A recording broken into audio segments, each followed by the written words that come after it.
saint or enlightened being. As such, seeing such a being can cleanse the karmas of lifetimes and create a deep, lasting transformation in the receiver. Darshan is a powerful, superconscious vibration that, at present, around an avatar, is continuously experienced at all times. His darshan is just as the sun is continuously radiating light. The auspicious moment when the receiver is able to catch it becomes the darshan for you, raising you to the next level of a superconscious breakthrough, just like hitting a reset button on your being. Yes, the next slide, please. So first we have to understand, cognize deeply that first, divine cosmic beings are real.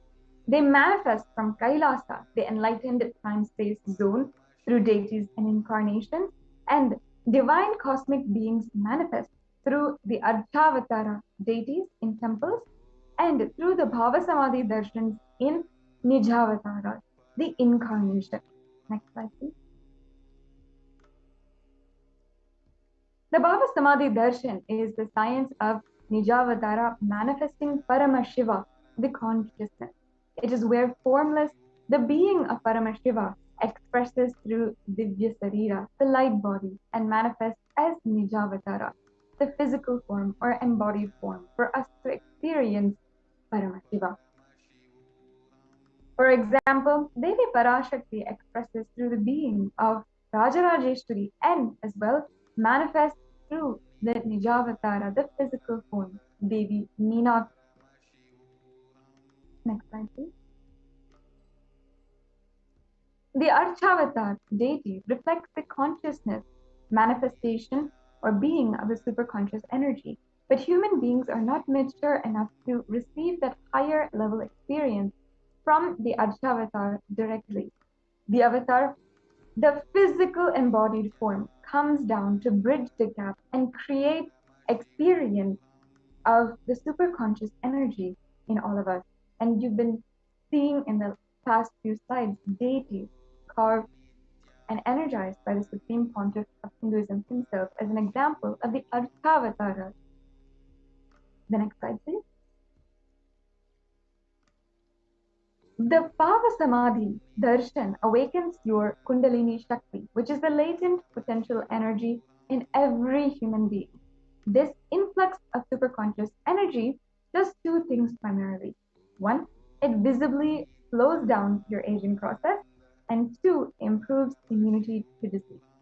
During darshan, the whole brain comes alive, and that turns it into a superconductor of conscious energies that heal, empower, and transform our life.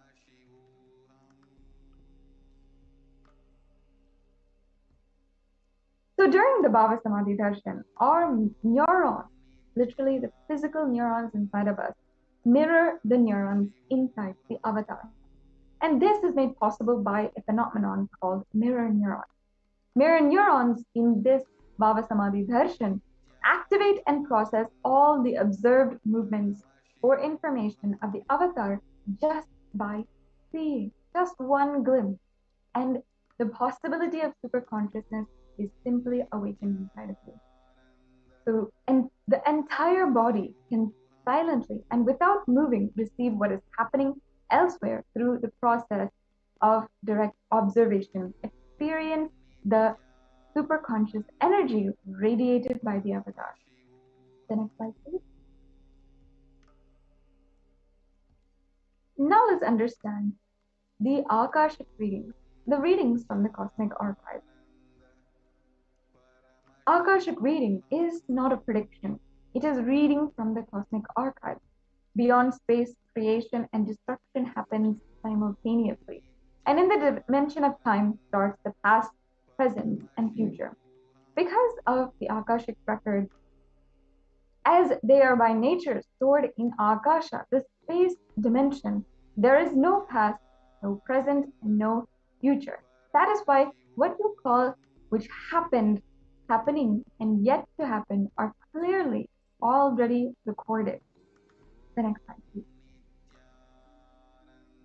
Now let's understand how this beautiful blessing has come into our lives through the Supreme Pontiff of Hinduism. Before going into the next segment, before going into the next segment, having the demonstration of the third eye, and so many more context lessons which we will learn today during this program, let us understand the Supreme Pontiff of Hinduism and be introduced for him for many of you for the first time. The Supreme Pontiff of Hinduism, Jagadguru Mahasannidhanam, His Divine Holiness Bhagwan Nithyananda Paramashivam, is the reviver of Kailasa, a macrocosmic, ancient, enlightened Hindu civilizational nation. The Supreme Pontiff of Hinduism is the 1008th incarnation of Paramashivam, as per Hinduism, and he was recognized by esteemed enlightened beings who are the most recognized, most powerful enlightened beings in India, on earth itself, at the time of his birth. Over the course of just a few intense years, the Supreme Pontiff of Hinduism made the science of power manifestation available for humanity, as well as yoga and temple-based universities. The Supreme Pontiff of Hinduism is ordained as the 233rd Guru Mahasannidhanam of the Kanchi Kailasa Sarvagna Peetham, or the Tunde Mandala Sarvagna Peetham. He is the incumbent emperor of the Surya Vamsa Surangi Samrajyam. He is the 293rd Jagadguru Mahasannidhanam of the Kailashonnata Shamala Peetha Sarvagna Peetham, and he is the present Mahamandaleshwar, or the supreme spiritual head of the Mahanirvani Akhada, the largest epic monastic order. And for those of you who may not know, each of these are a very ancient indigenous kingdom which were established by the great cosmic being Paramashiva himself while he was in the human form and walking planet Earth. And today they are revived by him once again through the Supreme Pontiff of Hinduism. So in addition to the previous acknowledgements and coronations, the Supreme Pontiff of Hinduism is also the 1008th Acharya Mahamandaleshwar, or the head for all of the spiritual leaders of the Atal Akhada, which is another effect body of Hinduism. He is also the present 23rd Guru Mahasannidhanam of the Dharma Mukti Swargapuram Adinam. And in 2015, by a congregation of over 1,000 Hindu leaders, the Supreme Pontiff of Hinduism was elected as such and trusted with the revival of Kailasa and taking forward Hinduism itself to the next generations and the survival through the next time. The next slide, please.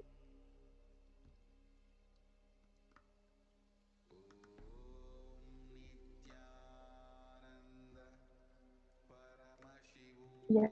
So the Supreme Pontiff of Hinduism is also revered as the teacher of Hinduism, the most prolific and most viewed, read, and watched, with 300 books authored and 10,000 articles in 3 languages, English, Tamil, and Sanskrit, and translated into 50 languages with over 1,000 titles.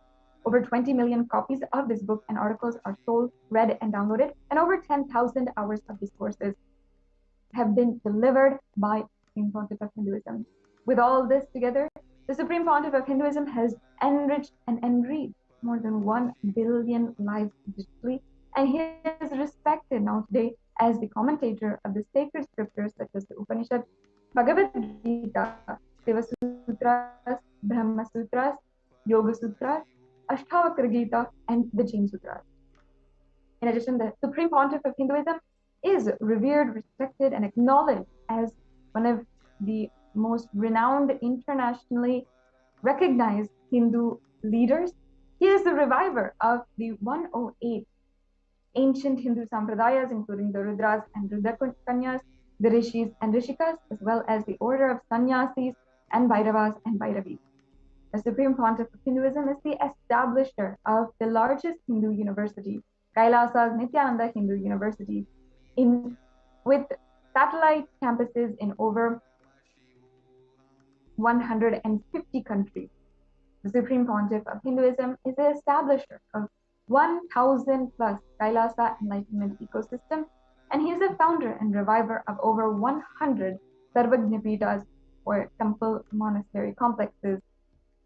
He has collected and revived the largest Hindu library with over 1 million books, 1 million platforms, 1 million palm leaf scriptures, and over 20 million digital books.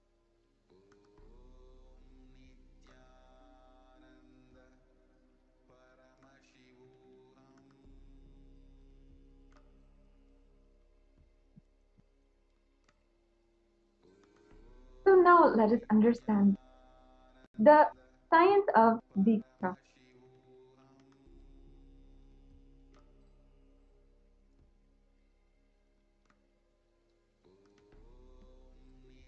Now that we have understood, have been introduced to the Supreme Pontiff of Hinduism, before we go on to the next segment in today's program, let us take a short break. We will be right back with you shortly and continue today's program.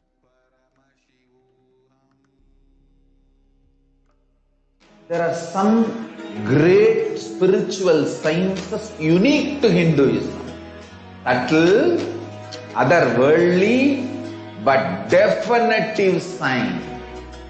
Manifesting the cosmic beings in Archavatara, deities in Nijavatara, living incarnations is possible. Understand? Kriya Pada of Vedas and Agamas. Just like Radhika, when I see my own sweetness in the mirror, I become eager to taste it. I find that the only way to relish this sweetness is through the constitution of Sri Radhika. Bhava Samadhi Darshan is a window to the infinite expanse of consciousness, allowing us to glimpse the formless in a way that we can understand.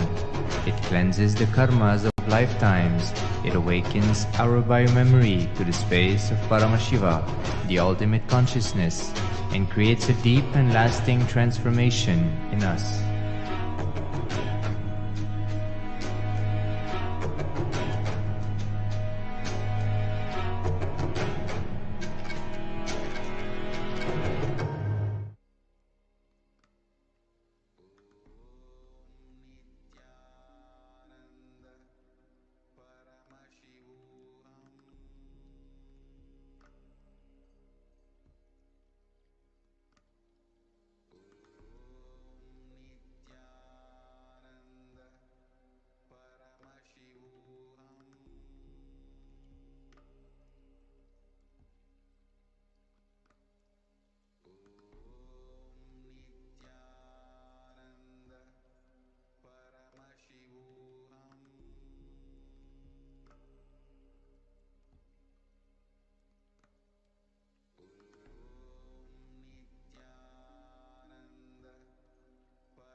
Paramashivoham.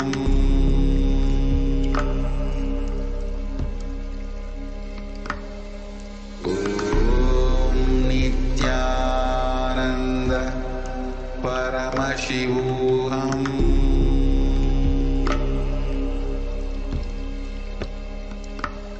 Nithyanandam, welcome back to your viewers. And so far we saw a beautiful introduction of who's the Parashakti, what is the Bhava Samadhi Darshan mean, and what is Darshan, and what is it that you are going to be experiencing in this program. Now, whatever we saw, the Supreme Pontiff of Hinduism, as the avatar, the incarnation of Paramashiva, walking the planet Earth, how is Swamiji making all of us experience these profound truths? Understand, whatever you're listening to today is not a mere philosophy, it's not a mere technique, or it's not a mere truth that is to you. Swamiji, as the avatar of Paramashiva,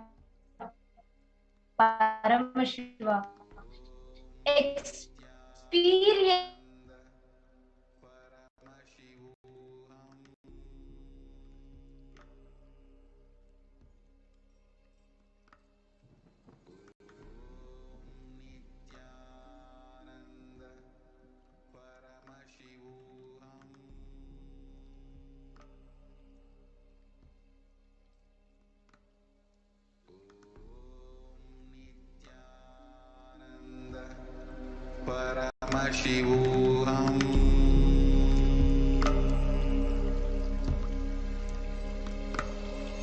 Om Nithyananda Paramashivoham. So the word Diksha, like it means to give. Shi means to destroy ignorance. So it loosely translates as initiation. It's actually the direct transfer of spiritual energy by an avatar can happen through look.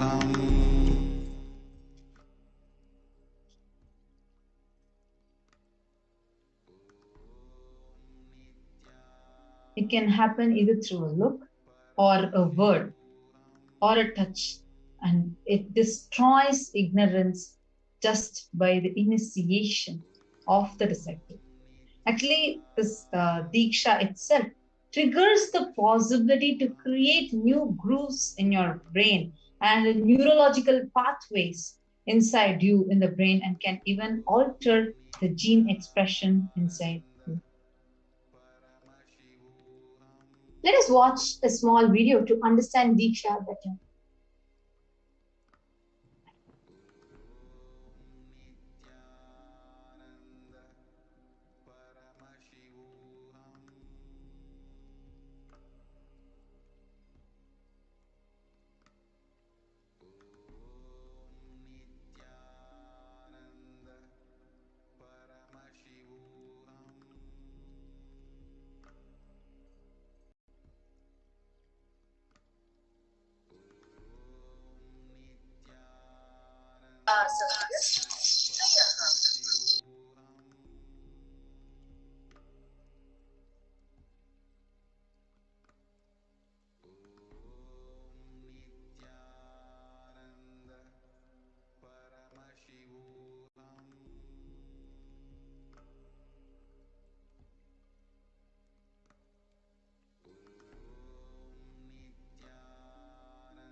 A look, a word, a touch, power of initiation.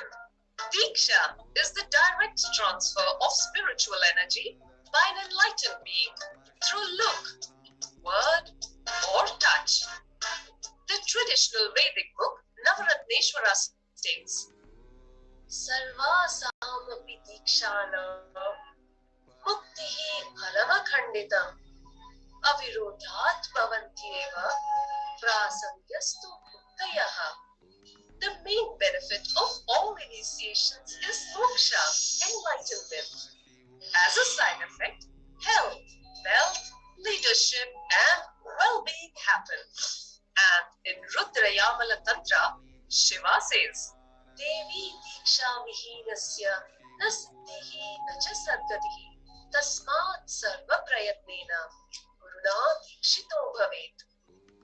The one who is not initiated does not attain liberation nor a better future.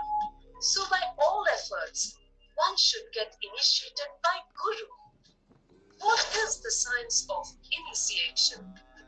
Neuroscience has proved that the process of initiation floods the brain with energy. This is the superconscious energy of Kundalini, our own highest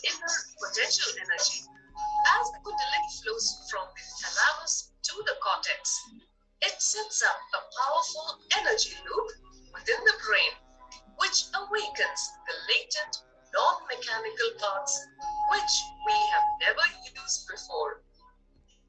With increasing levels of coherence, the whole brain comes alive, turning into a superconductor of conscious energies that heal, empower, transform our lives, bliss and fulfillment. Initiation creates high awareness, visualization, creativity. It also slows the aging process and improves the immune system. Kundalini awakening, healing experience, levitation, teleportation, materialization. Experience the power of initiation through a range of exclusive programs conducted at the ashram. Nithyananda Dhyanapitham, Nithyananda. That was so beautiful. Just that power of initiation, power of Diksha. This is exactly what each of us are going to be experiencing today. And now, talking about these Diksha, what happens when you receive the Diksha? How do you know, how can these profound spiritual truths just be transmitted through Diksha? What is the experience we gain? Understand, when you receive the Diksha, the exact space, the exact neuron activity that happens in the avatar's brain gets transmitted into you. Every moment of each of us watching the Supreme Pontiff of Hinduism on the screen is Diksha initiated. When you receive the Diksha, the profound higher truths, the spiritual truths of life gets awakened in us and manifests as extraordinary Shaktis or powers. Now, what are these Shaktis? Actually, Paramashiva says in the Agamas, Paramashiva is the ultimate supreme consciousness, the ultimate in Sanatana Hindu Dharma. In the Agamas, Vedas and Agamas, the source scriptures of Hinduism, which is 20 million in number, we have clear references where Paramashiva says the human body is capable of manifesting more than 463 powers. And these powers manifest inside you from the context that you are divine and you just need to manifest the divine through you. Not that you're a man and you need to reach the divine. Actually, that forms a fundamental difference between Shaktis and Siddhis. You might be aware of this word Siddhi, right? Especially if you are familiar with Sanatana Hindu Dharma, this word Siddhi is something that you might have heard many times. The difference, we actually manifest what the powers we manifest are called as Shaktis. The difference between these two are Shaktis manifest through you from the context that you are divine and you're just manifesting the divine. Actually, when you have high integrative with Guru, deep feeling connection with the Guru, and you're just manifesting the divine. Actually, when you have high integrative with Guru, deep feeling connection with the Guru, he transfers his spiritual energy to us through the process of Diksha, initiation, the video just we saw. So through that process, he transfers his spiritual energy to us. And what starts manifesting because of that are called as Shaktis. On the other hand, Siddhis manifest through you in the path of enlightenment. When you are traveling towards enlightenment, what manifests through you are called as Siddhis. Shaktis are source of enlightenment, Siddhis are in the path of enlightenment. And Shaktis manifest through ordinary human beings in an extraordinary way, and they are permanent. Whereas Siddhis are temporary and they may distract you from enlightenment. So today we are going to be manifesting Shaktis. You are also going to be receiving this Diksha during the Parashakti Akashic reading, where Parashakti herself is going to transfer her spiritual energy to you. And towards the end of it, we are going to be having a power manifestation practice where all of us are going to be sitting together testing different powers. And right now, we are actually going to be showing you a small demonstration. What is this powers? We have been talking about powers. We are going to be demonstrating and showing it to you. Now, the source of these Shaktis is Paramashiva. Paramashiva is the primordial divinity in Sanatana Hindu Dharma. And he is a source cause, self-effulgent, Swayam Prakasha. And the whole, he sits in his Vyakta form, the manifest state, performing the Pancha Kritya with 25 heads, 75 eyes, and 50 hands. Now, Paramashiva himself has come down as a supreme pontiff of Hinduism to transfer these profound, extraordinary spiritual truths and sciences to the whole of humanity. Now, Paramashiva is continuously reviving these extraordinary sciences in his physical incarnation, Nija Avatara, as a supreme pontiff of Hinduism. And to those of you that are watching this now, each and every one of you are going to be receiving this extraordinary science directly from Paramashiva himself. Now, these extraordinary Shaktis from time immemorial have been passed down through the Guru Shishya Parampara, the Guru Shishya Sampradaya, or the master-disciple lineage. Now, this extraordinary sciences that Paramashiva has been transmitting to humanity time and again, in his physical incarnation as the Supreme Pontiff of Hinduism, Jagadguru Maha Sannidhanam, His Divine Holiness Bhagavan Shri Nithyananda Paramashivam, Swamiji has been capsuling all of these greatest sciences to transmit that to the humanity. Now, how is this sacred sciences transmitted? Just as we all saw, the science of Diksha, where the ultimate truth, Jnana, is mapped into our individual consciousness, Prajna, manifests as possibility and power, Prajnana. Actually, by this energy transfer, by this Diksha that we receive, as we just saw, the Shaktis start manifesting through us. Now, actually, when we are talking about Shaktis, everything that we are talking about here are established scientifically. Swamiji, actually, every science that Swamiji is teaching us, Swamiji does 4 levels of authentication. One is by Shastra Pramanas, the references, the scriptural, all the secret scriptures, the source books of Sanatana Hindu Dharma, the Vedas and Agamas. And second is, so these scriptures actually shows how these sciences that we are learning are time-tested science.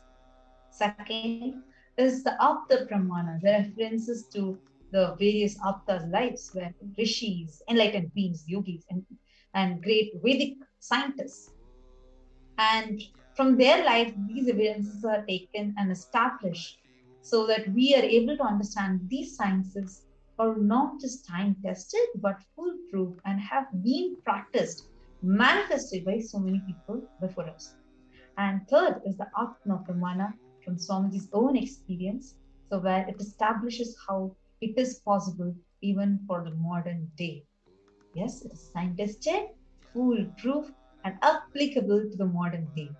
And fourth is the Pratyaksha Pramana, where we actually have a reference from the empirical evidence collected from various scientific studies, and we establish all these sciences scientifically to whatever extent the modern day science is able to grasp. So, saying this, we are actually going to be entering into the first power manifestation, which is the manifestation of the power of third eye. We will now be taking you all through the pramanas, the references that we were just explaining to you all about. So the first is a scriptural reference for the power of third eye. This is from the Vijnana Bhairava Tantra. And the Vijnana Bhairava Tantra is one of the source scriptures of Sanatana Hindu Dharma, directly delivered by Paramashiva to the humanity through Devi Parashakti. Now we will chant to you all the Shastra Pramana, which means the scriptural reference, the verse where the science of third eye is revealed. Kapalantarmanonyasya Tishtanmilitalochanaha Kramena manaso dadyat Lakshaye Lakshamuttamam. By fixing the mind on the inner space and sitting stably without any movement and having the eyes closed. In succession, by that stability of the mind in inner space, through the power of the third eye, one directly sees the Lakshyam, the ultimate goal, by having the vision beyond the sight that reveals any place or object, attaining the space of oneness with the source Paramashiva. The next is the Apta Pramana. Apta Pramana is a reference from Mahabharata. There are many references. One of the references that we have collected is from the Mahabharata, where just for giving Vishwarupa Darshan to Arjuna, Krishna beautifully says, Natu mam shakyase drashtum anenaiva swachakshusha divyam dadami te chakshu pashyam me yogamaishwaram. But you cannot see my cosmic form with these physical eyes of yours. Therefore I grant you the divine third eye. Behold my cosmic opulence. Therefore, the whole Vishwarupa Darshana chapter that we have in Bhagavad Gita today is whatever Arjuna described when he saw Krishna's cosmic form through his third eye. And this same science is also manifested, established the manifestation through the supreme concept of Hinduism just at his tender age of 12, where he experienced the 360-degree vision, where he saw above him, below him, around him, everything he was able to see at the same time. And he was all not just seeing, but Swamiji so beautifully puts it, that he was able to experience his presence in each and every one of it. He says how the skin of the rock in which he was sitting and the skin of his body both carried him equally. So it's a beautiful experience that Swamiji has shared. And just when listening that experience literally makes us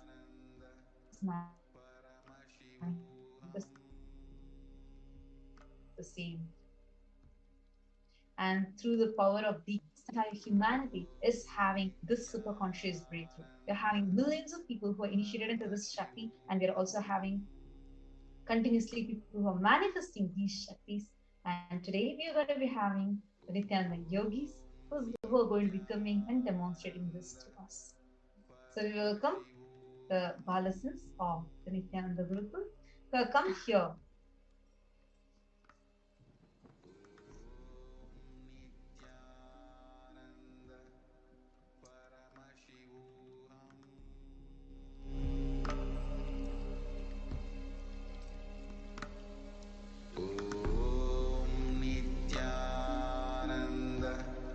Paramashivoham.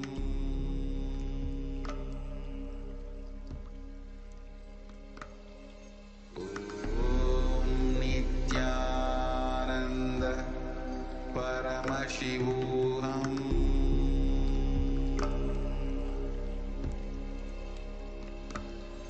Om Nithyananda Paramashivoham. Paramashivoham.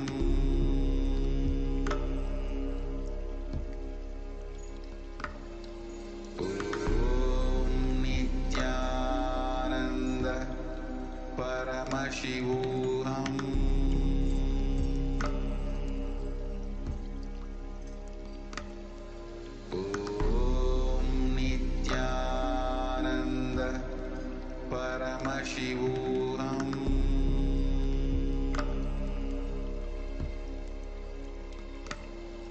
Om Nithyananda Paramashivoham. Paramashivoham.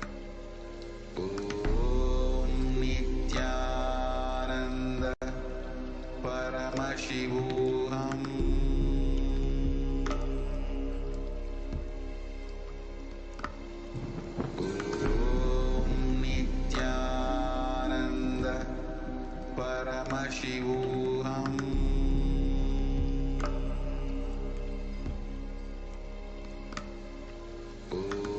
Om Nithyananda Paramashivoham.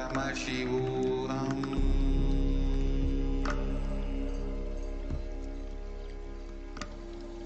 Om Nithyananda Paramashivoham.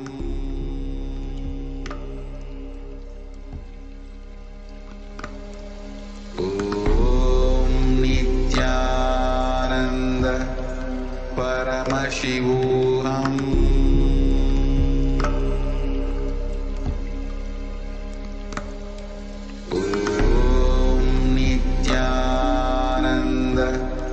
Paramashivoham.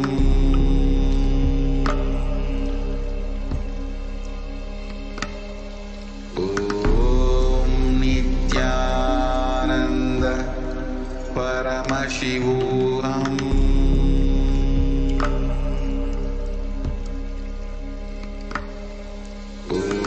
Om Nithyananda Paramashivoham.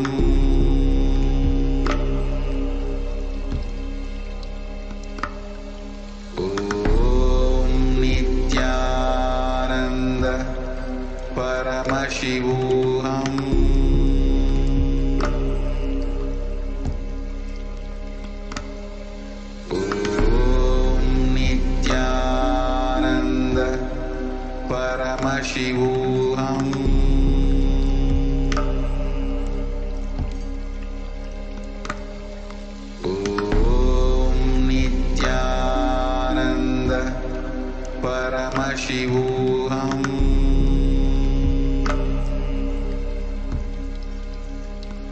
So we have the Nithyananda with us, Nithyananda, Manitya Virajananda, and Manitya Kaladarananda.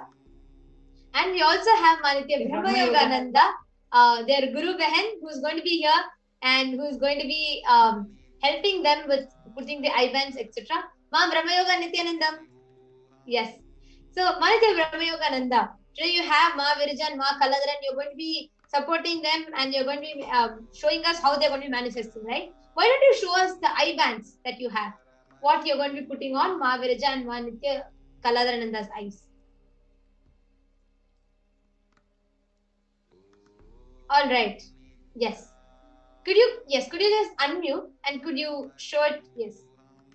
So we all can see this IBAN is completely made of opaque plastic in the front and which obstructs any kind of light passing through, and it has sponge behind which completely sits on the skin, blocking any kind of light can be passed on.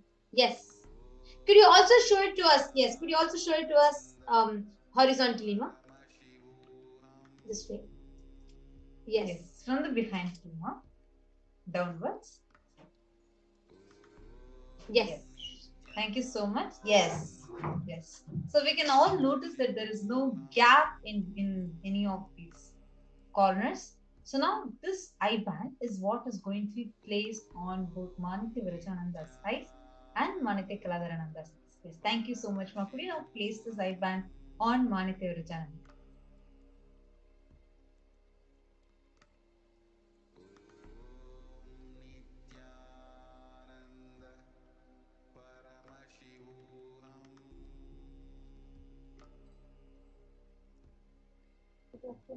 Now, watching us, each of you are going to be commenting, posting, and the Balasans are going to be reading what you are commenting here on the chat.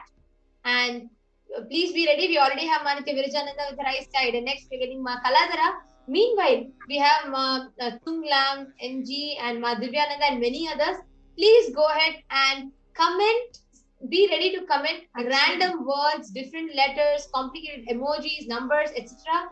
And the Balasans We're actually just to let all the viewers know, we are going to be having the Balasans for having their eyes tied. They are going to be reading your comments live. So please go ahead and start posting the comments.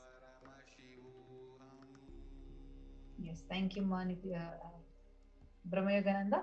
Yes, Ma Kaladara and Ma Viraja, why don't both of you actually turn towards your right, towards your left, and up. All of you can see that the eye bands are completely tight. Now, you can post any question, actually, you can post any emoji, number, word, etc. Okay, Ma, Virija and Ma Kaladara, why don't both of you start reading what are the comments that are coming in lately?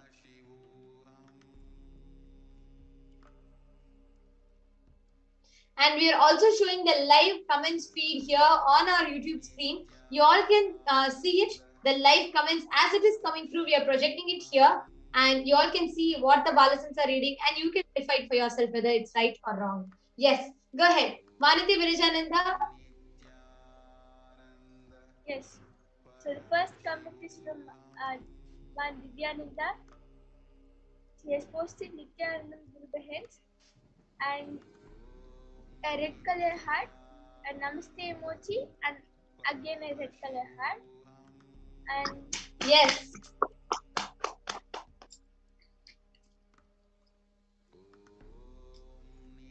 and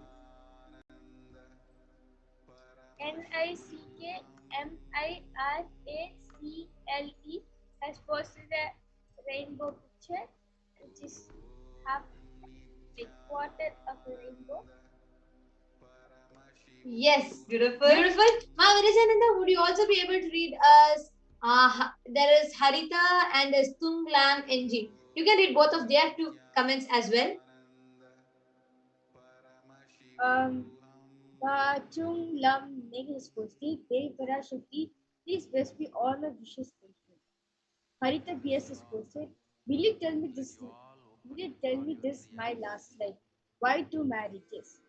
Lakshmi Pant is posted Nithyananda.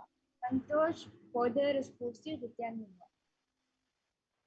Wow, beautiful. Yes, we request the viewers also, if any of you are here and if any of you want to experience the power of body scanning as well, you all can go ahead and request that in the comments also. Now we all saw the Balasans reading through third eye. They read out the comments. But Actually, now we're even going to the doing viewers something more. can acknowledge if you are able to see this, like how the Balasans are actually reading out the comments, you can actually acknowledge it in the comments if that was right. And now, Ma Brahma Yogananda, you can remove the eye bands from Manitya Virajananda and Manitya Kaladarananda. And we are going to be moving into the next power because we saw quick, fast paced, but a very beautiful demonstration of the power of third eye. Next is going to be a little bit more different. Now, with our eyes closed or eyes open, wherever we are, thousands of miles far away from you, not even knowing you, not even having seen you, just by connecting to Swamiji, just through the Diksha, the space of devotion and gratitude and oneness with Swamiji, we will be able to see any issues that you have. Not even having the need of seeing you physically, just by scanning you through the third eye, we will be able to identify the diseases and reveal to you what Swamiji is showing us in our third eye. So now we will chant the Shastra Pramana for the power of body scanning. Again, this is also from the Vijnana Bhairava Tantra. स्वदेहे जगतो वापेर् सूक्ष्मतराणि च तत्त्वानि यानि निलयम् ध्यात्वान्ते व्यज्यते para. Cognize deeply that from the subtle to the subtlest or of the whole cosmos simultaneously consists of the essential reality. They are being absorbed in the source cause Paramashivoham. By the experience of such restful awareness, one becomes complete from all the thoughts, and the ultimate universal divine power, the Parashakti, is revealed. The Apta Pramana is an incident from the life of Agastya and his disciple, how they beautifully manifested these extraordinary powers. Where once, when a man who is suffering from an infection comes to Agastya and asks him to find the source, Agastya does the body scanning and identifies what the issue is in the person's body and he reveals it to them. After which, the person he tells one of his disciples to remove the frog, a type of a frog, it's called territe, small frog sitting in the brain of that person. Using the body scanning, Agastya identifies this, and not just that, Agastya's disciple removes that frog by performing an open head surgery. Thousands of years ago, this happened. And immediately after which, the person was completely cured of the headache and the infection was healed and he was sent. Now, all these what we are hearing are not mere stories. Swamiji has given this as a direct experience to us. Swamiji himself manifesting it. Even when Swamiji had so many, when Swamiji fell from the horse and when Swamiji's body had a physical accident, at that point of time, Swamiji used the power of body scanning, diagnostic method to see where what needed to be fixed, and not just exhibited the extraordinary quality of being beyond pain. Swamiji also was able to identify where what problem was and tell that to the doctors. Today, we have thousands of doctors, cardiologists, scientists, researchers. So many people are initiating to the power of body scanning and they are successfully manifesting this. So, yes, there are many of you who are requesting for a body scanning. I can see Harita BS and we have Harita BS, ma? Yes, we will do the body scanning for you. Sanjay Vekaria Ayya. Yes. So Ma Harita, Ma Nitya Tattva Priyananda will be scanning your body. Ma Harita BS. Ma Tattva Priyananda is going to be doing body scanning for you. Sanjay Vekaria Ayya. Ma Nitya Parama Priyananda is going to be doing the body scanning for you. Sanjay Vekaria Ayya. Also, so Santosh Podare, you said your daughter is born today. Congratulations, Ayya. Please do receive the blessings directly from Devi Parashakti. We are going to be having Parashakti's Akashic reading starting in just a few more hours, and you can receive blessings directly from her. You can put this comment once Devi Parashakti is live in giving us darshan. Once the curtain is open and we are able to have her darshan, please do put your comment at that time and receive her blessings. And yes, so now as Mahitanta was saying, so Mahatattva Priya will be scanning Maharita BS, and Manitya Paramapriyananda is going to be scanning Sanjay Vekaria. Anyone else? So we are having Santosh Podar also, yes, who has requested Manitya Brahmayogananda is going to be doing a body scanning for Santosh Podar Ayya. Manitya Brahmayogananda, you can scan Santosh Podar Ayya's body. And all the viewers who are watching this, please understand we have 3 viewers, and I request Santosh Podar Ayya, Harita BS, and Sanjay Vekaria Ayya. All 3 of you, please stay tuned in the comment section continuously, right? You are going to be experiencing the Balasan scanning you, and you will experience Swamiji's energy just manifesting and healing you throughout. So please understand to all the other viewers who are watching this. We have 3 viewers. We have no idea who they are, where they are from, but we just know that there are 3 viewers, Santosh Podar Ayya and Sanjay Vekaria Ayya, and we have Harita BS. Now the Balasans sitting in Adi Kailash, they are going to be scanning the people thousands of miles away, even without seeing them, just by connecting to Swamiji. We can identify if they have as smallest problem as whether they have a small headache or a small stomach issue, or even as complicated as something with as serious as diabetes or something as serious as blood pressure or any other complicated illnesses as well. So all the viewers are going to be live witnessing this great power of body scanning now. Yes.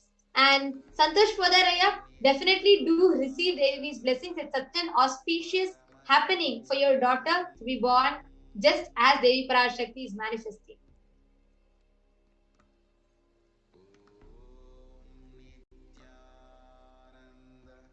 So, all right. So to everyone that are here, we are now the Balasans are going to be sharing whatever they saw, they scanned. And Ma Harita, Santosh Podaraya, and Sanjay Vekaria, please do stay tuned in the comment section and acknowledge to us as soon as we share it with you. Yes. So Ma Harita PS, this is Ma Nitya Tattva Priyananda, and I'm going to be sharing with you what was revealed in my third eye. So I saw, Ma, one thing is you are having excess weight in your body, especially in the chin area, lower stomach, and in your arms. and your whole body weight is more, and you have,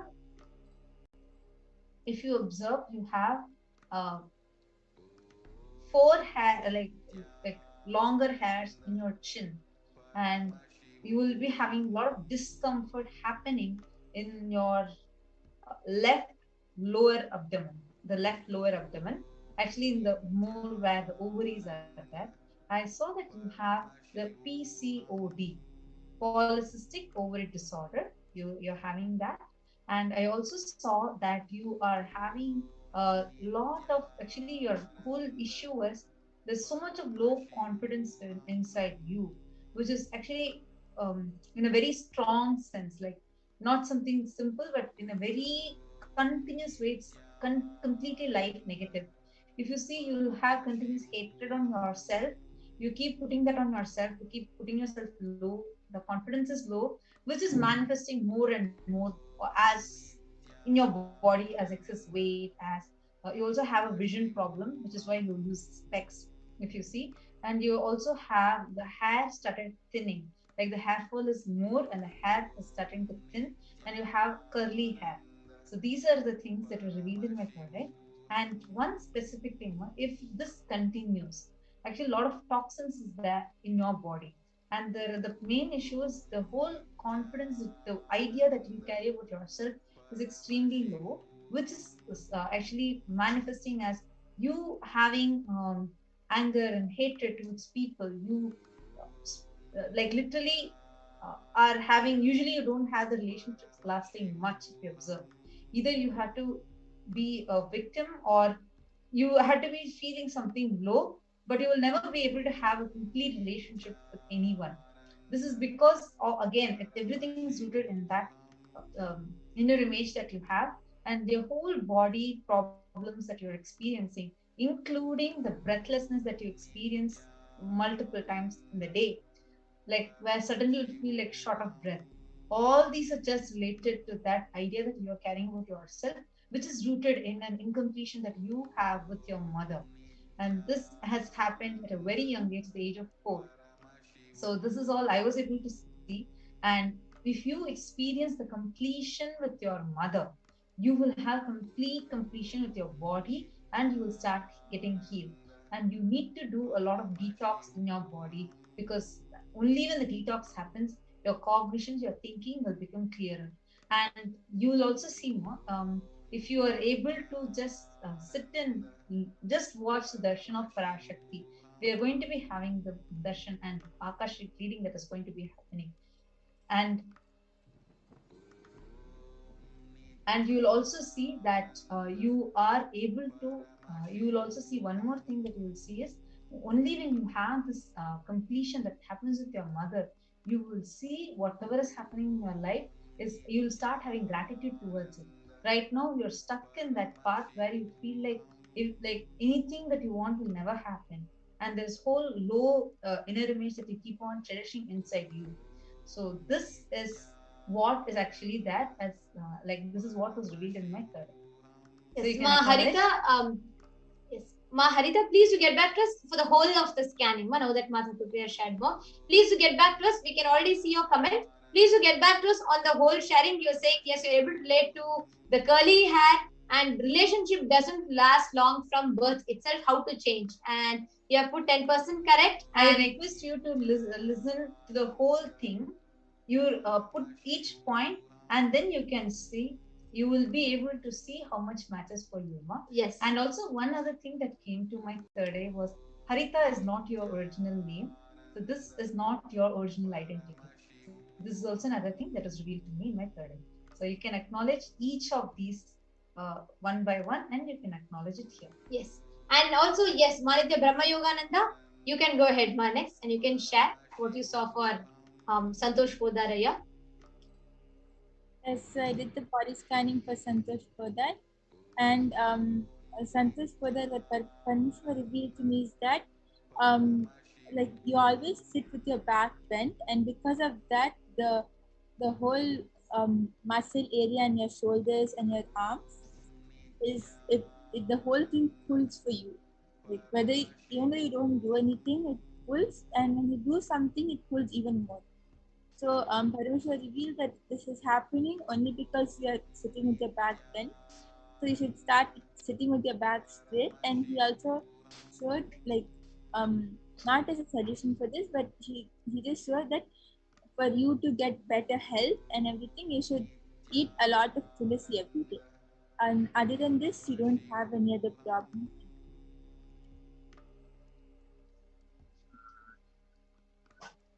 All right. So Santosh Podar Aya, yes, Aya has put I am listening. So yes, Aya, you can get back to us.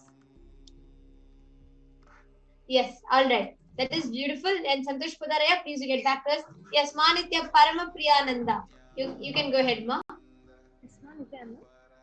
I was doing a body scanning as requested by Sanjay Vekaria. The minute I had closed my eyes, Paramashiva revealed that it is very easy for Aya to actually get the Kundalini awakening.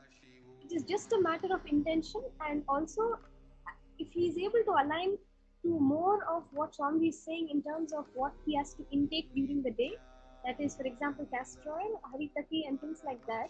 If he takes more of them, his body is actually ready. His body is perfectly ready to actually experience the Kundalini Shakti. The more he sits in oneness with Swamiji, the more easy it is for him to manifest these powers actually. It's a very rare scanning that has happened till now, where the body is literally on the verge, and it is on the verge of enlightenment. It's a beautiful space for Aya to actually start manifesting these powers and connect more and more to Swamiji. This is what the third eye is revealed.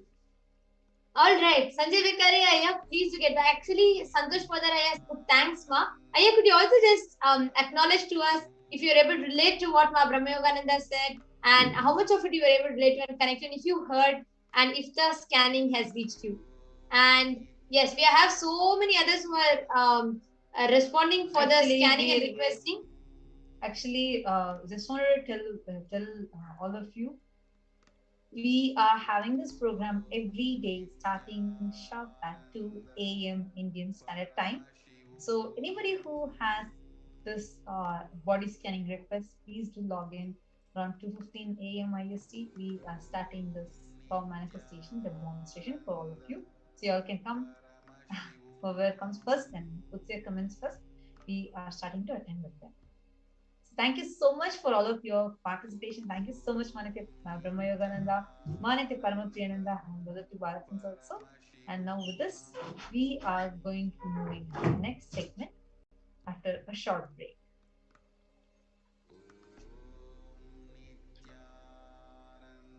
There are some great spiritual sciences unique to Hinduism. Subtle, otherworldly, but definitive sign manifesting the cosmic beings in Archavatara, deities in Nijavatara, living incarnations is possible. Understand? Priya Pada of Vedas and Agamas elaborately explain the whole science of making the cosmic beings manifest in Archavatara, deities, and Nijavatara, living incarnations, both. During the Bhava Samadhi Darshan, literally those cosmic beings manifest through this body. Just like how they manifest in Archavatara, deity, they manifest in Nijavatara, Pratyakshavatara, and give you all the boons you ask, bless you. You see, each God is an independent intelligence to lead you to enlightenment. Each God is a bridge for you to achieve the Shivatva, the ultimate Shiva consciousness. Krishna is the bridge for you to achieve the Krishna consciousness. But the Shiva consciousness, Krishna consciousness, all consciousness is one and the same. Ultimate consciousness only. So that energy itself completely expresses. Just like Radhika, when I see my own sweetness in the mirror, I become eager to taste it. I find that the only way to relish this sweetness is through the constitution of Sri Radhika. Bhava Samadhi Darshan is a window to the infinite expanse of consciousness, allowing us to glimpse the formless in a way that we can understand. It cleanses the karmas of lifetimes. It awakens our biomemory to the space of Paramashiva, the ultimate consciousness, and creates a deep and lasting transformation in us.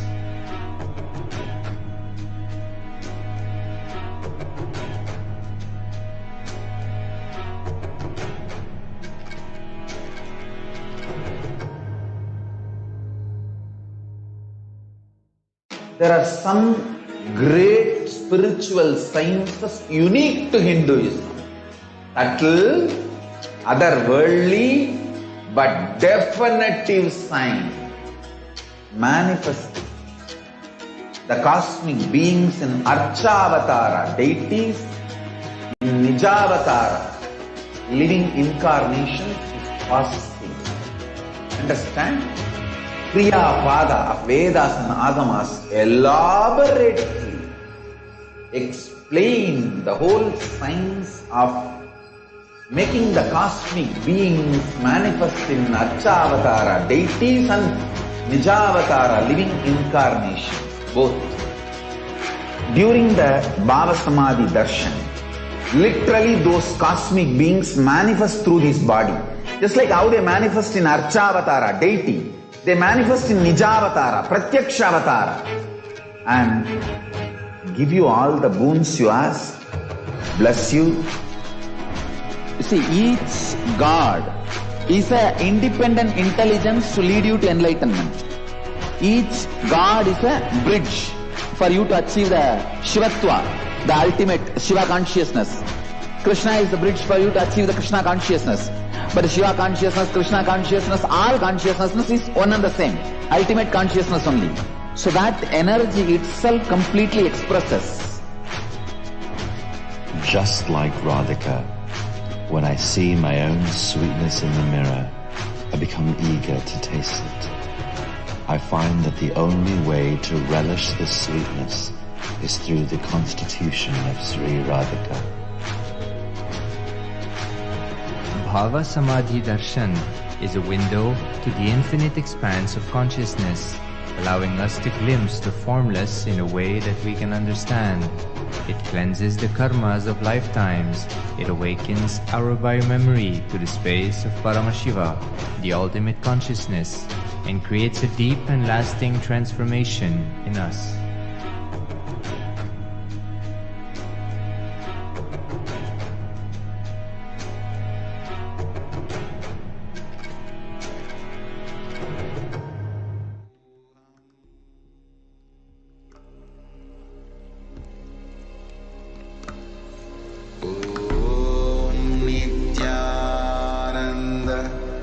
Paramashivoham.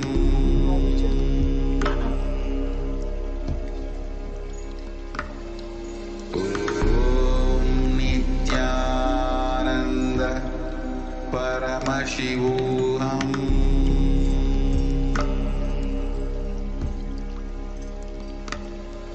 Om Nithyananda Paramashivoham.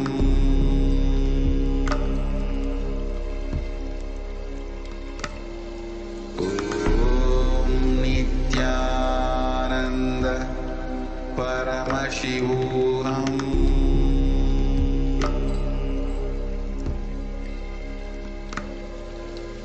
Om Nithyananda Paramashivoham.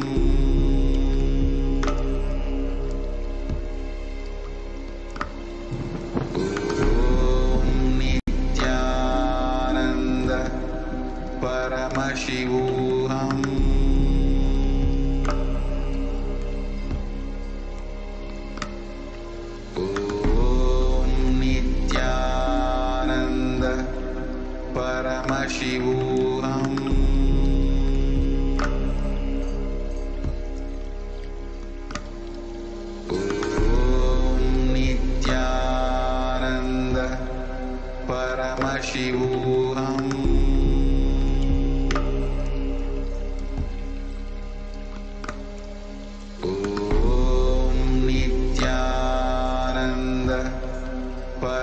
Paramashivoham.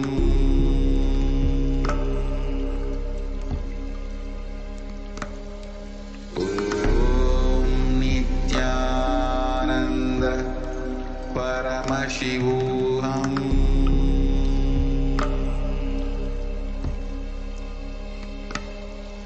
Om Nithyananda Paramashivoham. Nithyanandam. Welcome back, dear viewers. I hope all of you enjoyed the beautiful demonstration of extraordinary powers by the initiated disciples, the Balasans of the Nithyananda Gurukul, and in consciousness, who is Devi Parashakti and the divine feminine consciousness.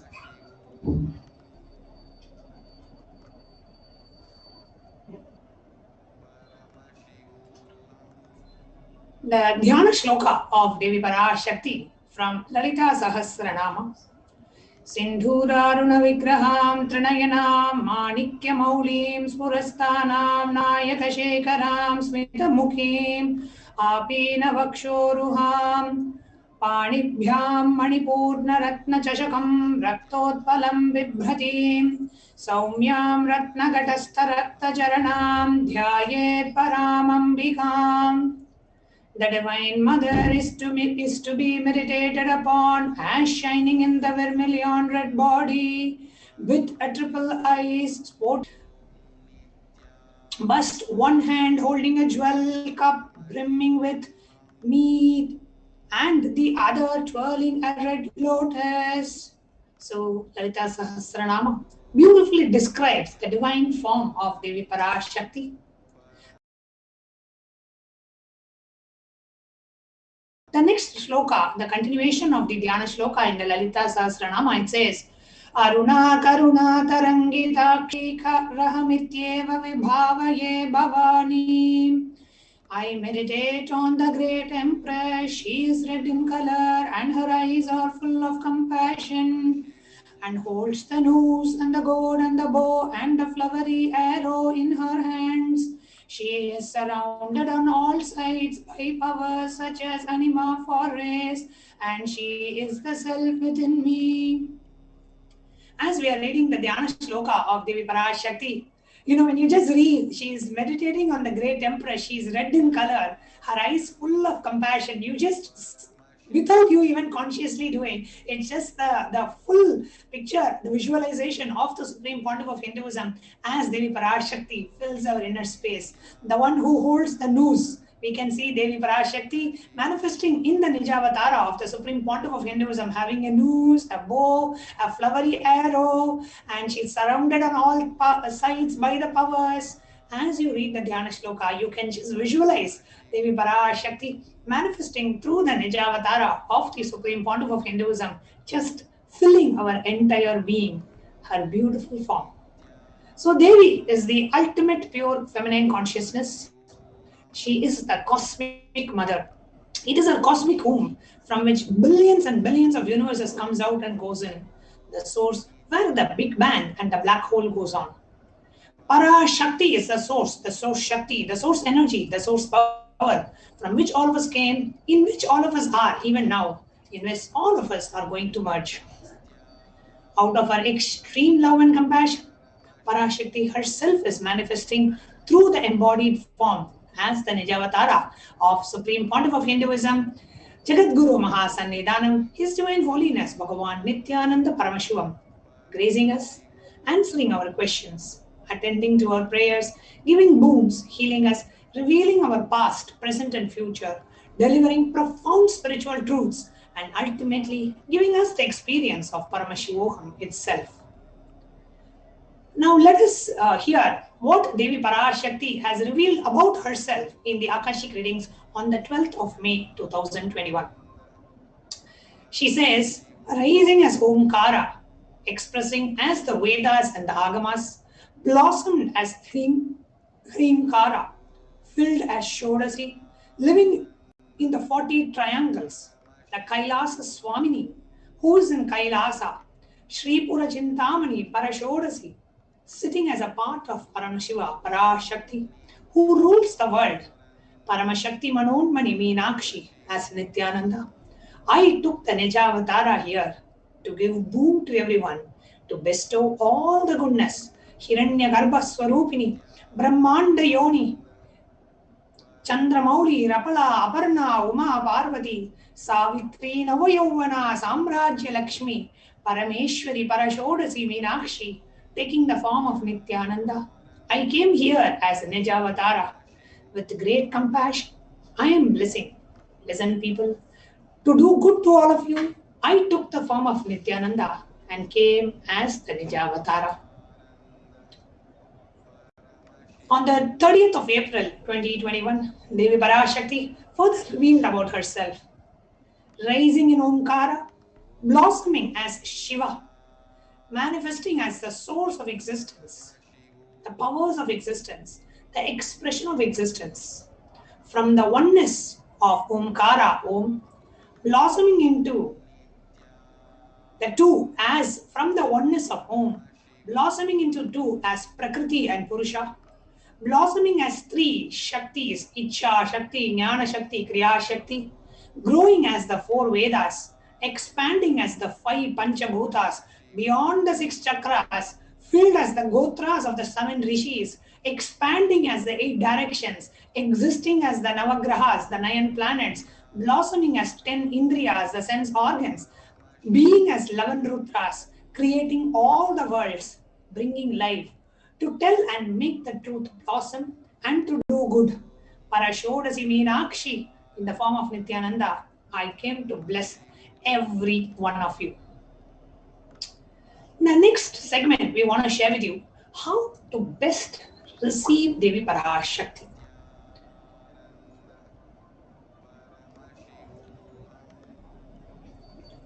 When the Supreme Pontiff of Hinduism in the further satsangs just a week back or so expanded on the philosophy and the science of the Akashic readings, when the Supreme Pontiff of Hinduism was revealing about the Devi Parashakti, Akashic reading and the darshan, the Supreme Pontiff revealed literally, when you are seeing the darshan of Devi Parashakti, literally you are seeing Paramashiva and Parashakti at that very moment.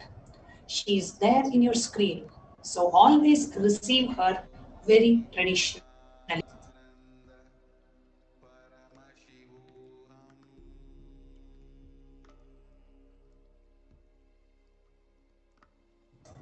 Keeping the two betel leaf, one banana, one betel nut, one coin in front of the screen. Watch Devi.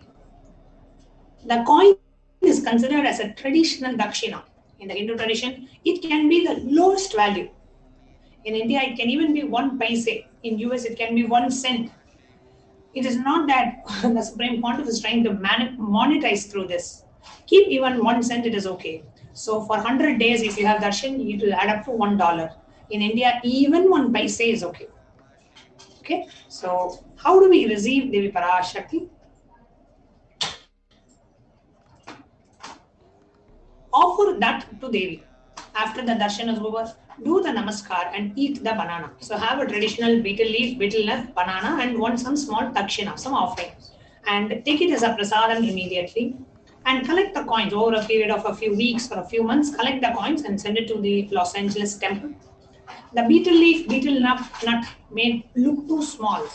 But in a few days, you will see how much it adds to your sentiment that really she's there. You will not take Devi Darshan for granted. Rituals will break your monotonous, unconscious mentality and lifestyle and remind you and raise you to the powerful cognition. It will break your unconscious behavior. So here you can see what all you need to offer. Just a tambulam means it will have a betel leaf. At least you never keep it in singular. You always keep as either even number, never odd numbers. So always keep 2 betel leaf like that, 4 betel leaf like that. So keep a bunch of betel leaf, betel nut, banana, at least 2 banana. Always we never keep anything in odd numbers. So always keep 2 banana, 2 betel leaf, 2 betel nut, and some coin. It can be 20 paise coin, 50 paise coin, $1 coin, $1/4, whatever is available. So you can offer that. So the picture is shown on the screen. So even now you can prepare and have it ready. So when the screen opens, you can offer it as a betel leaf, 2 betel nut, and some coin. It can be 20 paise coin, 50 paise coin, $1 coin, $1/4, whatever is available. So you can offer that. So the picture is shown on the screen. So even now you can prepare and have it ready. So when the screen opens, you can offer it as a traditional offering to Devi. So now the next part of today's program, we are going to share with you, we are going to invite some of the devotees who have had amazing experiences with Devi Parashakti and how they have experienced the miracles happening in their life after the darshan of Devi Parashakti and after they have received the personal blessings after a short break.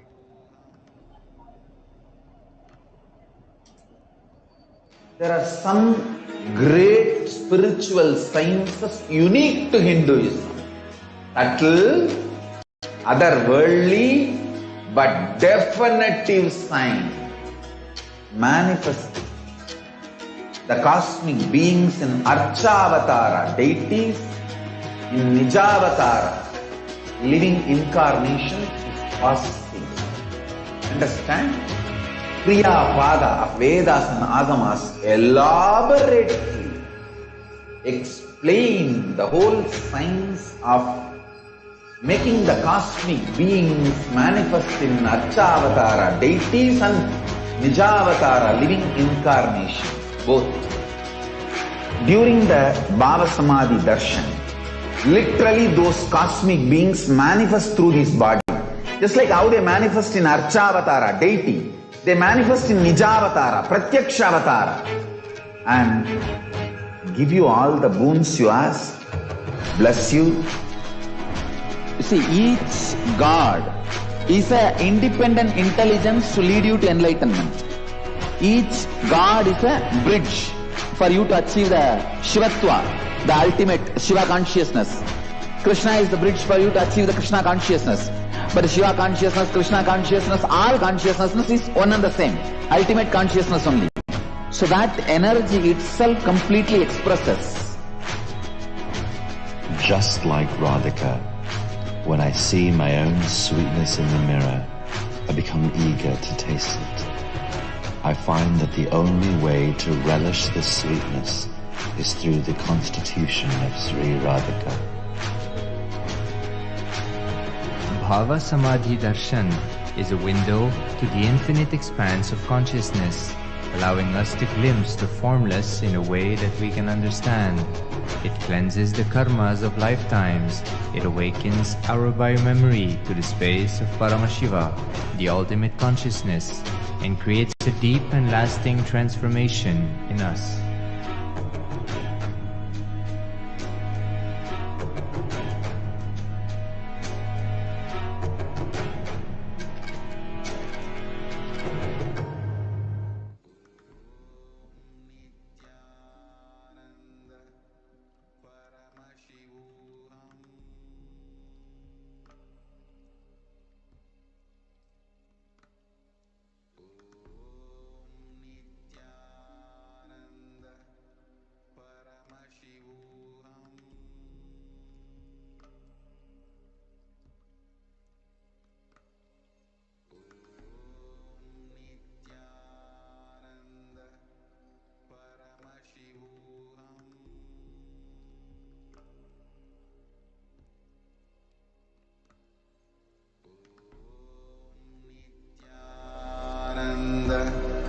Paramashivoham.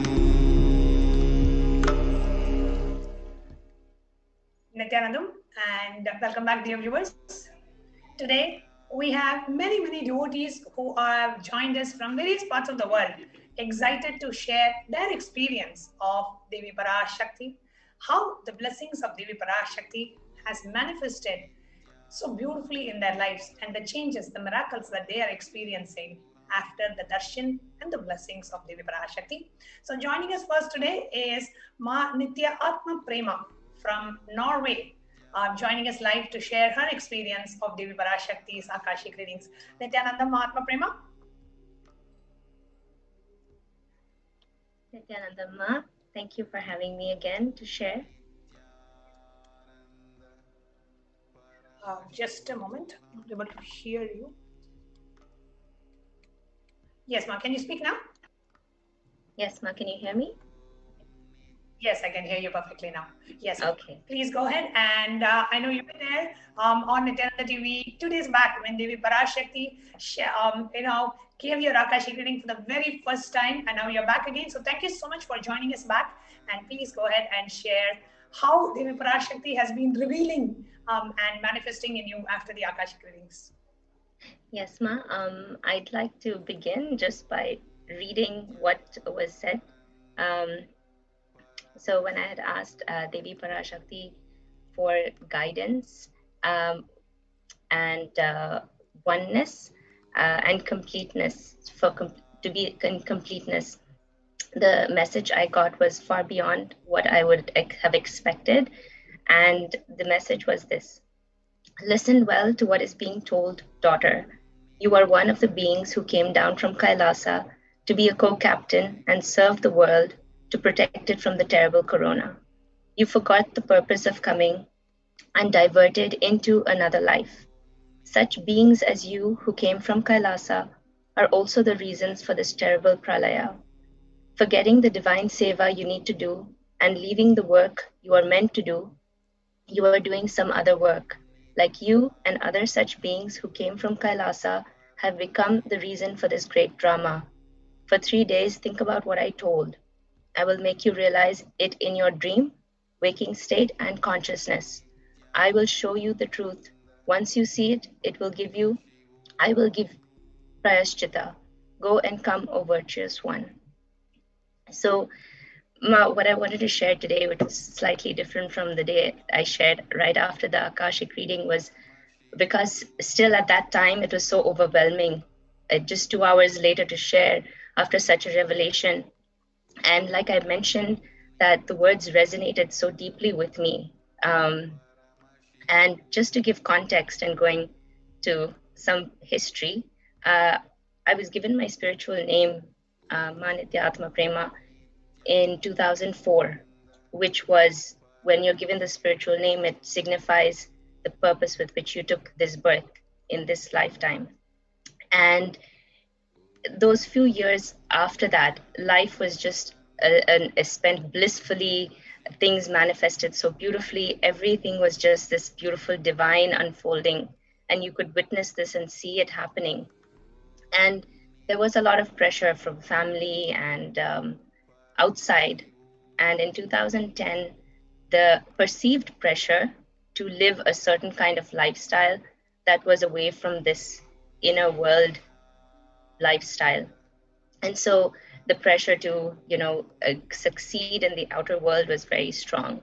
And I kind of distanced myself from the entire, from Swamiji and the Sangha to pursue this perceived success in the outer world. And I thought that maybe I should have a, good job, have good steady income, get married, have a child. Maybe these things that would be successful in the outer world would somehow bring me some sort of happiness. And I realized in the 10 years that passed after that and all the things that I achieved was great as per the outer world and societal norms. But there was something deeply missing, a fulfillment that I was trying to find through these different avenues in the outer world. And a restlessness remained. And I didn't know what it was. I thought I would take up a different project, thinking I hadn't found my purpose. But deep inside, there was that restlessness, thinking I'm meant to do something much bigger. But I didn't know what at that time, because I'd moved so far away from what my purpose was. So when Devi Parashakti revealed what she revealed, it was immediately like a hit in my gut, just that this is what I always knew, but I strayed so far away from that truth.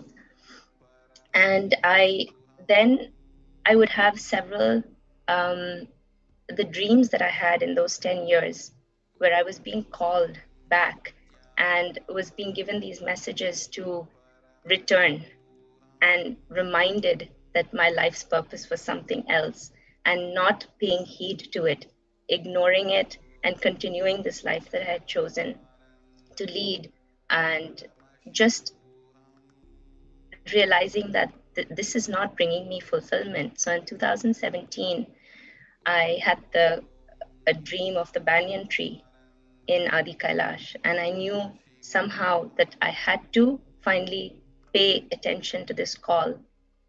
And in 2020, I got the opportunity to visit Adi Kailash, and again, beyond logical reasoning, how that unfolded and what brought us and my family to Adi Kailash was also very divine. You know, that's the only explanation I have for that. We walked in, and it was almost like those 10 years that I had disconnected almost just melted away. And it was like coming home, stepping back home. And although the physical surroundings had changed from what I had remembered it 10 years ago, the essence of what was there, or what was still there, was so strong and vibrant. It was such a pull. It felt like I was transported to a different space and time. And from there, from January 2020, which was just about the beginning of the pralaya, how we were just pulled back and the healing began. 10 years of all that had happened, and how far we had moved away, just started realigning itself. And I just realized just how beautifully during the pralaya we were protected, guided. The blessings, there were so many blessings in this past year and a half that is too many to count and relate now within this time, but maybe in another sharing I will. But just to show that no matter how far you may think you've moved away, the umbilical cord with the Guru remains so strong, and the compassion with which you're allowed to go and do what you need to do, but also never being let go of. And although I thought I had moved away, that hand was constantly there. And if I look back on those 10 years, the support, the guidance, times when it was really tough, were always guided and protected somehow, and we were just taken through it. Now I realized your true life's purpose is actually, at least from my true life's purpose, I realized is at the Guru's feet, and to realign myself with that purpose. And that is the reason why, with the Guru's grace, just being drawn back into that, and the compassion and the love, despite everything, you know, and never leaving the disciple, and showing us constantly that, giving us the opportunity to realign ourselves and come back to what the truth is and dharmic way of living. So I just wanted to share that, Ma, and how blessed and grateful I feel. And even this with Devi Parashakti's Akashic reading, just a reaffirmation of where I am and what I'm meant to be doing as my purpose in life, and the responsibility that we each hold towards this greater existence and this pralaya, and how we can contribute to helping heal humanity. That's what I wanted to share, Ma. So beautifully shared, Prema. And literally, I can say, hearing from you the experience that you've had with Supreme Council of Hinduism since the year 2004, and how, Devi Parashakti just awakens us to the real true purpose of our life. You had asked something, and the answer that came was completely something that your being needed to hear. And when this, what I would call a wake-up call answer, came from Devi Parashakti, and I know it's been revealing itself in you more and more and more. How does it feel, Mahatma? It's overwhelming in a beautiful way, and just sitting and letting the words soak in these past couple of days has been emotional, but a blessing, and so many things all rolled into one. Just understanding that taking birth at this time to be doing this work is the most important thing, and to have that opportunity and to be able to offer some sort of a seva in this way is one of the greatest blessings I believe that one can have in this human life.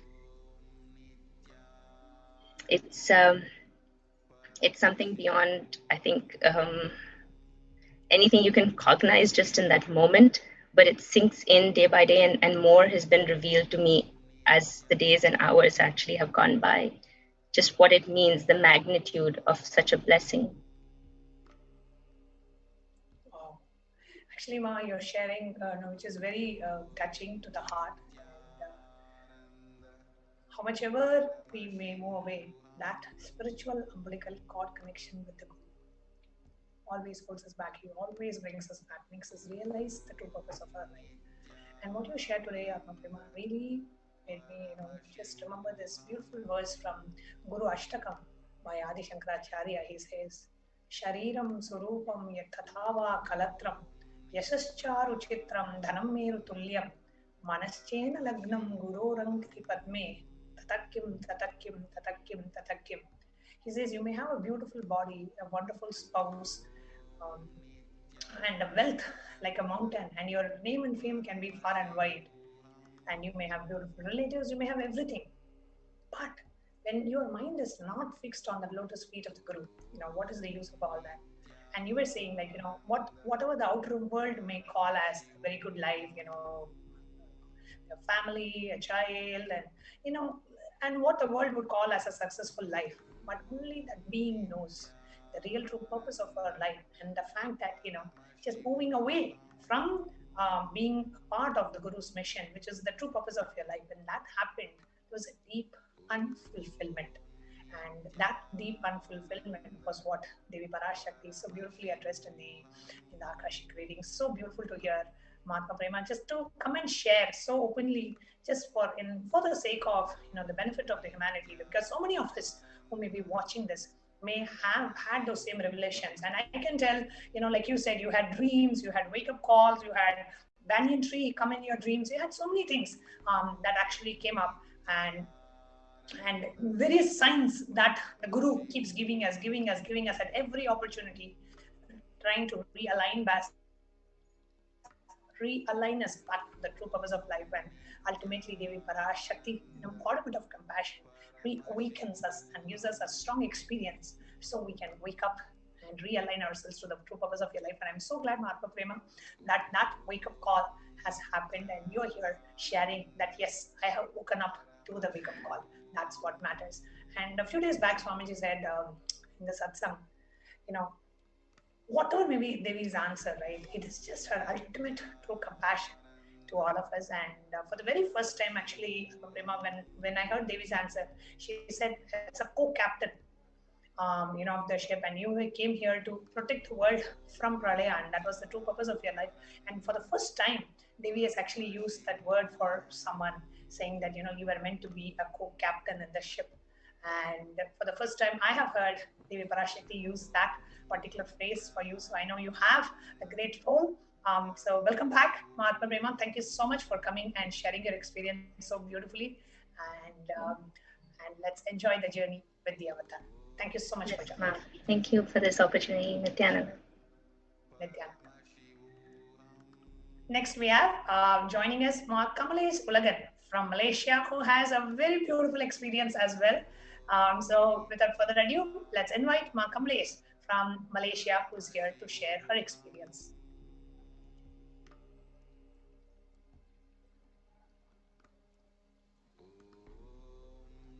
Nithyanandamma.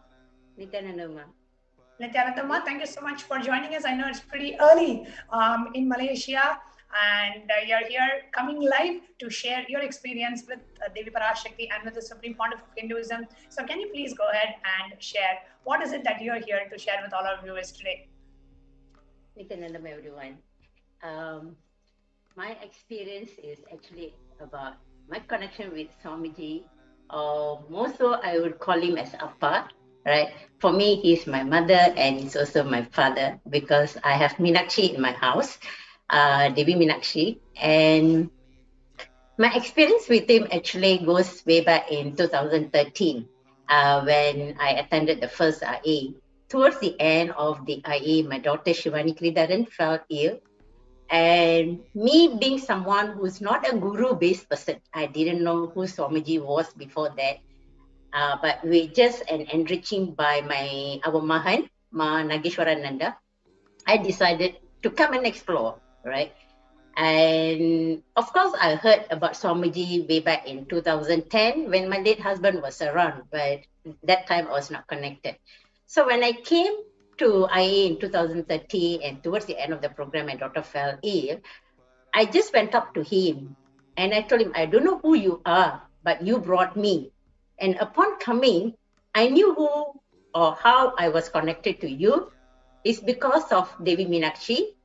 And my Kula Devam is Kala Bhairava, which is this one. And I said, I've lost my husband, right? And so I'm a widow. I have only one daughter. I brought her here. I'm not going to go back home with her being sick. It is you going to heal her.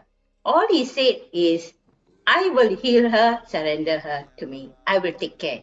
At that point of time, I decided the next time I'm going to bring back my daughter to see him, I will bring a piece of jewel. In my mind, I knew which jewel that I am going to give it to him. Because we used to have Shivalinga in the house, and any piece of jewel that me or my late husband buys, the first person who's going to wear it is always my Meenakshi. So in that context, in 2001, after our marriage, when we went to India, we found this piece of jewel. It's a temple jewel. Gandasaram, right? Madura, I mean, it's a Gandasaram. So we bought it, and it's always been worn by my Shivalinga. And my late husband, being an architect, he redesigned it, took out the Rudraja and put it in jade, emerald, and ruby. So separated into two pieces and all that. So in 2015, when I had the opportunity to bring back my daughter to see Swamiji, and we attended NithyanandaSatsang, the experience was so miracle. A day before our trip, a strong voice just hit me, hey, you have not brought my jewel yet. I immediately remembered what I supposed to take. I went to my safe, I actually brought out the jewel, and I took it to Phuket. I think around the third or the fifth day, I didn't know what was the value of the jewel. I just went and gave it to him. You know, when you go to temple, you always take a gift, right? So in the same context, I took a piece of jewel that I promised to myself, I will give it to him. So when I gave it to him, least I expected the value behind the jewel until he revealed that it belongs to the temple itself, right? I was really shocked with that revelation, right? But the feeling that I got when I gave it to him, the first thing he said, why don't you wear it for me? I was shivering when I had to put it on for him. And when I fell at his feet and asked for blessing, I remember he said something openly. I've done so much of punya to bring back something that is so precious. And whenever he wears it, the punya will come. So whenever I see Swamiji, or even now, lately I've been seeing Devi Parashakti is wearing it, I am super, super excited. I get so excited, I feel that he is just with me, right? And coming back to that experience, I'm an HR manager with essential services. The last 1.5 years, we have been in a lockdown situation. And being a head of human resource, I have to make sure I get a permit to run my business. The business continuity license during this period of time. The same thing happened last year when we first started lockdown, when we started the Paramashivoham program. I refused to sign up for the program because my work was a killer at that point of time. I just surrendered to him. Please make sure I get my approval to run the business. I was one of the very first company in Malaysia that got the license where I could operate the business. And I was able to sustain all our workers without retrenching any one of them. And the same thing happened now. We have gone back to a lockdown period again. And our permit, everything was revoked by the government. And I had 24 hours to get the permit up back again. This thing happened on the Sunday. The announcement came out on the 30th. And I had 31st only to get the approval. Monday, first I have to make sure I have my approval. I have my workers' travel letter. I did my Pada Puja and I told him, I said, I don't know how you're going to make it happen.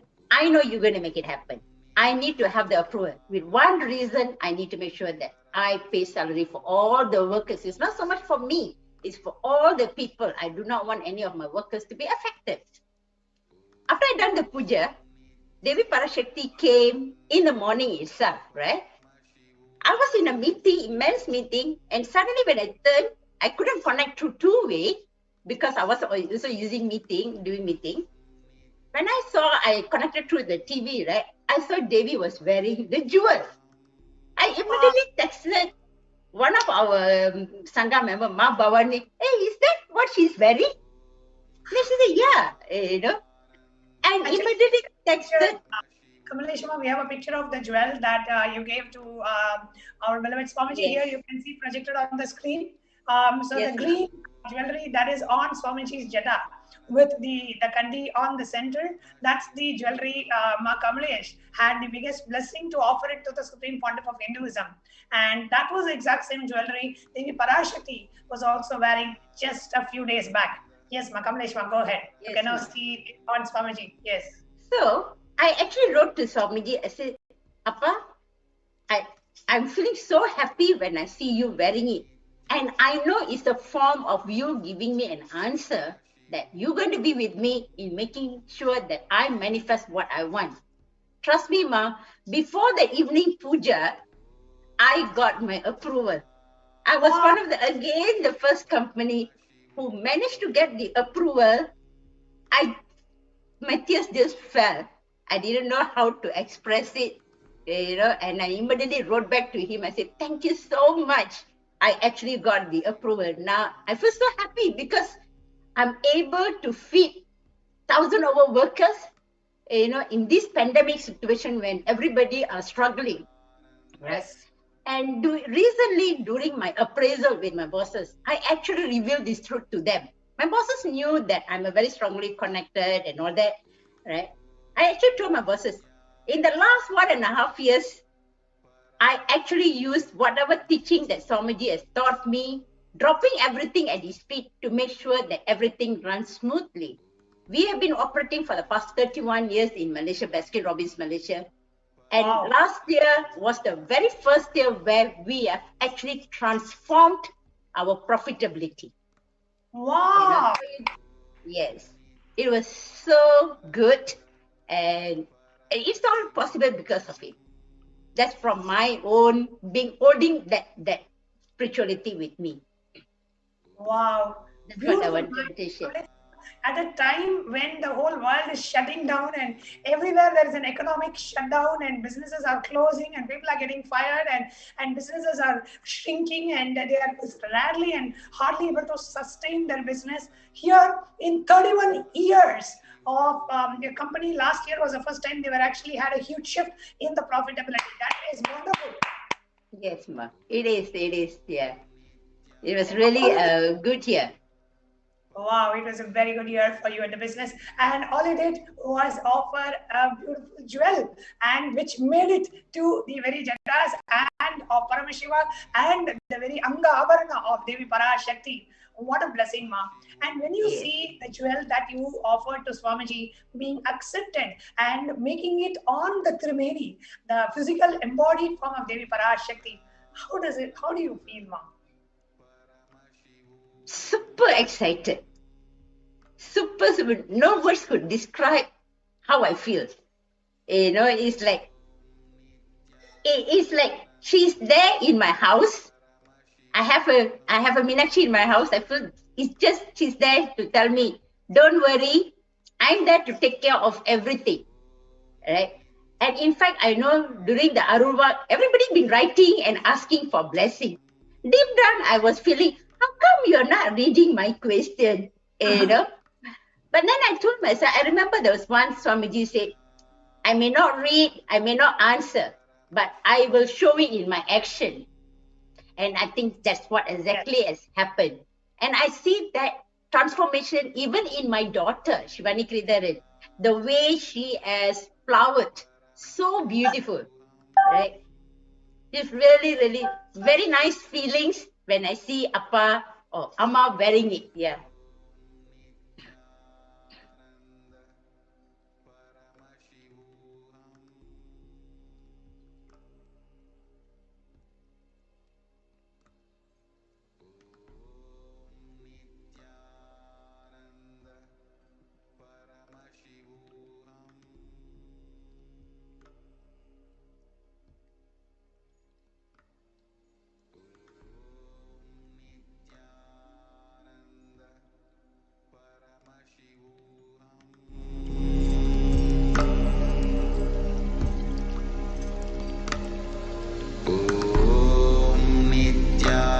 Nithyananda Paramashivoham.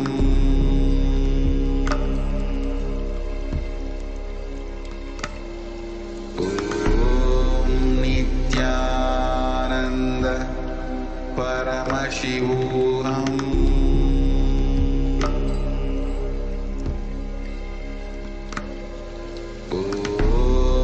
Nithyananda Paramashivoham.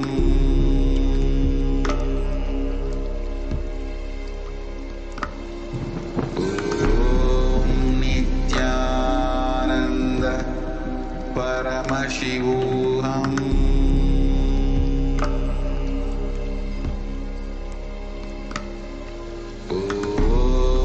Nithyananda Paramashivoham. Nithyananda Paramashivoham.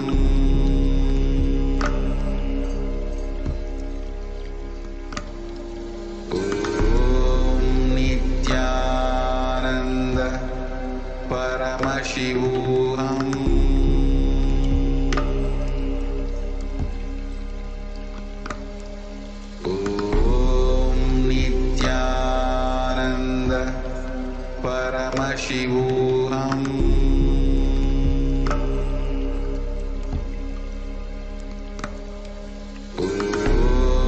Nithyananda Paramashivoham.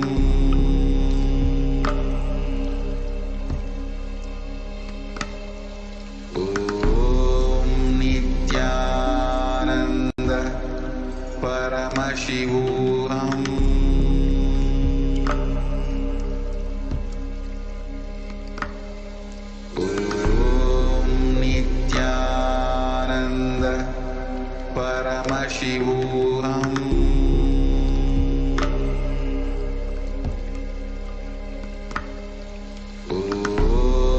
Nithyananda Paramashivoham.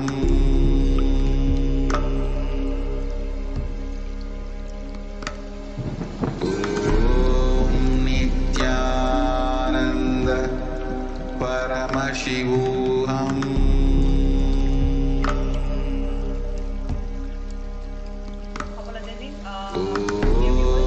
Nithyananda Paramashivoham. How after Swamiji's blessings, things started, so many things started happening in your life, and you were actually talking about how Devi Parashakti, you were just praying to Devi Parashakti to receive the blessings, and Swamiji had said, whether Devi answers it or not, I will be answering your question.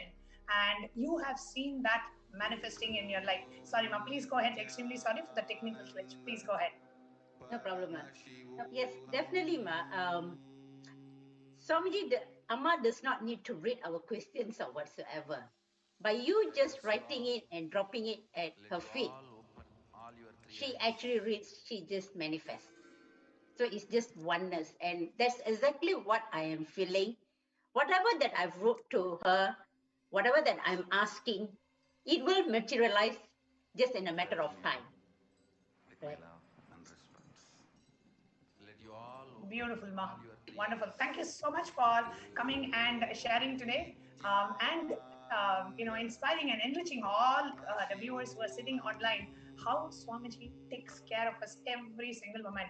And it is a jewel that you offered way back, maybe in the year 2012, Ma. When was exactly that year in which you offered the jewel? 2015, Nithyanandahoam. December, Ma. Yes. December 2015 in NithyanandaSatsang, you offered the jewel, and now it is 2021, 7 years later, still just being blessed.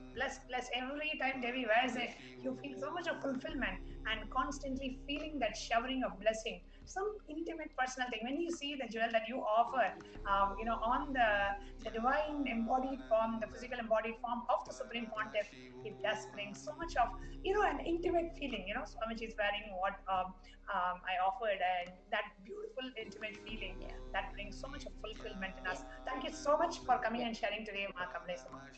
Thank you so much, Ma. Thank you for inviting me. Thank you. So next we have joining us for sharing, we have our Sarvanya Pita Karta, Shrikant Iyer from California, joining us today to share his experience. Nithyanandamaya. Nithyanandamaya. Nithyanandamaya, thank you so much for joining us live from California, USA.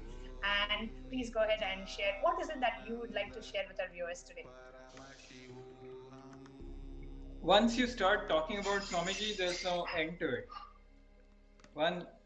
Once you have experienced the grace, there is just so much that happens continuously.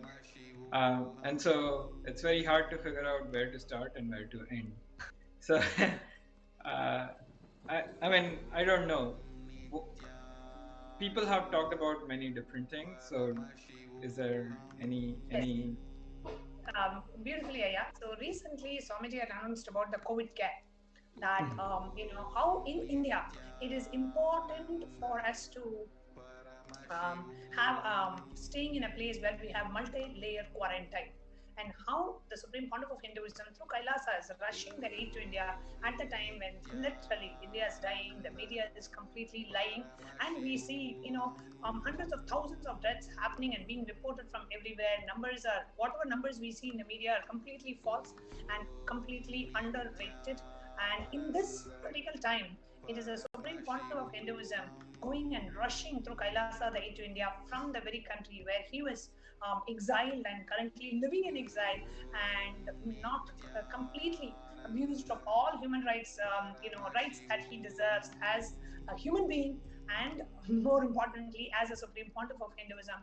But at that time, when India needs the most, it is the Supreme Pontiff rushing the aid to India and opening up literally every monastery, every temple. What is it that you would like to say, when we about this, Aya? Yes, ma'am. So I remember a few years ago, Swamiji in a satsang said that he's neither a communist nor a capitalist, but he is a responsible. He stands for responsibilism, and this is what he displays in action over and over and over again. So while the governments may intend their best to deal with the COVID situation, Swamiji is the one who's actually acting and doing everything he can. And so he had 12 years ago, he had installed the Navapashana Linga in Adi Kailasa. And he has said that anyone who goes there and drinks from the Navapashana, all of the Abhishekam water that has been offered to Navapashana, they will be saved from COVID. And this was during one of the Parashakti Darshans.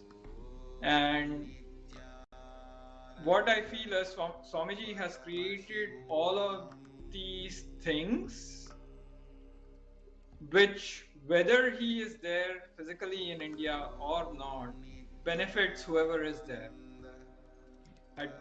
remaining in India.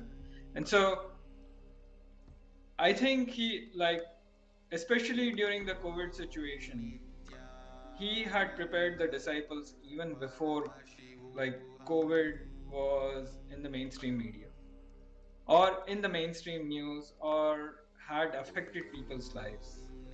We knew what was coming to us, and mentally we were all very prepared, the disciples. But now he's reaching beyond disciples. He's saying he's opening up the ashrams, for example, Adi Kailasa, to anybody who wants to get this multi-level quarantine protection from COVID. And he's also like predicted the third wave of COVID that is going to hit India. I think, I don't think there's anyone who has, like, anyone in the world who's better prepared for this kind of a situation than a disciple of Nithyananda, Paramahamsa Nithyananda. But at the same time, this is a great benefit for humanity on how to navigate through this situation. A lot of people are very confused about what is happening in the world. Why are we in this situation? How are we going to get out of this? And then last time I talked about the pandemic fatigue, at which point people just give up saying, I don't care whether I get corona or not, I'm going out there. I cannot be cooped up. Yeah. And so protecting yourself from these situations is very, very, very important, because you might be making a short-term decision which might affect you in the long term. And the way COVID, like especially in the second wave in India, and Ma, you probably know, your Purvashram father was affected. So the way it is affecting is it's not sparing anyone. It's Swamiji used a word. It's like kiri bhojanam, right? Or kirmi bhojanam. Yes. Yeah, and so the whole air itself is poisoned, and so the only way to survive is, if you are in that location, is to go to one of these adinams and shelter yourself. Yeah. So I think Swamiji is doing everything he can from his side. People who listen to him will do well. People who don't listen to him may not, but I'm not sure what it is. It could be each person's karma. But this is just my hypothesis that allows you to whether listen to him or not listen to him, trust him or not trust him. And as you very beautifully said, Aya, that how much the responsibilism that the Supreme Pontiff is taking towards humanity, and especially the people of the Bharata Desha, and the importance in not just reviving Sanatana Hindu Dharma, not just keeping a seed bank of Sanatana Hindu Dharma in Kailasa and protecting it and reviving it, in spite of so many attempts to assassinate him, and the very monastery which Swamiji is opening up to public, he was locked inside his own quarters, and that whole quarters was burnt, and it was live telecasted on the national television channel. And the atrocities that have been meted out to the Supreme Pontiff of Hinduism cannot even be spoken in words. It's literally the heart bleeds when you just remember what was done to Supreme Pontiff of Hinduism in India. And today, Swamiji is doing everything that he can do to protect that same country and the citizens of that same country. And how does it make you feel? It just like you just melt at the way he flows, and even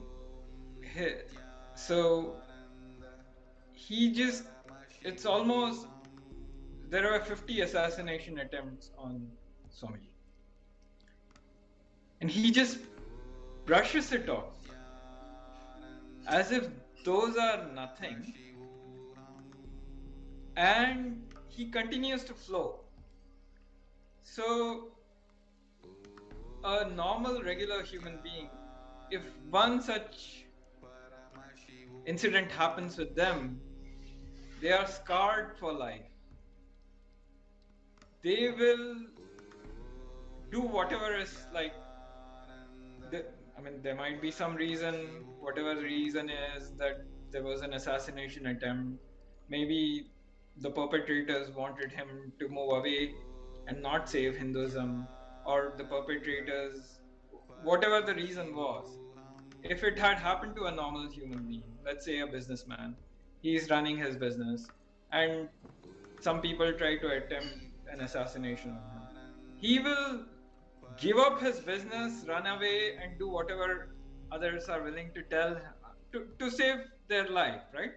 He's not going to continue to fulfill his duties and responsibilities and the purpose despite of so much opposition.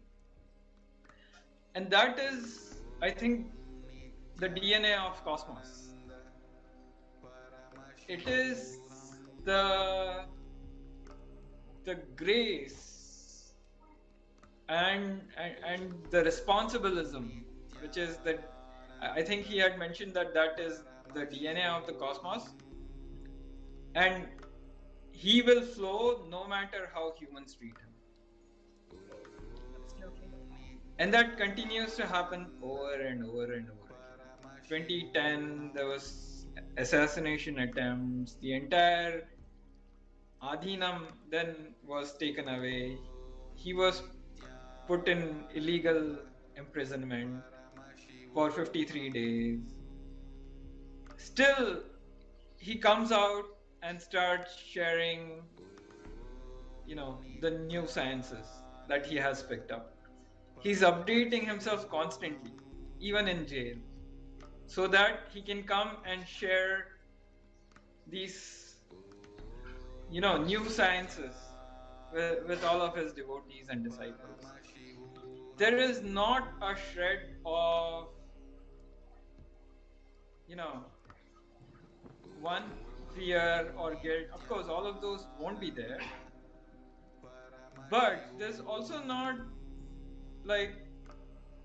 nothing can take him away from, the course he has set, which is to help humanity. So, absolutely. I think at one point, I think he was talking in IA. This was during those days when people could meet him physically and have his physical darshan. In one of the satsangs, he was talking, and he was saying that I am here to take care of you right from birth through whatever age you are, and even after death. So anyone who has had an initiation, I just feel grateful that at some point I got to meet Swamiji and got initiated, and I am taken care of. So it just feels, it's huge gratitude that he won't let go of you ever. Absolutely. Right? No matter what you do, no matter, human beings have done so much atrocities against Swamiji and his Sangha, but he's not giving up on human beings. Absolutely. That is the ultimate compassion of the avatar. Like you said, the last line, no matter what you do, he will not give up on humanity, he will not give up on us. And the biggest blessing one can get is being initiated by the avatar, and we're all so blessed to have received that initiation. And the Supreme Pontiff, even when he is not able to physically be, is making himself available through the Divya Sharira. He easily gives Bhava Samadhi darshans and initiations. And we are also blessed to receive that. Thank you so much, Shrikantaya, for coming today and sharing your experience. Thank you. Nithyananda. And next, we have Ma Sonali Gupta from San Jose, California, who is here to share her experience of Devi Parashakti. Nithyanandam Sonali Ma, thank you so much for joining us today to share your experience with us. Nithyanandam Ma, Glad to be here. So I want to, there's so much to share. Like Shrikantaya was saying, one doesn't know where to start. Uh, but I'll just, I'll just begin by saying that, I feel so much gratitude for what Swamiji has, how he has opened his doors of all his ashrams for people to come and be saved during the pralaya. And uh, and I resonate with how Swamiji was saying, in the news we don't hear the reality. My own family is back in India, and in the street where my parents live, out of 10 houses, like seven had some sort of COVID infection. Some family member either kind of caught an infection or was somehow impacted with COVID. With Swamiji's grace, I was so worried that, but that my parents were also there in the same street. They are thankfully kind of protected, and I already feel so grateful about that. But it's amazing, right? At this time, like, no amount of wealth, no amount of contacts can save you. And my own brother-in-law, he's a very renowned doctor. He's an oncologist, and he has struggled like to really save some of his closest friends, and due to lack of beds and how the hospital system is completely paralyzed. There are no oxygen concentrators, and there's no way, like, he hasn't been able to save the life of some of his very critical patients who were like cancer patients, who could not survive, and that was just because he could not get the oxygen concentrators to them on time, right? Like, right now, no matter who you are and where you are, it's just like the pralaya is just like you cannot, there's no way you can be saved unless you have like that grace of Swamiji. And I mean, he's doing all of these physical things, and then he's doing darshans. There's just no stone unturned that he's left to kind of help humanity and protect them from the pralaya. So that's something that's been very hard. Like, really melts my heart when I kind of think about how he has opened doors of all his ashrams, and always thinking of taking care of people.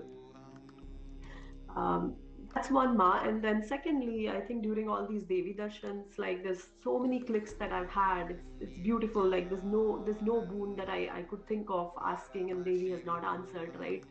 It's been amazing, like, with so many different clicks. I think one important click I had, and many people ask you, and they've also asked, and Devi has answered in many different ways, that how do you get your question answered, and how do you make sure that your question gets answered. And I think one click I've had during this time, out of many different clicks that I want to share, is I think when Swamiji had said in a couple of satsangs that when divine or guru is just a utility value for you, that's you have to shift your space from divine being just a utility value. And it really clicked, right? I think, like, some point, when you ask yourself, like, we go and ask for boons for health, wealth, relationships, all these things. But at the end of the day, when you start thinking that you want, like, in whatever way or in whatever form you connect with guru, whether it's in the form of guru or Devi or or Paramashiva, what is it that you really want? Do you want Paramashiva himself, or do you want wealth first? Or mind is very cunning. You always think, once I have wealth, I can contribute. Once I have good health, I can help. Once I have relationship, I'll feel complete. But I think when your space really shifts from that, all of this is less important, and the most important priority is I want divine himself, right? I think that's when the connection really deepens, and that's been like a very important click I wanted to share with everyone, ma. Beautiful, beautiful, Masonali. I know, like, so many of us have this question. How do I get my question answered, and how do I receive the blessings, which is exactly what you answered today. And is there anything else that you would like to share, Sonali? Yes, ma. Like, so ma, I had like asked several boons to Devi, right? And then Devi really answered like a lot of different questions, from what is my purpose of life, ranging from what Devi said, I'll also I'll you will be the channel to spread Sanatana Hindu Dharma. So, like, very very beautiful blessings and boons. In fact, very recently I had this, my I was talking to my family, and I've been telling them to kind of go to Adi Kailasa, but they live very far from there. They live in north, right? So their question was, we know we'll be protected in the ashram, but just the whole effort of kind of taking a flight, going there, and it's too risky at this time, especially when Bangalore is not a very safe place, right? So I was going through this incompletion of, I don't know what the right answer is. What do I tell them? And So I asked Devi this question of saying, can you please extend protection to my family members, and just let the right completion and the right answers come to them. And Devi beautifully answered, like, tathastu, I'll take care of it, and you'll not have any suffering. And that, like, the moment Devi said it, like, I knew that, I don't have to worry. Like, whatever needs to happen will happen. If they need to go, they will go. If they need to be protected where they are, they will be protected. If they need to go at a later time when stage 3 starts, they will go. So somehow, like, all of these answers, like, just lead to deeper and deeper connection and deeper completion. And it's just been a beautiful journey, Ma. Beautiful, Ma. Thank you so much, Ma Sonali, for coming and sharing your experience with all of us today. Thank you very much. Thank you, Ma. Yes. So next we have Ma Atmapriya Swami, who is going to join us, and along with her, coming to share today is Ma Soumya Solai from Canada, who is going to be joining to share her experience. Nithyanandam. Nithyanandama. Nithyanandama Soumya, welcome to the show. Thank you, Ma Nithyanandam. So, Ma, yes, Ma. So, thank you for coming to the show. So, go ahead, Ma. So, what is your experience with Devi Parashakti and what she has revealed to you in the Akashic readings? Sure, Ma. So, recently asked for blessings from Parashakti for protecting my family back in India. So, the situation is getting worse there, and we are hearing many family out, extended family out there affecting with COVID.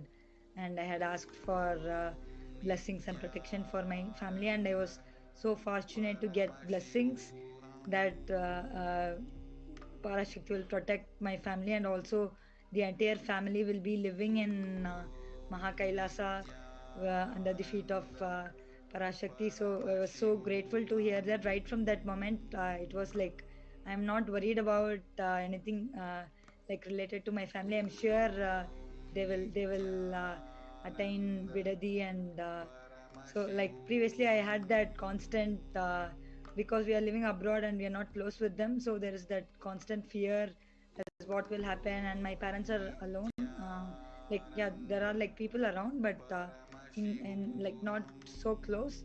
So I was kind of worried before that. Now after listening to Swamiji's like Parashakti Arulvaka, I am so grateful. And so now I know that I just have to pray. I do fasting. Like whenever I kind of feel a bit down, or like whenever I get doubts, I like to get back to that powerful space. I do fasting, and in that space, like I'm able to like the way I talk to them, it becomes totally different. And then I realized that whenever I like follow Swamiji's teachings and like Guru Vak, it's so amazing. So even this thing where Swamiji has said everyone to go to Bidadi, and that is the like only way to escape oneself from the pralaya. So I think I try to tell everyone who I get a chance to talk to that like following Guru Vak is the best thing to do, because for me based on my experience, whenever even the little thing that I follow or what Swamiji said, it brings so much auspiciousness. And whenever I miss Guru Vak, I feel like okay, I missed that. Only because of that like it's not happening. So that kind of feeling I get. So this is like a great chance for us to follow Guru Vak. And it's not just like we are getting escaping ourselves from corona. Like that's the best lifestyle that we can live. Especially like I know everybody is locked down in their homes. They're not able to go out, and the only thing they can do is like talk in phone, or like use computer or any chat, Absolutely. right? So I think being in such a spiritual atmosphere, like with nature, with lots of people around, without any mask, and like healthy food, everything for free. And also like everything is available. Like there is nothing that is not there, like what Swamiji is offering. So it's such a great chance for everyone to go there and I have been to Bidadi. So if I had been in India, I would have like packed my bags by now, and I would have been there. So last year I was there in India, and I was Okay, thinking that if I was there now, I would have gone there. amazing. So, in spite of Devi precisely revealing what exactly the world is going through and how the world is melting and it is dissolving. So, what do you feel? How the Supreme Pontiff has actually opened the doors of Adi Kailasa for each and every one with deep compassion to come and take refuge there and then enjoy the presence of the Adi Kailasa. So, what do you feel about that? It's really like no one is prepared for this pralaya, right? Like, everybody is still like taking it, and they're not sure what is going to happen and what to do. And like this initiative from Kailasa and Swamiji is something unprecedented. Like nobody can do it, and nobody can even think of doing this. Like offering everything for free for any number of people and for any period of time. Like Swamiji even opened it up. Like if I can. I think someone asked if I come there and can I stay there forever, and like Parashakti immediately said, of course you can be there forever. So that kind of care and compassion, like nobody can even think of it. Ma. Only Avatar can like prepare us and like do this such a wonderful opportunity. And I think Swamiji has always been preparing the like his disciples for this. Like I came to Swamiji only recently, and even during these few years, like 2 years, I feel like whatever I have done is kind of a preparation for this. Whether it's like enriching others, so I felt that I was not really enriching others. I don't know like anybody even listened, but actually, but I am enriched now. I know why Swamiji is doing what he is doing. Like that is actually a chance for us to understand Swamiji better, and like if I am going to talk to my parents or like my friends now about Swamiji, it's going to take a while for them to like understand. But Swamiji has told us to do it long back, like during right from the Paramashivoham initial days. So now it's like easy step. Now if I'm going to talk to my parents, like they already know that I'm following Swamiji, and like everybody of my friends, they already know. Like now it's like easy task, and it's like good for them as well as for me. It makes it easier. So like whatever Swamiji says, if we follow it, then we are saved. Like yeah, now this is like a good thing that like definitely if we follow it now, we will be so grateful that we have followed Swamiji's words. Otherwise, we are going to feel that, oh, I should have done it long before. Definitely, even for littlest of thing, I used to feel, oh, okay, so only because I missed doing it, missed Swamiji's words, I'm now having to face this. If I had followed that, then I would have been saved. So, like going to Bidari, something like that, if we like stick to it, definitely will be grateful. Like that such a like beautiful place. I have no words to like talk about it because every time I see a picture where I took in Bidari, it feels like I feel so peaceful, and if if I get a chance to go there again, I'll like as I said, I'll definitely go there. And even like I was telling to my family that if I was there now, I would have like gathered everyone and gone there somehow, like even in spite of the lockdown somehow. So yeah, in spite of any hurdles, it's the best thing to do is go there and be right there in the space of Swamiji. Absolutely, ma'am. Thank you so much for coming and sharing your experiences, ma'am. Thank you so much, ma'am. Nithyanandam. Thank you, Ma. Nithyanandam, thanks for inviting. So with that, we'll be moving on to the next segment after a short break. There are some great spiritual sciences unique to Hinduism. Subtle, otherworldly, but definitive sign. Manifesting the cosmic beings in Archavatara, deities in Nijavatara, living incarnations is fasting. The father of Vedas and Agamas elaborately explain the whole science of making the cosmic beings manifest in Archavatara, deities, and Nijavatara, living incarnation, both. During the Bhava Samadhi Darshan, literally those cosmic beings manifest through this body. Just like how they manifest in Archavatara, deity, they manifest in Nijavatara, Pratyakshavatara, and give you all the boons you ask, bless you. See, each God is an independent intelligence to lead you to enlightenment. Each God is a bridge for you to achieve the Shivatva, the ultimate Shiva consciousness. Krishna is the bridge for you to achieve the Krishna consciousness. But the Shiva consciousness, Krishna consciousness, all consciousness is one and the same. Ultimate consciousness only. So that energy itself completely expresses. Just like Radhika, when I see my own sweetness in the mirror, I become eager to taste it.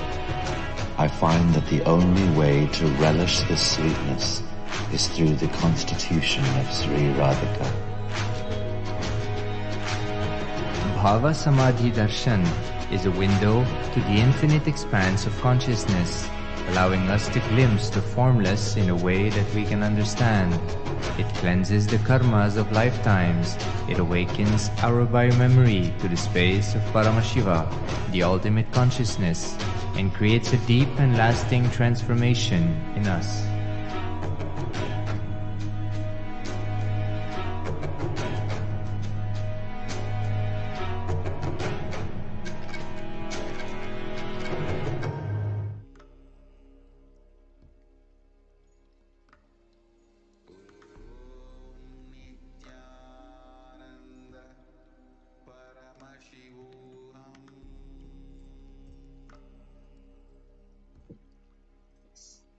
Nithyananda everyone. So welcome back. So as we're getting ready for the Parashakti's live revelations of Akashic readings, we will now be entering into how to offer our deep gratitude and prayers to receive the blessings of Devi Parashakti. So we'll now be understanding what is the exact way to offer gratitude to Devi Parashakti.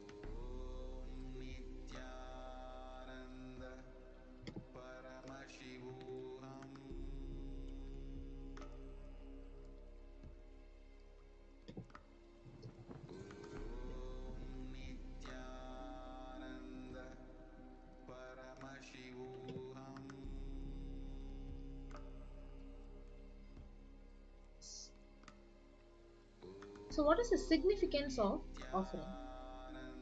So offering is giving of divine gift of pure love, devotion and oneness, and it consists of two parts. One is giving and number two is accepting. So only when the divine accepts what one offers, the offering becomes complete. So offering is not made out of fear nor out of greed. So when an avatar lands, the offerings are purely a part of the grand Leela played out for only for enlightenment. Yes. So now we'll be entering into the Dhyana Sloka. So the Dhyana Sloka, it says, Indhuni Bhavedakara Vagdi Nayanam Syat Pankaja Varabhaya Japakshara Sarayuktam Angahima Bhushana Vichitravasanam Syat Tunghama Kutojjvala Manonmani Swarupam. So what does this verse translate to? So moon-like face, holding the Vedas books on hand, fire in eyes with lotus flower, gracing and blessing the hands and one hand with japamala, beautifully decorated with jeweled ornaments in wonderful clothes and shining bing crown, and her name is Manonmani. So this is from the Mula Agama, the Manonmani Dhyana. Next we have the Dhyana Sloka. Dhyaye Devim Trinatram Shashini Bhavadhanam Veda Hastam Dadanam Savye Padmam Varadamapare Chabhayam Chakshamalam Divyai Rabharanair Vibhushitatanam Brahmadivihi Pujitam Devi Meva Manonmani Pratidinam Kamartha Dhatrim Shubham. So this verse says, I meditate on Devi with 3 eyes, glowing like a moon, and holds the Vedas, the lotus, and gracing with blessing and gracing hands.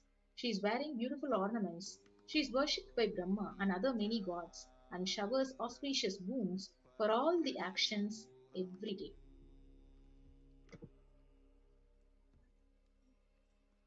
Yes. What is the significance of the divine element gold? So joining with us, we also have Manitya Pranapriyananda. Yes. Gold is a divine element. It purifies anything it touches.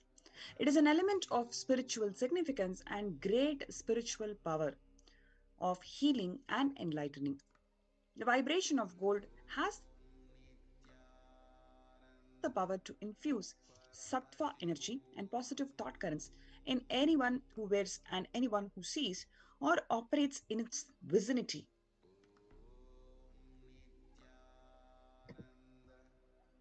Yes. So gold is present in all scriptures, the Vedas, the Smritis, Itihasas, and Puranas. In all Hindu scriptures, it is abundantly displayed that gold is the most auspicious and purest metal, which purifies our being. So in Hindu civilization, everything was built in gold, exchanged in gold. So ritual feasts were offered in golden bricks. So when one was to be saved from life-threatening illnesses, gold was offered as a ritual fee, and gold was in abundance and used for weighing equivalent amounts of commodities, including cows. So kingdoms were built with huge doors of gold, and the streets would have huge columns and huge archways made of gold. So horses and cows were dressed in gold.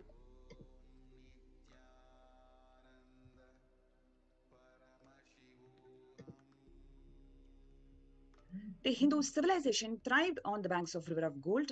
Indus river was called Hiranmaya in Rig Veda. The river Saraswati was called Hiranyavardhini in Atharva Veda. Gold is a supreme element for offering gifts to the ones you love and revere. Temples are constructed and paved in gold. Deities are made in gold and decked and adorned in gold because it preserves the enlightenment energy. For thousands of years, it lasts forever. So we'll now move to the first offering, the E-Hundi offering, where the verse Shastra Pramana says, Bhakti Priya Bhakti Gamya Bhakti Vasya Bhaya Paha Shambhavi Sharada Radhya Sharvani Sharmadayini. So it says Devi is fond of true devotion and is realized through true devotion. She can be won over through true devotion and she removes all your fears.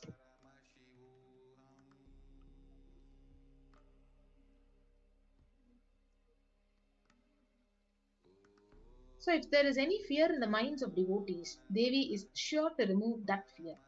So it is stated that Devi likes to be worshipped in autumn, and here it is meant that autumn of our lives, when thoughts turn more and more inwards, the role of the divine is known and understood clearly, and the need for Devi worship becomes very stronger. So you can offer your gratitude and devotion to Parashakti by offering this kanika, and your name shall be chanted out during the special puja to Devi Parashakti.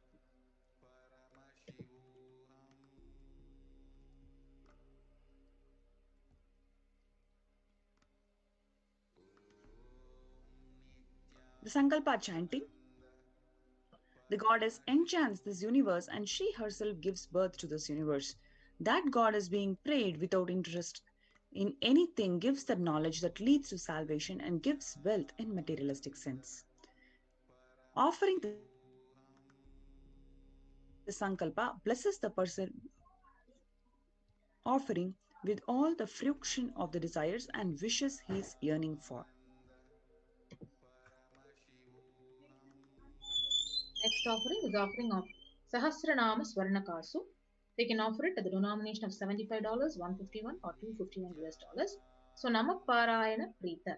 She who likes the repetition of her various names from Lalita Sahasranama. So this is the offering of 1008 names of Devi Parashakti, and it is a very special and unique archana offered to the Mahameru of Devi Parashakti. So you can offer a gold coin inscribed with each of the 1008 names and receive the blessings to have all the Ananta Kalyana Gunas, all the divine qualities of Devi Parashakti.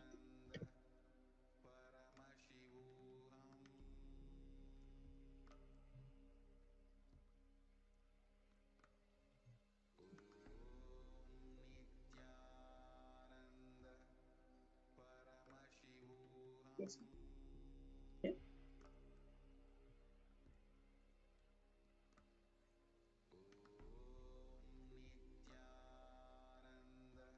Ma Pranapriyama, can you unmute yourself? Sorry, ma. Oh, sorry. I bow down to the lotus Meenakshi, whose crown has the garlands of pearls and face shining like a full moon, whose anklets that are studded with gemstones and has small bells, who is shining like a splendor of lotus, who grants all the wishes, the daughter of the mountain, who is bowing down to the goddess Meenakshi, the ocean of compassion. So you have this opportunity to offer Mukta Anguti, the finger ring with the pearl, which is available at $251, $501, and $750. Yes.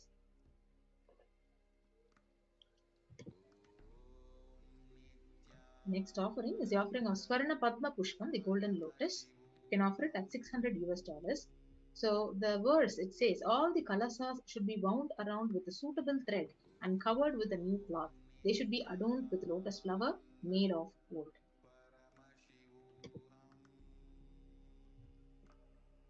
So there are hundreds of scriptural references for using lotus in the worship of Paramashivam.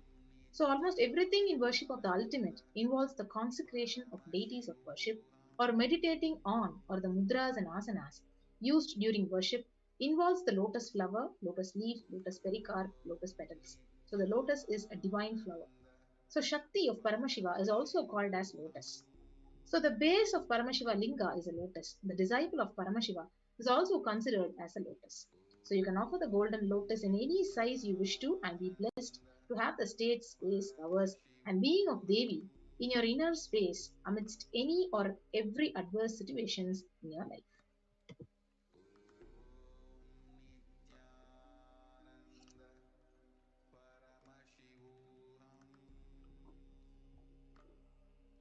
The next offering is the Swarnamiti, which is available at $750, golden touring. You whose brightness from the tourings destroy the darkness of ignorance from the minds of your devotees who prostrate at your feet. You whose brightness from your 2 feet overpowers that of the lotus flower.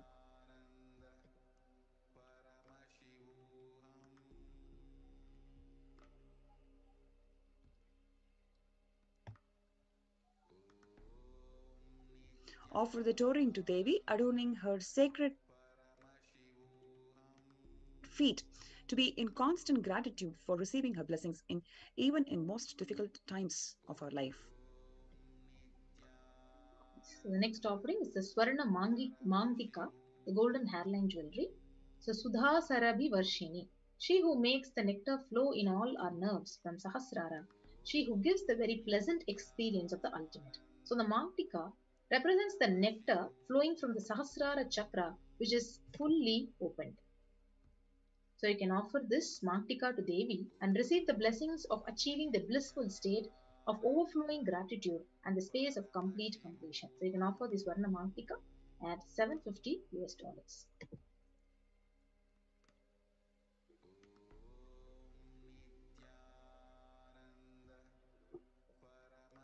The next offering is the Pratyaksha Pada Puja.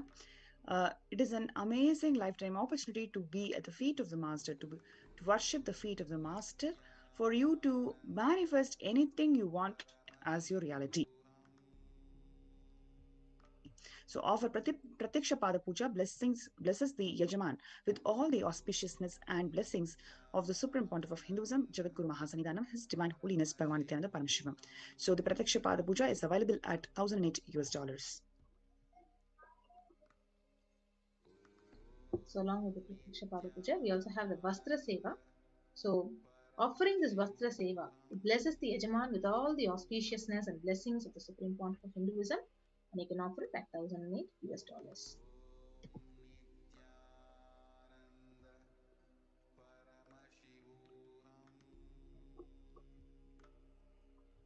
Next offering is the so here is the glimpse of all the offerings that we have. Ihundi, Sankalpa chanting, Sahasranama Swarna Kasu, Mukta Anguti, Swarna Padma Pushpam, Swarna Metti, Swarna Manktika, Pratyaksha Pada Puja, and Vastra Seva.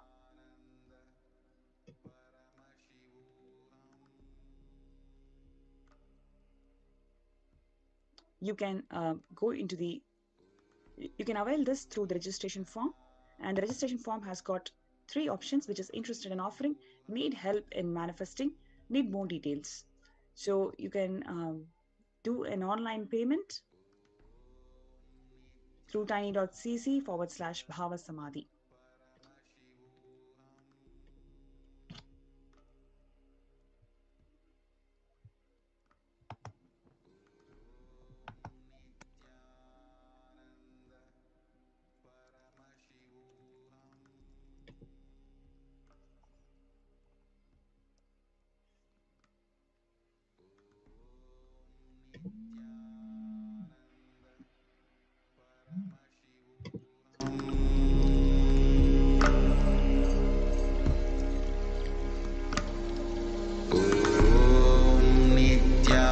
Nithyananda Paramashivoham.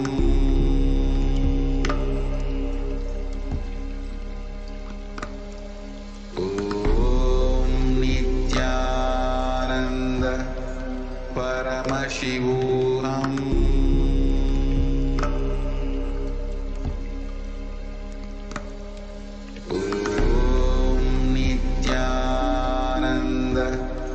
Paramashivoham.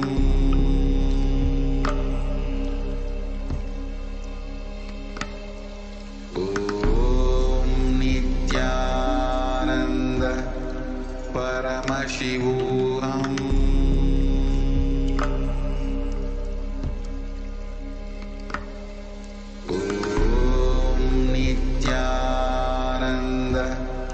Paramashivoham.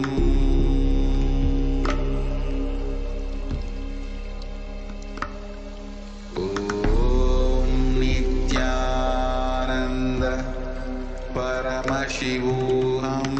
Om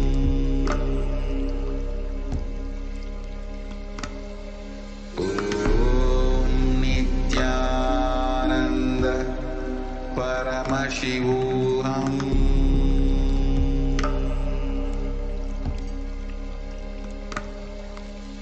Om Nithyananda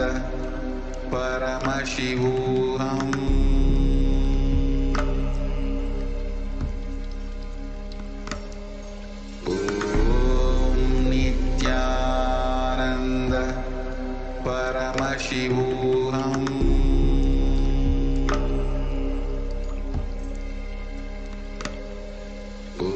Om Nithyananda Paramashivoham.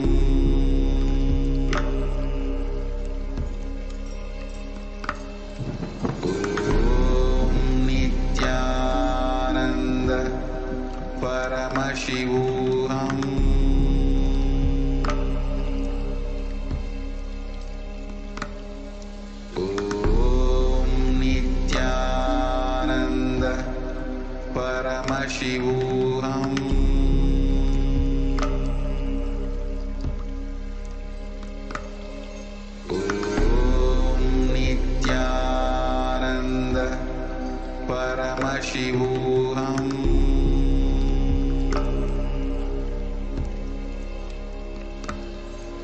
Om Nithyananda Paramashivoham.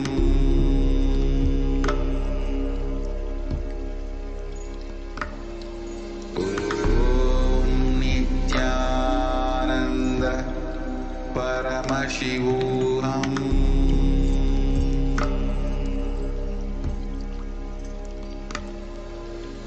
Om Nithyananda Paramashivoham.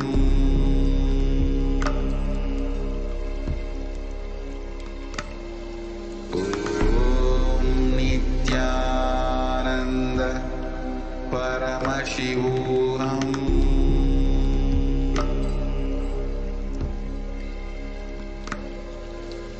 Om Nithyananda Paramashivoham. Nithyananda Paramashivoham.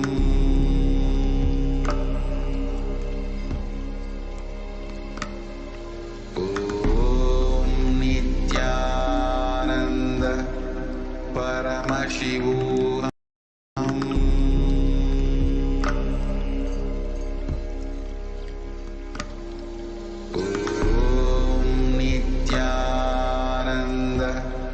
Paramashivoham.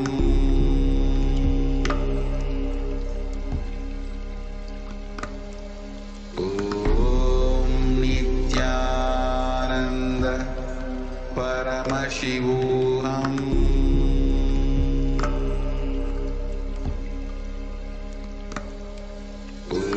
Om Nithyananda Paramashivoham.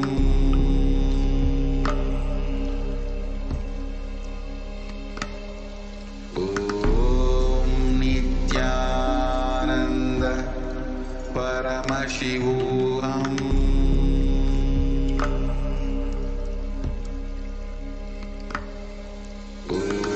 Om Nithyananda Paramashivoham.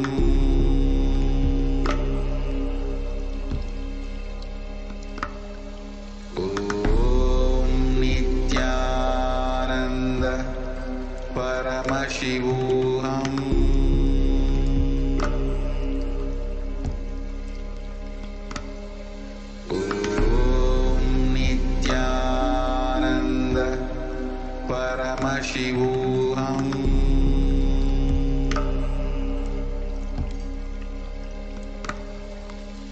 Om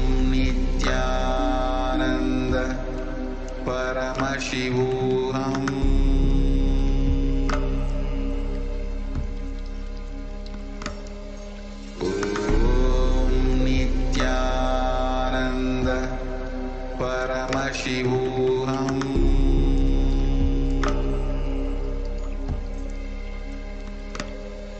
Om Nithyananda Paramashivoham.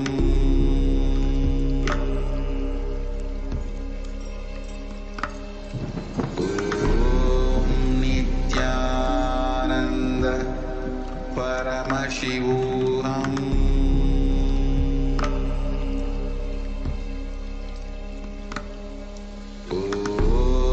Nithyananda Paramashivoham. Paramashivoham.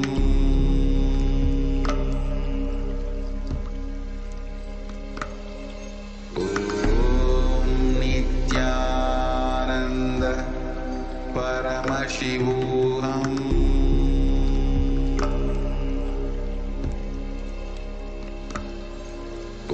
Om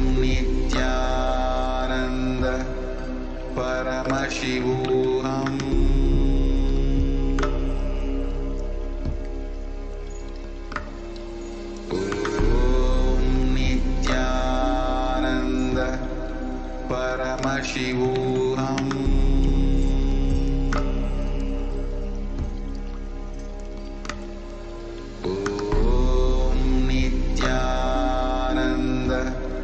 Paramashivoham.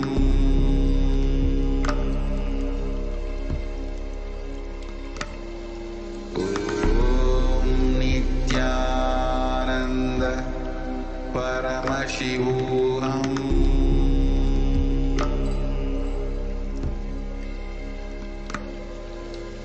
Om Nithyananda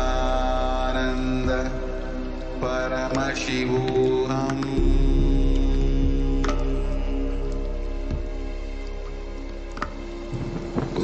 Om Nithyananda spiritual sciences unique to Hinduism. Subtle, otherworldly, but definitive sign manifesting the cosmic beings in Archavatara, deities, in Nijavatara, living incarnations is possible. Understand? Kriya Pada of Vedas and Agamas elaborately explain the whole science of making the cosmic beings manifest in Archavatara, deities, and Nijavatara, living incarnations, both. During the Bhava Samadhi Darshan, literally those cosmic beings manifest through his body. Just like how they manifest in Archavatara, deity, they manifest in Nijavatara, Pratyakshavatara, and give you all the boons you ask, bless you. You see, each God is an independent intelligence to lead you to enlightenment. Each God is a bridge for you to achieve the Shivatva, the ultimate Shiva consciousness.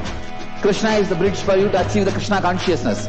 But Shiva consciousness, Krishna consciousness, all consciousness is one and the same. Ultimate consciousness only. So that energy itself completely expresses.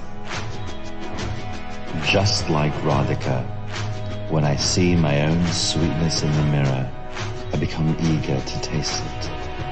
I find that the only way to relish the sweetness is through the constitution of Sri Radhika. Bhava Samadhi Darshan is a window to the infinite expanse of consciousness, allowing us to glimpse the formless in a way that we can understand. It cleanses the karmas of lifetimes.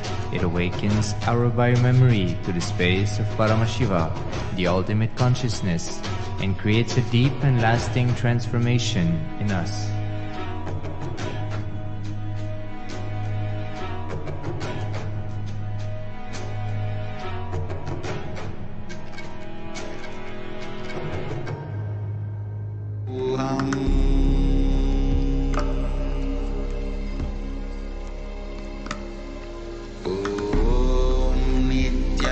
Nithyananda Paramashivoham.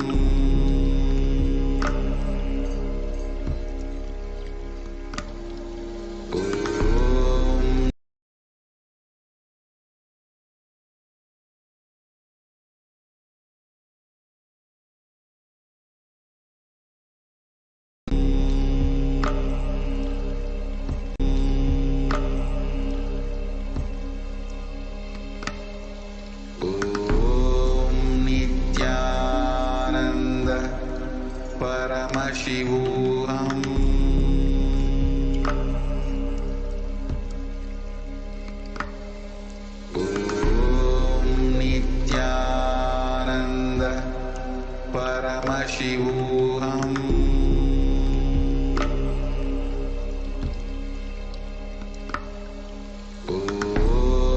Nithyananda Paramashivoham. Nithyananda Paramashivoham.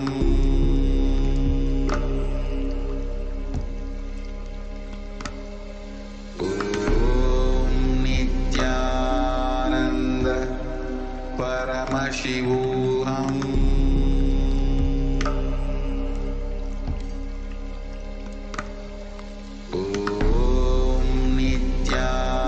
Nithyananda Paramashivoham.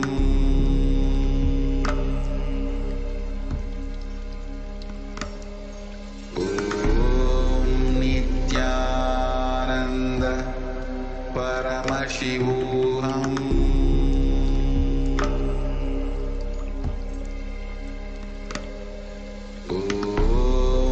Nithyananda Paramashivoham.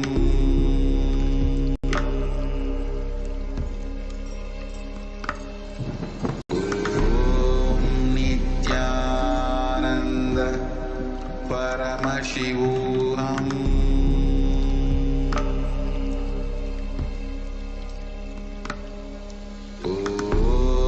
Nithyananda Paramashivoham. Paramashivoham.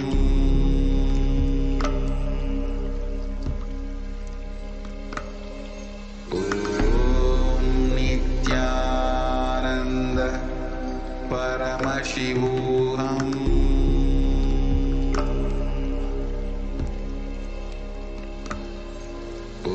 Om Nithyananda Paramashivoham.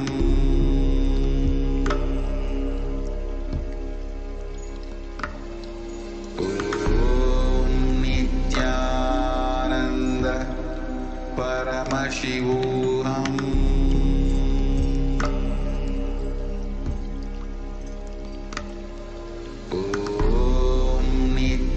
Next segment, which is Kailasa's multi-layer quarantine opportunity for India during COVID-19 as a practical solution resulting in health, joy, and bliss. Joining with me is Ma Achalananda Swami, who is one of the administrators in Adi Kailasa.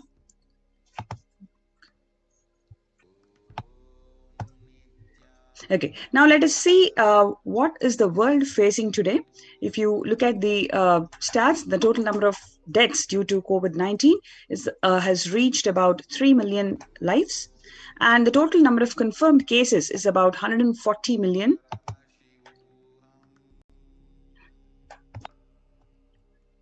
And you can see almost every place, every single place where you can find a human settlement, it is affected with COVID. And here you can see the daily new confirmed COVID-19 cases per million people.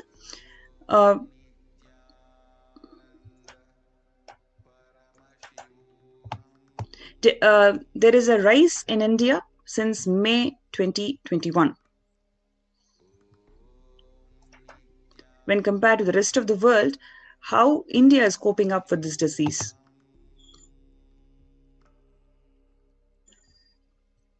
Here you can say that the Indian cases rise up to 350,000 in 7 days, while the US drops to 50,000.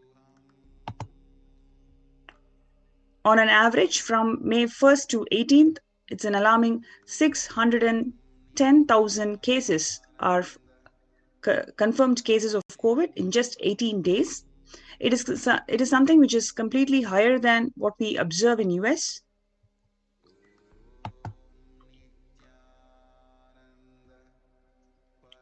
The number of deaths in last 24 hours is about 4,529 deaths. And there is already a large amount of material that's been floating around saying that we are not getting the right stats. The government is underplaying the deaths. And even then, the number of deaths is about 5,000 new deaths in last 24 hours. Here you can see about 1.23 lakh deaths in 71 days, where Gujarat government claims only 4,218 people who have died out of COVID. Right? And here you can see how India is coping up with the vaccination. It's just about 10% of people who are affected, or the overall population in India is vaccinated. And even if you are vaccinated, you are prone to secondary infections. All these secondary infections such as black fungus, white fungus, and so on, every single secondary infection that we see, there are enough scientific evidence saying that because you are vaccinated, the immune system to other diseases is largely lowered, and that makes you to be prone to secondary infections like black fungus, white fungus, and so forth.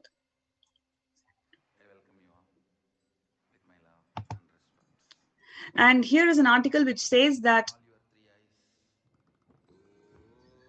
because you're getting vaccinated, you are prone to the secondary infection, and the mortality rate of these fungal diseases is close to 70%. And more deadly fungal disease emerged in COVID-racked India. And the other issues, on one hand, you'll see only 10% of the population is vaccinated, and even the people who are vaccinated, they are prone to secondary infections that has 70% mortality rate. Now, where is the medical infrastructure of the country standing? There is actually a black market for oxygen concentrators is spraying on affluent Indians hit by COVID-19.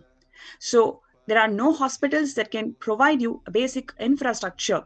People have to stand in queues, and people die right at homes because they are not able to find a hospital that can fetch you a bed with oxygen concentrator or even an ICU ward.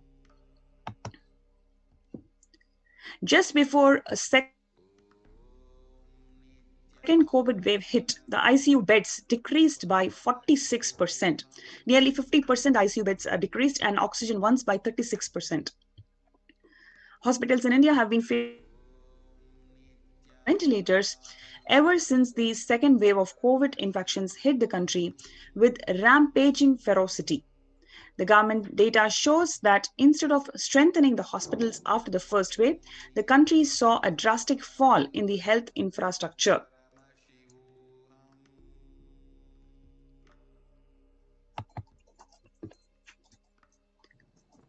COVID-19 India, patients struggle at home as hospitals choke.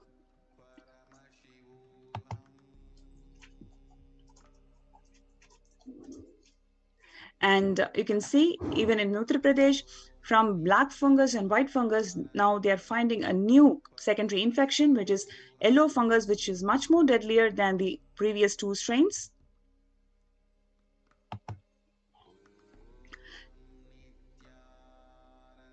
So we are looking at India suffering from a lack of medical infrastructure.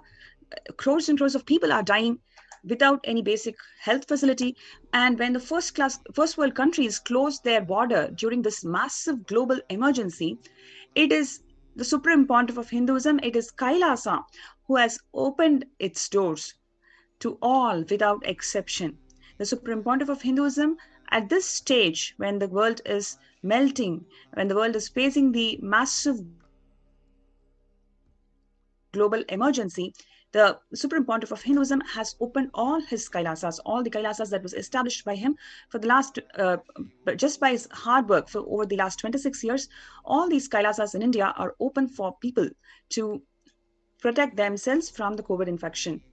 So the Supreme Pontiff of Hinduism has opened these Kailasa COVID care centers in India for the people to protect themselves from the COVID infection.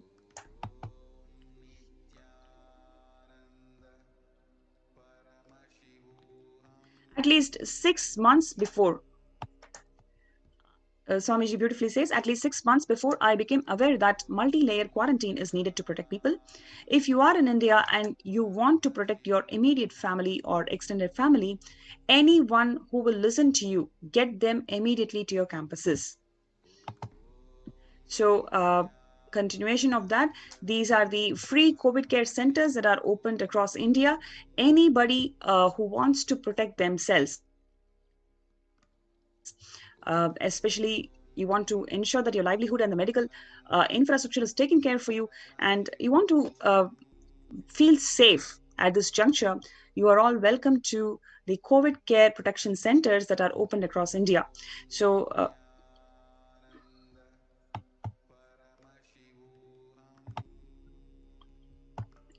Kailasa rushes to help.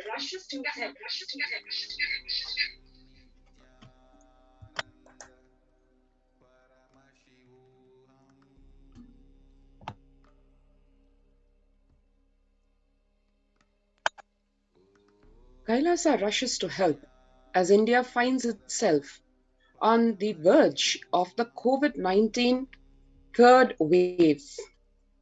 Multiple free COVID care centers have been opened across India. Various social services have been offered during the pandemic in Nithyananda ashrams across India.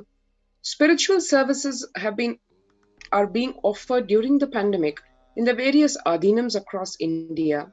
And over and above everything else, the tremendous spiritual guidance and support in the form of the cosmic revelations given in the Devi Parashakti Akashic readings on the global pandemic and the elaboration of the same in the satsangs given by the Supreme Pontiff of Hinduism. Yes, the home quarantine is simply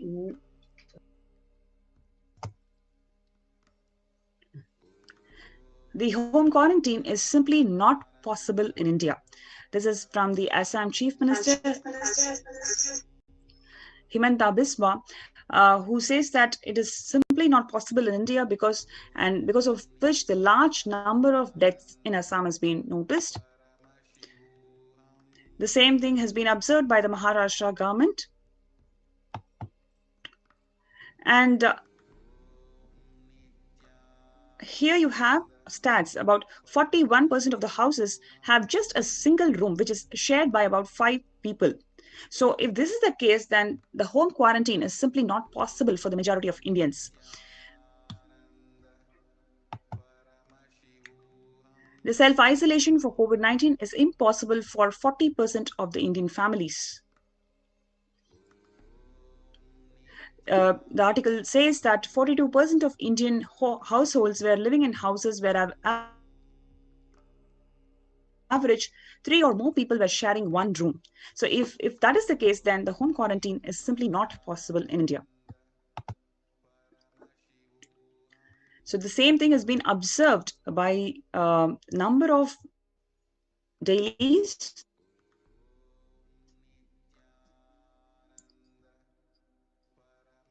Where is the So that is the reason why the Supreme Pontiff of Hinduism, Jagat Guru Mahasannidhanam, His Divine Holiness Swamiji, has opened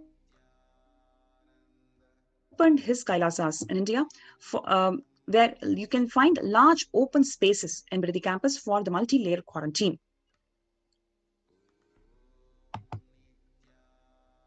In today's segment, we're going to see how the COVID Care Center in Adi Kailasa Sarvangapeetham is prepared to ensure any medical emergency is handled, and also to ensure that every single person, every single being who's entering this Adi Kailasa COVID Care Center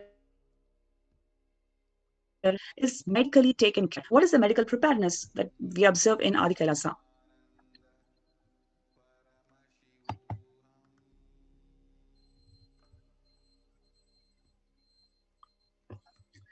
So in Adi Kailasa, we have different multi-layered quarantine setup. So in that, we have we ensure that every single person, especially the people at the first level and second level quarantine, they're all provided with masks, disposable gloves, sanitizing spray, and face shield. And we ensure that all the health of these people who handle the front end, which is people who handle the first layer and the second layer quarantine, their health is monitored daily. If any a symptom is observed, then immediately that person will be taken separately and they will be quarantined, and further diagnosis will be carried out. There are steamers in halls and halls of quarantine zones, proper disposal procedure for garbage, and the area where these needs to be dropped or incineration area is also been clearly marked out. So this is the pantheon of in-house medical team. So it's got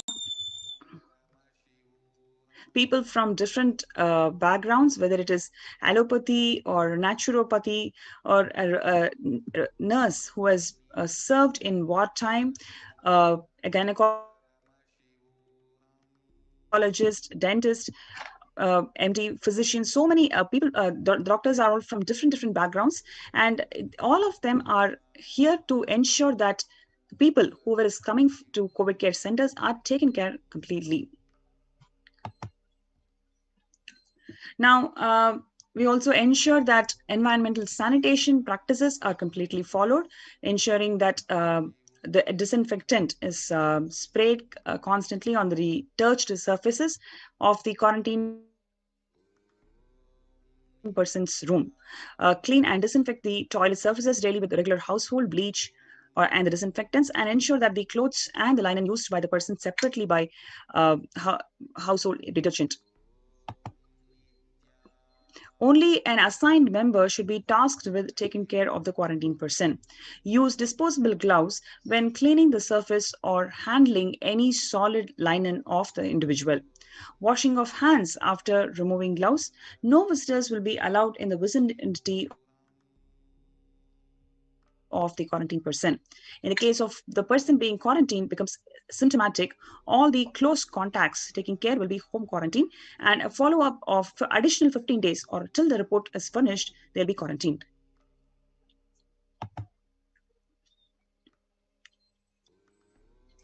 One can see here the emergency readiness in the form of ambulances, the ICU on wheels.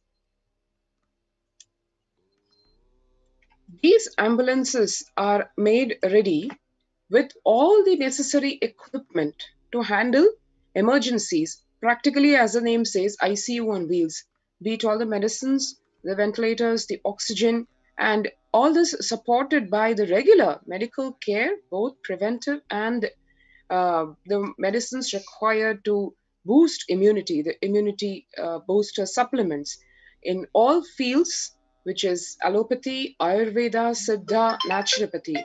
So one can see here the pictures of the various supporting medical care.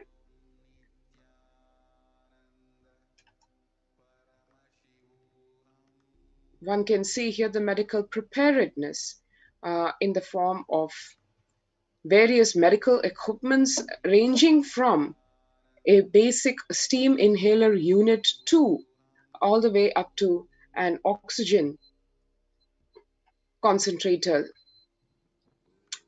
This is just one basic preview that we are having into the massive preparedness on various levels that is happening in Adi Kailasa on the one hand, and on the other hand, a very, very sinister conspiracy is being unrolled, unleashed, and continues to be unleashed on Adi Kailasa for this very reason, that the Supreme Pontiff of Hinduism is going all out to save humanity from the deadly pandemic.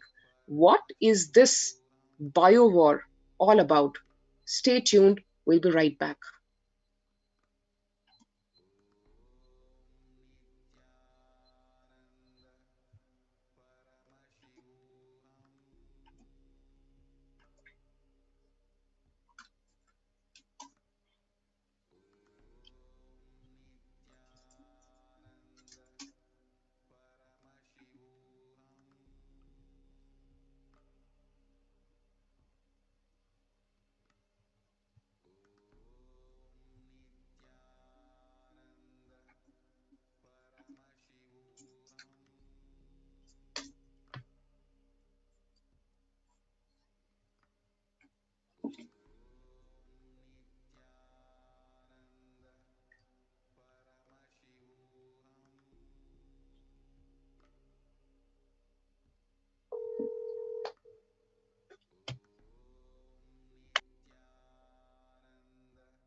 there are some great spiritual sciences unique to Hinduism.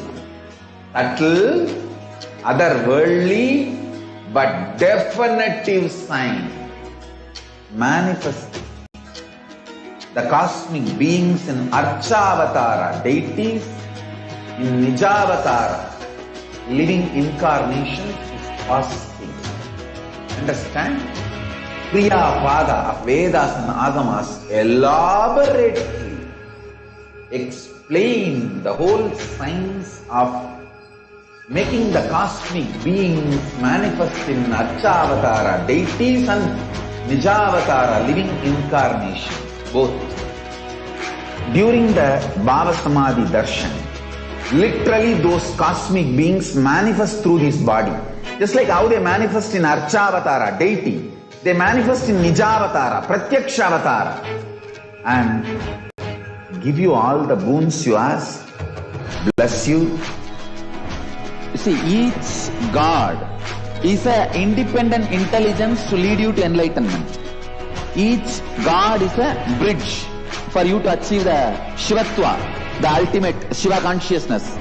Krishna is the bridge for you to achieve the Krishna consciousness. But Shiva consciousness, Krishna consciousness, all consciousness is one and the same. Ultimate consciousness only. So that energy itself completely expresses. Just like Radhika, when I see my own sweetness in the mirror, I become eager to taste it. I find that the only way to relish this sweetness is through the constitution of Sri Radhika.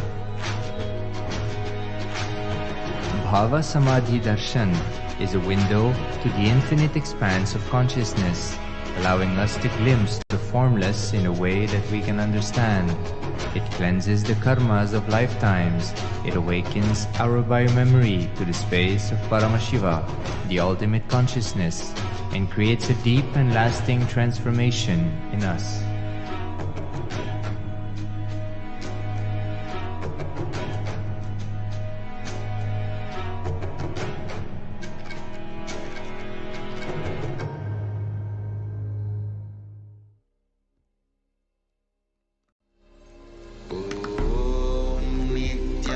Nithyananda Paramashivoham.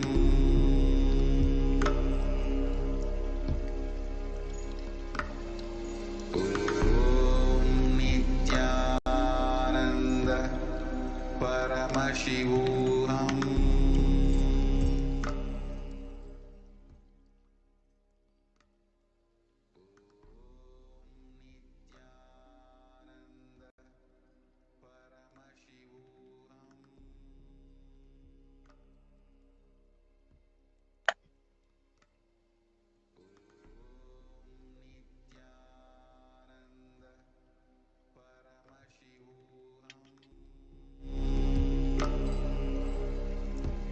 Nithyanandam.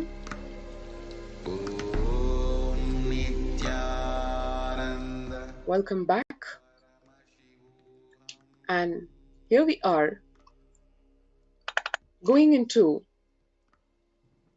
a very critical component of what is happening today, which is the attack on the Supreme Pontiff of Hinduism just because he wants to and he is saving the whole world, India especially, from the global pandemic.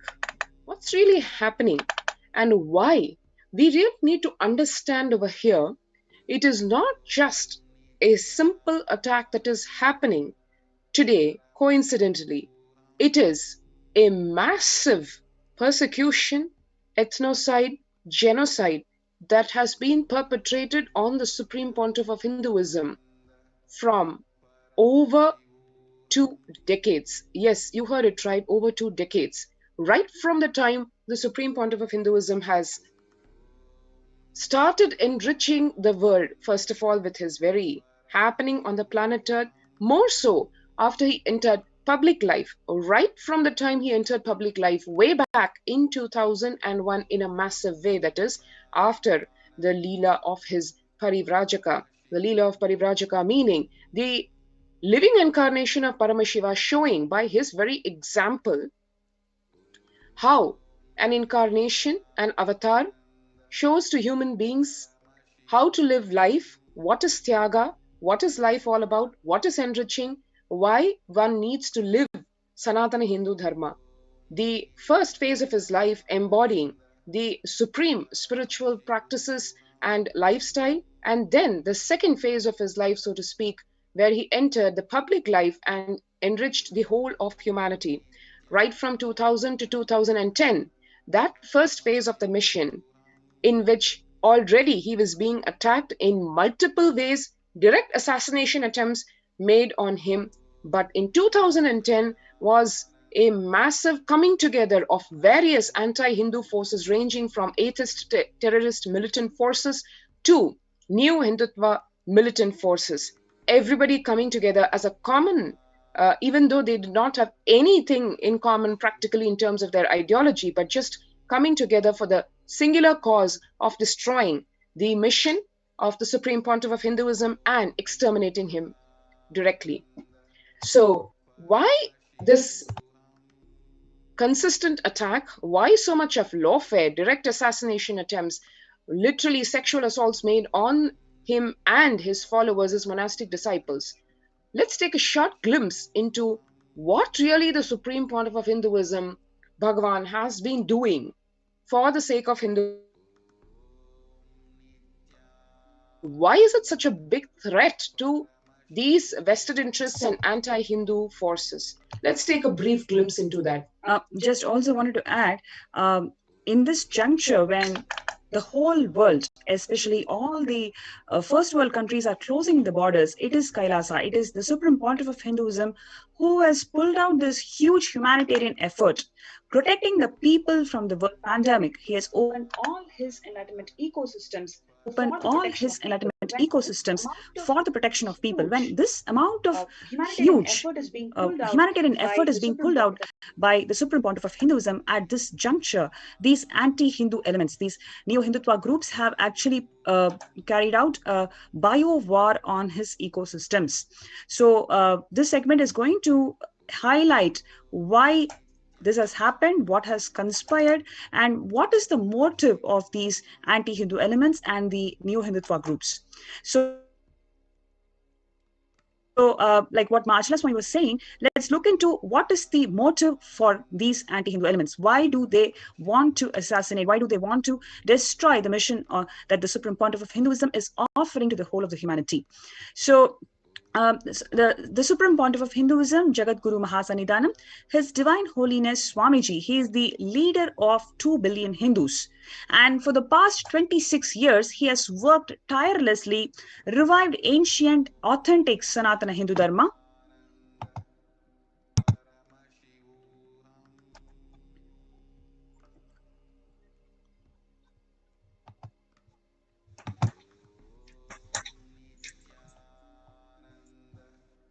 Yes, so he is ordained as the 233rd Guru Mahasannidhanam of Kanchi Kailasa Sarvingapeetham. It is one of the ancient monasteries that the Sanatana Hindu Dharma has offered to the world, Tondai Mandala Adinam.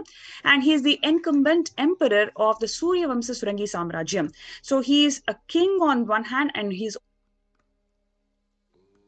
also the pontiff, the religious pontiff for several ancient monasteries. He is the present 293rd Guru Mahasannidhanam of Kailasonatha Shamalapita Sarvangapitam, which is none other than the Madurai Adinam. He is the present Mahamandaleshwar, the supreme spiritual head of Mahanirvani Akada, which is the largest apex monastic order.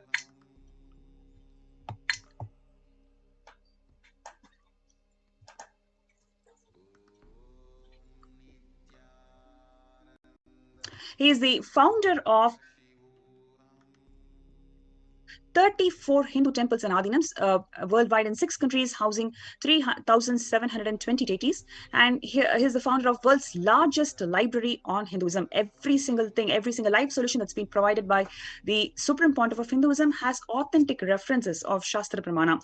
His whole mission is about reviving the authenticity of Sanatana Hindu Dharma, and therefore he has founded the world's largest library in Hinduism with about 70 titles on various segments, various segments including performing arts, culture, architecture, temple, Hindu history, and society. One really needs to understand over here every single aspect over here that is being revived by the Supreme Pontiff of Hinduism is one of the core pillars of Hinduism that has been systematically destroyed over not a few decades, not a few centuries, practically across the entire almost 2000-year era. And probably if one were to go back, the seeds of those destruction were started right back then by the anti-Hindu ignorant forces. But the last almost 1000 years has witnessed this in a massive scale, first by the invading Mughal forces, and secondly by the British colonial invading forces. All of these anti-Hindu forces have done only one thing to ensure that the great civilization called Bharat and the greatest religion of Sanatana Hindu Dharma, which is inclusive of everything, which is completely life positive, is destroyed. First being the pillars of the temples, the second being education in the form of the Gurukul or the universities. So one needs to understand this is one of the major reasons why, even though Hindus may not have realized Supreme Pontiff of Hinduism, the anti-Hindu forces were very, very early on catching up with what holds in the future, given the capabilities of and the extreme commitment and tyaga of Bhagwan. Yes, I think Maharashtra Swami made a very important point. It is because the Supreme Pontiff of Hinduism is reviving the whole Sanatana Hindu Dharma. He is bringing out the authenticity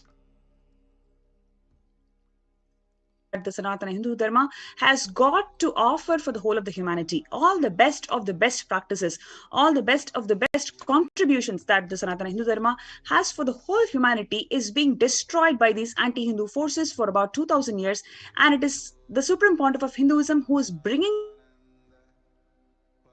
out the authenticity, who's reviving this Sanatana Hindu Dharma in a multifaceted way. In such a short amount of time, the contributions that he has brought out to the world, especially to the Sanatana Hindu Dharma, is impeccable, which is something which nobody can imagine. And that is the reason why these anti-Hindu elements, anti-Neo-Hindutva groups, like what was mentioned earlier in the segment, though they are all ideologically different, they all had to come together and carried out this massive persecution for decades.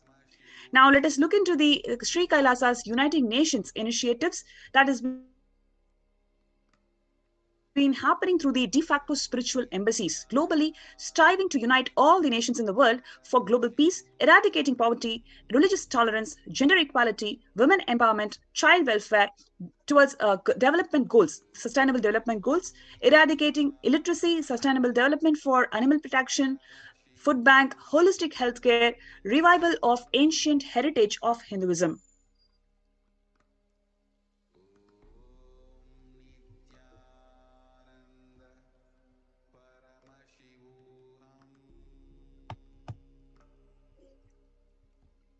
Yes. Also reviving the signs of enlightened birthing and pregnancy, the democracy and uncorrupt elections. This is one of the very important contributions from the Supreme Pontiff of Hinduism, establishing the Hindu democracy, ethical environmentalism, protection of monks, organic and sustainable agriculture, recovery of drug abuse, sexual abuse, vegetarianism, climate change, uniting nations against contemporary forms of slavery, animal rights, deforestation, ancient heritage, ancient sciences, nutritious food and hunger-free world, indigenous aboriginal nations, feminine empowerment, and gender equality. You can see that these contributions is extremely life positive. It is the best contributions that the Sanatana Hindu Dharma has got for the humanity. All of these practices are completely revived by the Supreme Pontiff of Hinduism to its original authenticity as prescribed in Vedas and Agamas. Now let's look into Kailasa's food bank, which functions based on the Hindu principles of food, health, and services. With a track record of 26 years, the Kailasa's food banks operates through the de facto spiritual embassies, temple monastery complexes, which is Sarvanya Pitas, universities, schools and food bank hubs, which is practically running in over 100 countries for the last 26 years. This is a huge achievement from the Kailasa's food bank, and till date it has served over 1 billion sattvic vegetarian meals to the mankind worldwide. This is a very important statistic to, so to speak, because what is one of the fundamental contributions of the Supreme Pontiff of Hinduism through all the Kailasas worldwide is the tremendous support in the form of free, organic, sattvic food, which has its impact in multi levels literally. One needs to understand how, not just in reducing the carbon footprint on this planet and removing the completely anti-life attitude which is engendered by a non-vegetarian lifestyle, when the Hindu lifestyle of pure sattvic vegetarian food is explained to people and people enriched with this lifestyle, one has its benefits experienced in the form of individual well-being, health, better mental health, especially one thing which is importantly needed, which is so fundamentally needed today in the face of the global pandemic: extremely good physical health, mental health, and coexistence with nature. These are some of the stark reminders being given to us by the deadly COVID pandemic. And Bhagwan, the Supreme Pontiff of Hinduism, has been teaching this and implementing this in all the Kailasas for over 2 decades now. So one needs to understand that this is also one of the very many triggers for directly the seeds of terrorism which the anti-Hindu forces have been attacking Adi Kailasa ship with, because right from the first stage of the organic farming to providing organic food to one and all who seek succor and help from Adi Kailasa ship, from the guidance of Devi Parashakti and Bhagwan, this is one of the major components that they seek to eliminate, because they understand the value and importance of this, especially in the face of the COVID-19 pandemic.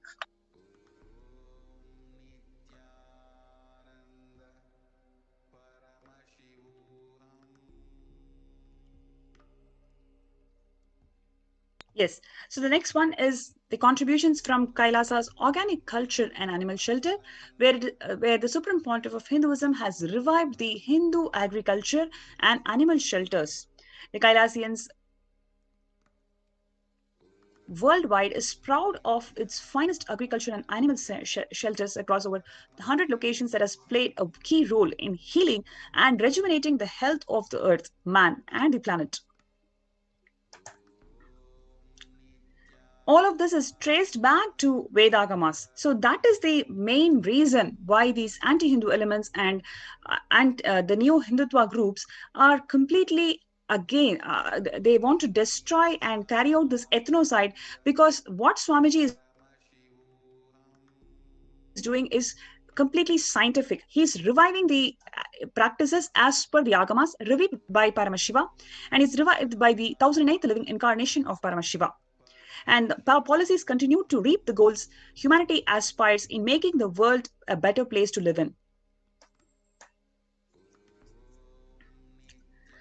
One of the other things that these anti-Hindu forces and the new Hindutva groups are not able to take the fact that the woman empowerment that the Supreme Pontiff of Hinduism has contributed in this field is really enormous. It is one of the biggest contributions to the nations in which Kailasa operates as a de facto spiritual embassy, temple monastic complex, universities, and schools. Kailasa, the greatest Hindu nation today, is 90% administered by women. This is a huge contribution in terms of women empowerment. Organizations and NGOs and de facto embassies of this level of this scale is being 90% administered by women, empowering and enlightening women as per the sciences revealed in Vedagamas, including duly bestowing their rights to receive the initiation into Hinduism's exceptional order, the monastic sannyas order. This is one of the greatest contributions in terms of women empowerment, where the sannyasis are being initiated, women sannyasis are being initiated by the Supreme Pontiff of Hinduism. And these women sannyasis are empowered to contribute in all the Hindu sciences, temple rituals, Hindu medicines, Hindu science of power manifestation, Hindu biology, Hindu alchemy, Hindu physics, and Hindu cosmology and Hindu mathematics. So in every field that the Hinduism has contributed, Swamiji has empowered his monks, his female sannyasis, to be part of it and also revive it.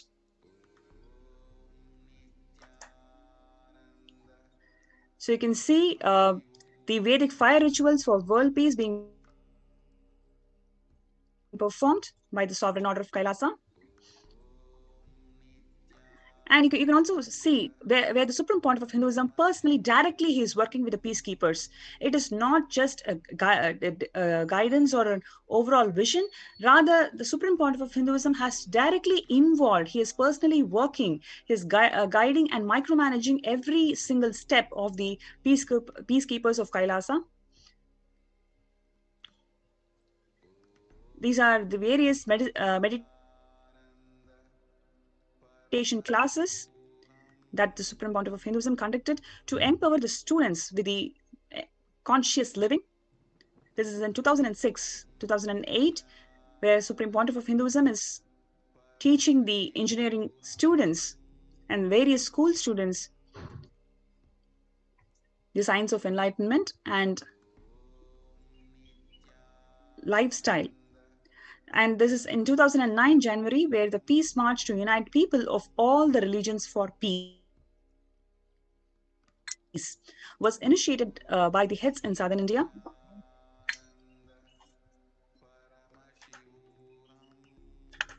One can see way back in 2009 and predating that, of course, were massive initiatives for teaching people and exemplifying the all-inclusiveness of Sanatana Hindu Dharma.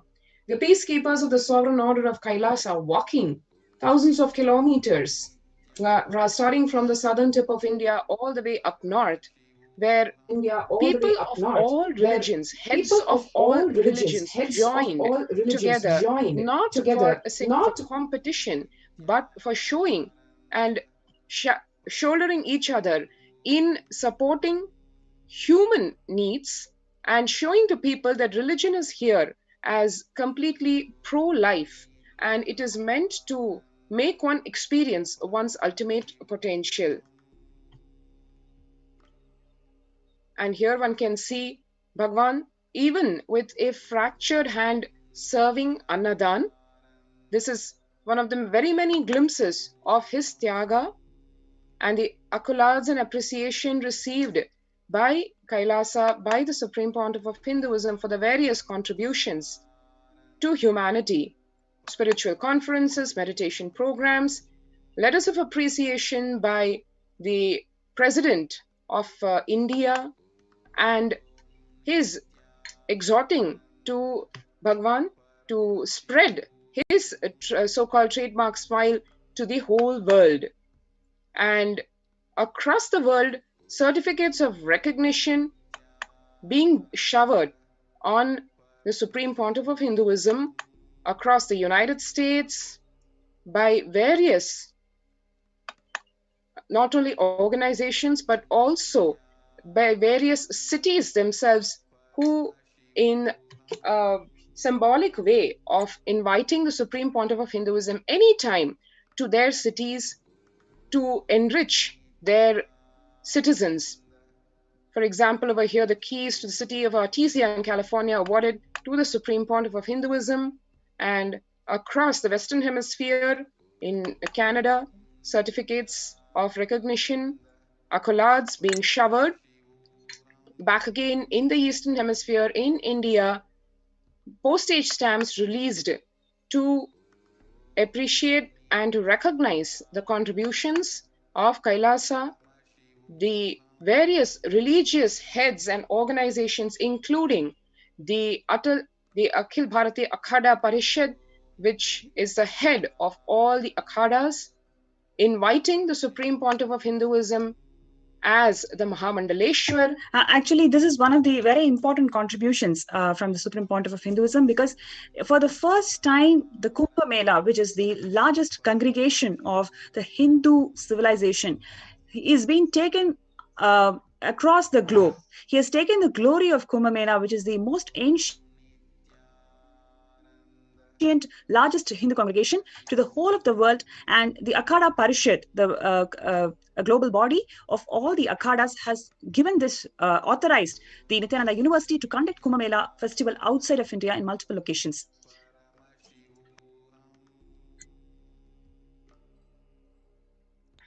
And right up to the Guinness World Record, not one but three Guinness World Records for the Supreme Pontiff of Hinduism's exemplary contributions to the field of yoga, and also for the largest human Om symbol. All this as late as last 3-4 years, and the city of Montclair recognizing the Supreme Pontiff of Hinduism's contribution to the superconscious evolution of humanity.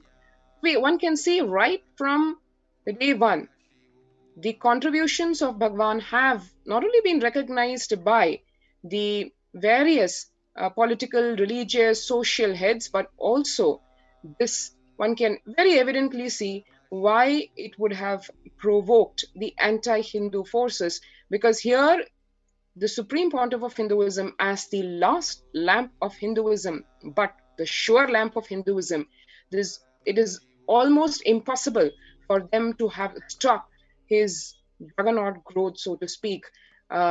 Hence, even though the contributions were recognized by people and people really benefited from all the social and spiritual and religious services offered by Kailasa, that was the very same reason why these services irked the anti-Hindu forces, who have been relentlessly wanting to exterminate the last lamp of Hinduism.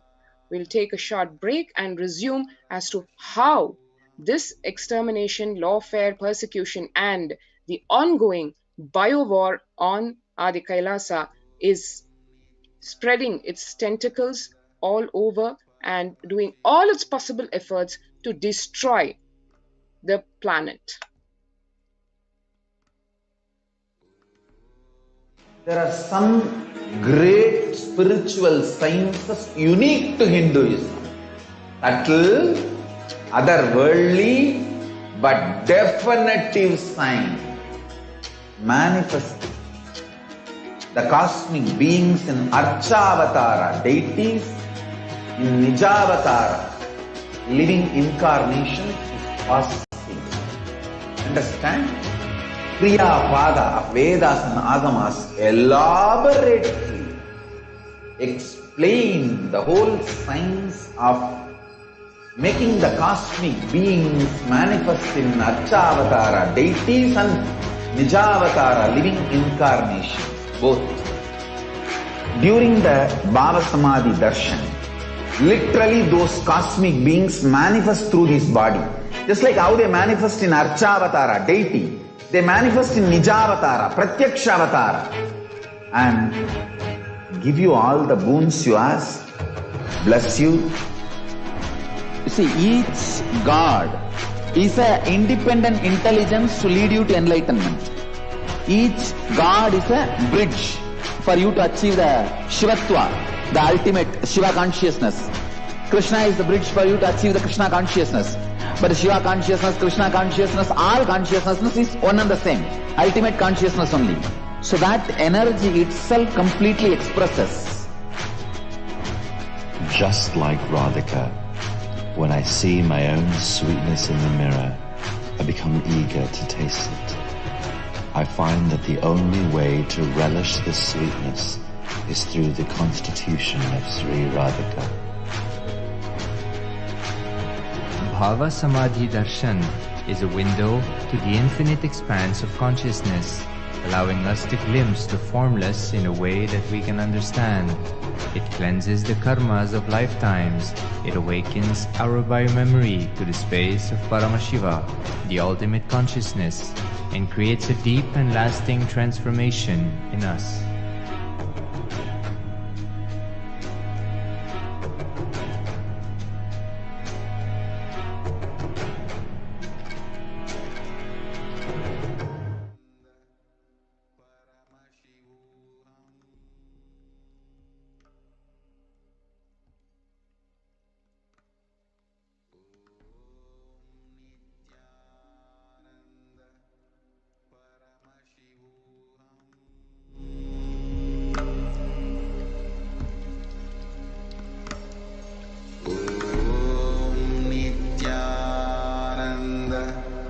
Paramashivoham.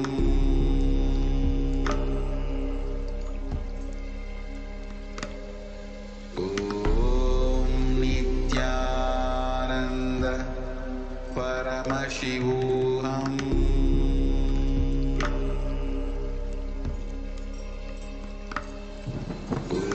Om Nithyananda Paramashivoham.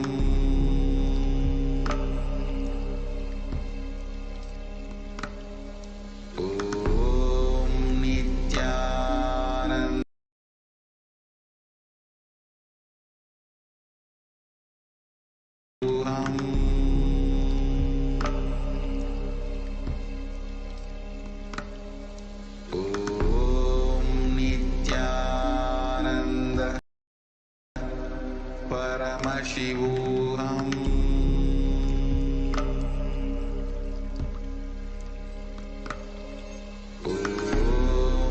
Om Nithyananda Paramashivoham.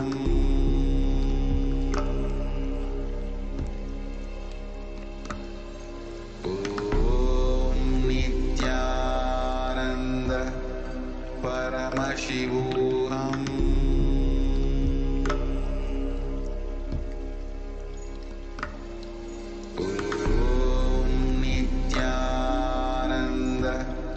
Paramashivoham.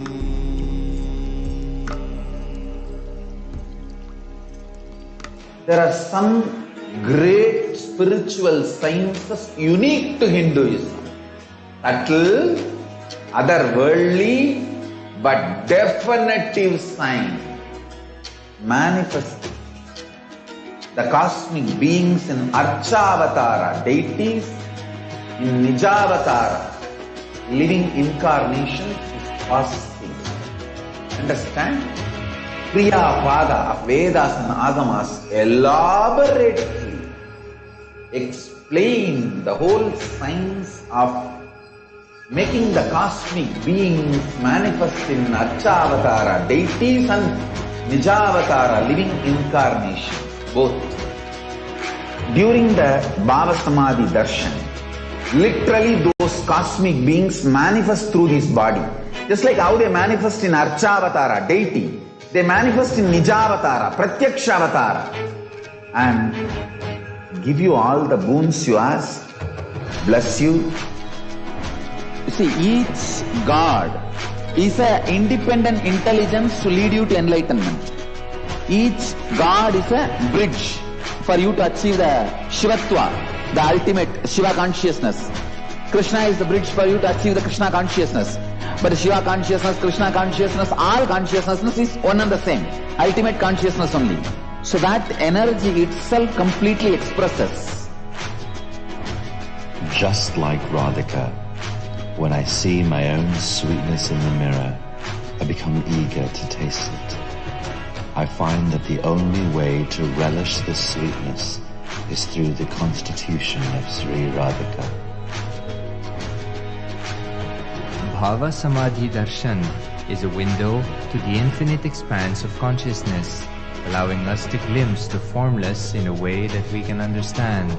It cleanses the karmas of lifetimes. It awakens our biomemory to the space of Paramashiva, the ultimate consciousness, and creates a deep and lasting transformation in us.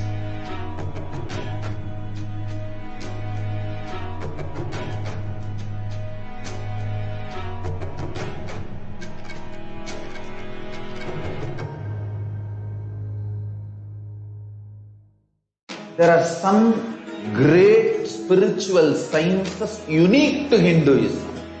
Subtle, otherworldly, but definitive sign. Manifesting the cosmic beings in Archavatara, deities in Nijavatara, living incarnations is possible. Understand? Kriya Pada of Vedas and Agamas elaborately explain the whole science of making the cosmic beings manifest in Archavatara, deities and Nijavatara, living incarnations, both. During the Bhava Samadhi Darshan, literally those cosmic beings manifest through this body. Just like how they manifest in Archavatara, deity, they manifest in Nijavatara, Pratyakshavatara, and give you all the boons you ask, bless you. See, each God is an independent intelligence to lead you to enlightenment. Each God is a bridge for you to achieve the Shivatva, the ultimate Shiva consciousness. Krishna is the bridge for you to achieve the Krishna consciousness. But Shiva consciousness, Krishna consciousness, all consciousness is one and the same. Ultimate consciousness only. So that energy itself completely expresses. Just like Radhika, when I see my own sweetness in the mirror, I become eager to taste it. I find that the only way to relish this sweetness is through the constitution of Sri Radhika. Bhava Samadhi Darshan is a window to the infinite expanse of consciousness, allowing us to glimpse the formless in a way that we can understand. It cleanses the karmas of lifetimes. It awakens our biomemory to the space of Paramashiva, the ultimate consciousness, and creates a deep and lasting transformation in us.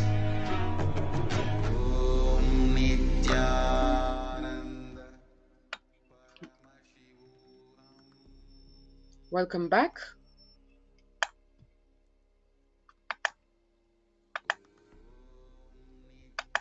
Yes, and now we'll be going into just a little flashback about a decade back into what really was done in the first massive attack on the Supreme Pontiff of Hinduism and Kailasa. It was a very, very well planned, thought through conspiracy that was unleashed on a literally unsuspecting Kailasa and the Supreme Pontiff of Hinduism. As he very touchingly worded it, I never thought I had any enemies. One would think that's such an obvious truth staring in the face.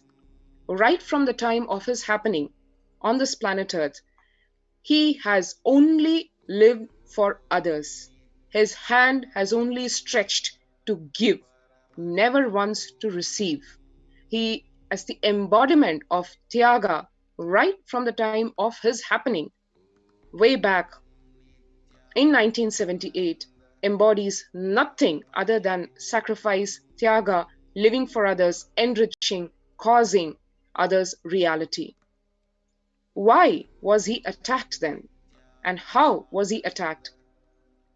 2010, 2nd March, Sun TV, the notorious television network, which is ruled by, run by, and controlled by atheistic terrorist militant forces, owned by the party, the political party which professes atheism as the way of life, not only professes but also goes to ensure that any theistic philosophy, anything related to religion, especially Hinduism, is exterminated from its very roots. Even today, as we speak, we see the effects of this, the actions of this being perpetrated across the state of Tamil Nadu, which one can see if you just Google up what are the actions being taken by this particular party. It's all over the place in terms of exterminating Hinduism, be it in the field of education, stopping the schools, and closing down temples, taking over, all in the face. This exactly was the same set of actions was perpetrated in a very, very sinister way way back in 2010, when a very so-called sensational video was fabricated around the Supreme Pontiff of Hinduism, trying to first do the character assassination of him so that it could pave the way for further direct assassination attempts supported by lawfare and ethnocide. Of course, the video was later proved to be false, and a judge even ordered the television station, the Sun TV, the Sun Network, to run an apology for it practically every 2 hours for a whole week, which, needless to say, was a contempt of court was made, and no such apology was published. This is in spite of the fact that the then COO, Hansraj Saxena, confessed on public television and gave a sworn affidavit to a United States court detailing the entire history and modus operandi of the blackmail and extortion that was done in the name of this fabricated video. Basically, it was a multi-pronged attack. On the one hand, a character assassination of the Supreme Pontiff of Hinduism. On the other hand, literally sucking the blood of the whole Kailasa, which was built on the sweat and blood of the Supreme Pontiff of Hinduism, trying to destroy it, suck it through a massive extortion attempt running 200 crore Indian rupees. However, the state-owned and the controlled television channels within a few hours ensured that this television telecast was stopped, and the followers, the sannyasis and the monastic disciples of the Supreme Pontiff of Hinduism captured this video recording of the telecast, and this is the only evidence that exists today of that apology. You may actually wonder why this morphed video, but this is the signs that every anti-Hindu or a neo-Hindutva group practically followed to carry out an ethnocide. The United Nations have released a document which clearly says the signs of ethnocide. The first step is to single out the person. To single out the target or the victim is the first step carried out in, to perform an ethnocide. So that is exactly what they did in the case of the Supreme Pontiff of Hinduism. He is known for his huge humanitarian effort that he carried out in till 2010. So millions and millions of people were benefited. He was known for his activism, the speed at which the Sanatana Hindu Dharma was reviving, especially in the state of Tamil Nadu, where the anti-Hindu forces have practically destroyed every single piece of it. So at this stage, for them to carry out an assassination attempt or an ethnocide, they need to have a justification. What is the reason that they can create to incite hatred amongst the people? So they have to justify their assassination attempt. They have to justify the persecution that is happening to this particular ethnicity. So for that reason, they created this huge morph video and they circulated it for 14,000 hours in every single media channel, every single print media, every single newspaper for 53 days or so. Continuously, this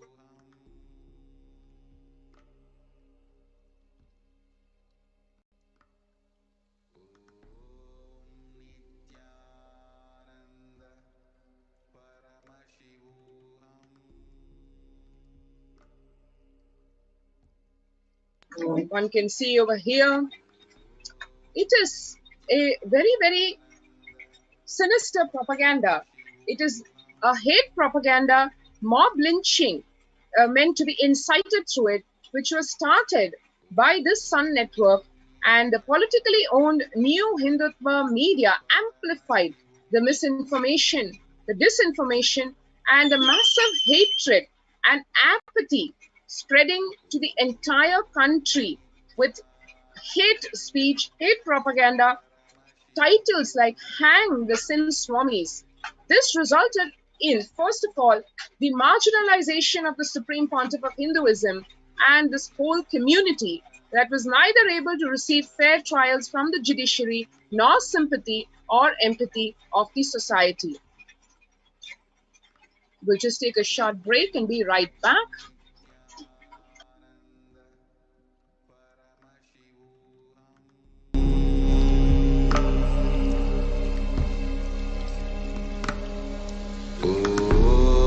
Nithyananda Paramashivoham.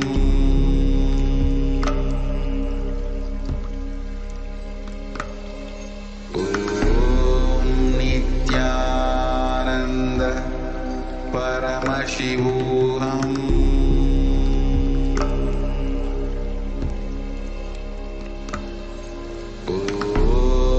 Nithyananda Paramashivoham.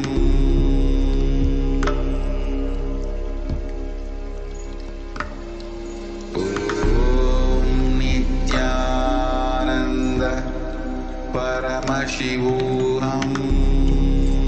Nithyananda Paramashivoham.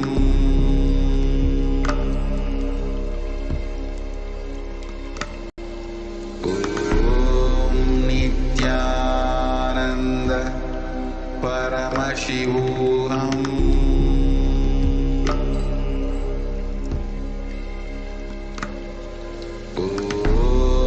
Nithyananda Paramashivoham.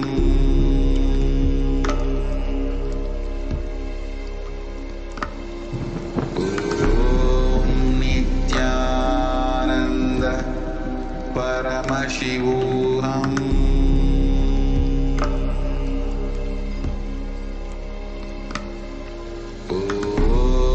Nithyananda Paramashivoham.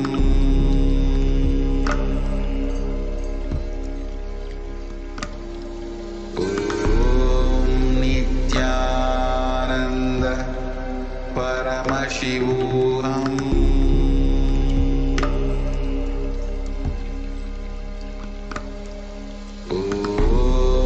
Nithyananda Paramashivoham.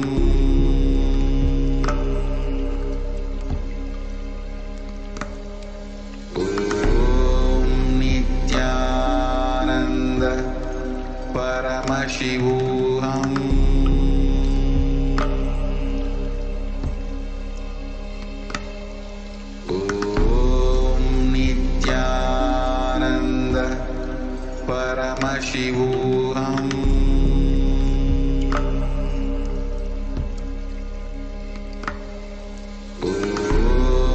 Nithyananda Paramashivoham.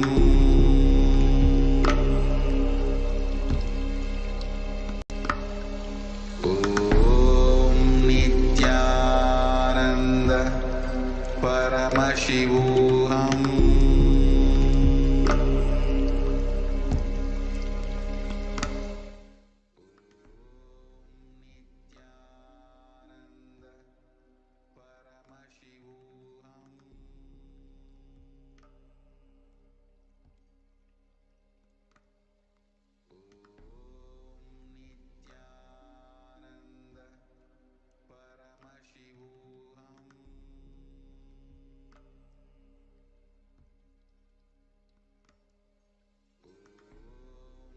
Nithyananda Paramashivoham.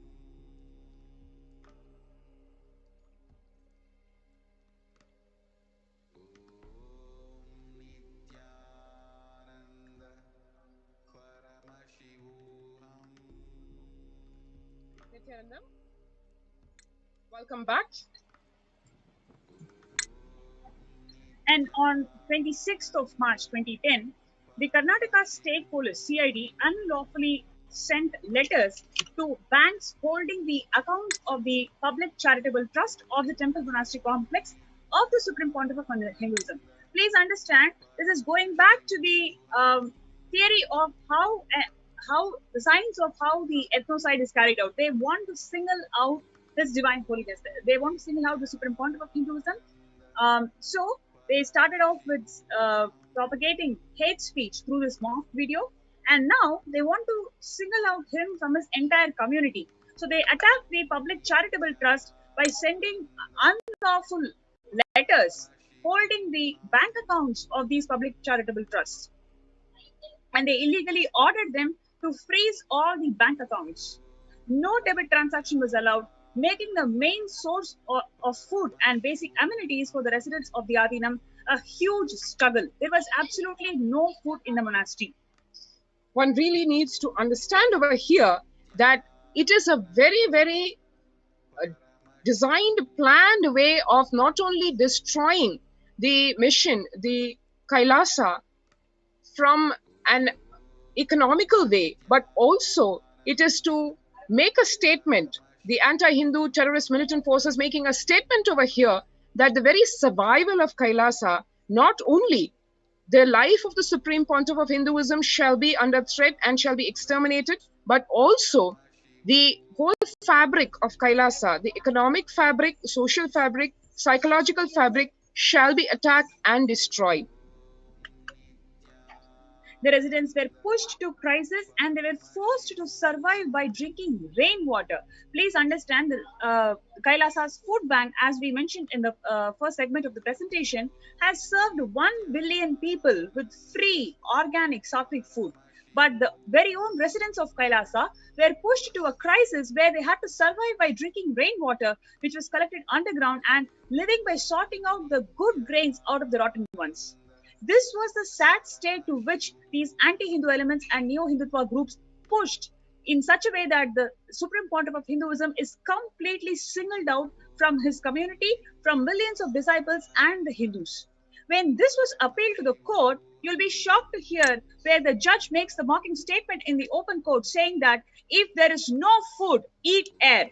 This was a statement uttered by a judge in the open court for unlawfully freezing the bank accounts of the public charitable trust for no reason.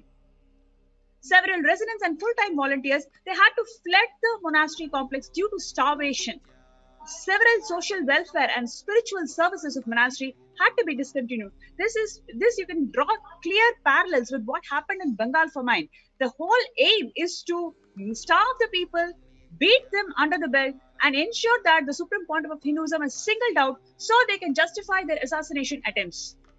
One even knows way back then when the Bengal famine was masterminded by the colonial invading forces, it was not just to deprive the citizens of food, but it was to destroy the extremely strong spiritual fabric that held the hold of West Bengal.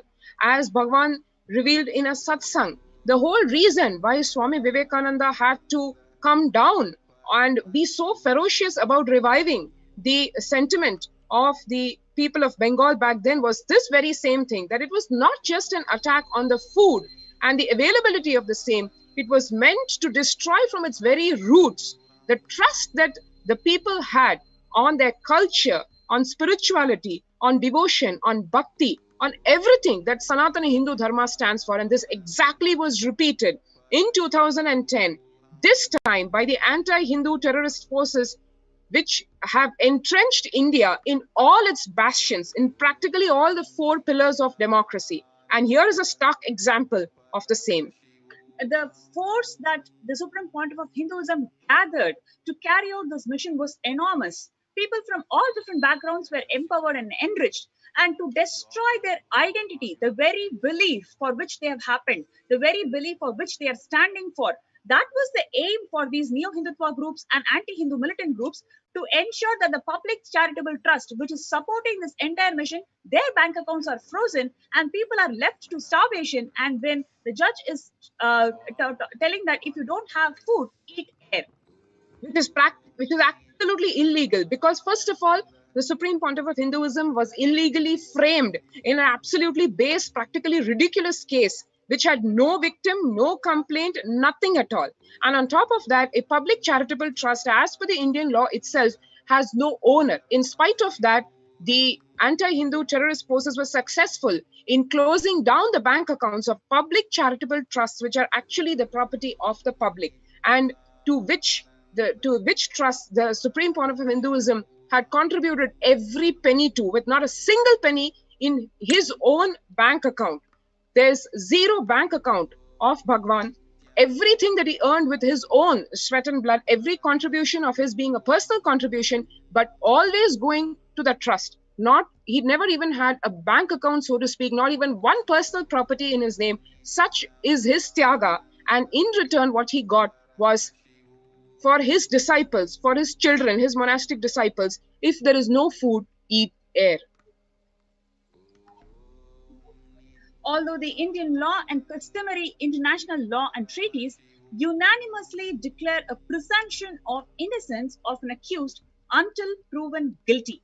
But this is the fundamental human right of anybody, so to speak. The Supreme Pontiff of Hinduism's fundamental right, it should have been innocence until proven guilty, but it was always the other way. Though he was innocent, he was only treated as guilty, and this whole false case was used as an attempt to eliminate him, to exterminate him, to marginalize him, and carry out their vested interest to eliminate an entire community and carry out ethnocide. On 11th of June 2010, while hearing of the bail of the Supreme Pontiff of Hinduism, the High Court of Karnataka described in its order saying that the undue media influence against the Supreme Pontiff of Hinduism. As the order reads, however, it is not a matter for the court to discuss, since the issue was subsidized by the media by telecasting the incident, which is a fabricated video, and a question mark is created amongst the public as regards to the image of a sannyasi or Swamiji. One can see over here the order highlighted. And let's go into the Oxford Dictionary meaning of the word subsidy. To give subsidy or to subsidize means to give or contribute a sum of money to support an industry or business to keep the price of its product or service low. What the High Court observed was that the attacks and allegations on the character of the Supreme Pontiff of Hinduism, His Divine Holiness Bhagavan Sri Nithyananda Paramashivam, were funded by the media, not sustained by facts or any complainant, no witness, no evidence, nothing. The media had no obligation, though, to make any true claims. It was under no declaration of any oath before any court of the country, and it was very free to retract at any time any of its claims after they did their requisite damage. It had no locus standi in the court on legal grounds, but it had a very prominent influence in negatively prejudicing not just the minds of the people at large, but the judiciary itself, as one can see from the observations of the judiciary. We have a full-blown report on the entire media hate propaganda, its effects, and practically the trial by the media, the disinformation against the Supreme Pontiff of Hinduism. A whole report has been compiled, which is running into a massive 25,000 plus pages. On 3rd of March 2010, the Chief Minister of Tamil Nadu, he makes a public statement inciting hatred towards the Supreme Pontiff of Hinduism and the Adi-Shaivite minority community. This was published in several newspapers and cited by several media channels. So you can see the attack is full-blown, whether it is in terms of media, which is going to media or the judiciary or the executive slate legislature, in every single wings that is going to carry out the democracy of any nation. All the wings together did a multifaceted attack on the Supreme Pontiff of Hinduism. The Chief Minister of Tamil Nadu here, stereotyping, vilifying, denigrating Hindu monks, especially Swamis, going on to say in public, labeling them as cheats, in Tamil, imposters, brainwashers, destroyers of the life of people, swindlers of money, despicable Swamis. These are some of the so-called better translations of the cheap Tamil words used to describe Swamis, hoodwinkers who are disguising in the name of devotion, pushing the illiterate into a deep pit. The Chief Minister declared the stand of his government on Hindu monks. My government cannot tolerate the despicable Swami's hoodwinking acts. Please understand, here is a Chief Minister who is making a complete anti-Hindu statement. Gurus and the Swamis, they are the pillars of Hinduism. They are the ones who are bringing the whole science of enlightenment to the people and the masses. Their whole aim of this anti-Hindu, neo-Hindutva groups is to destroy the very roots of Hinduism by eliminating this Guru's disciple tradition.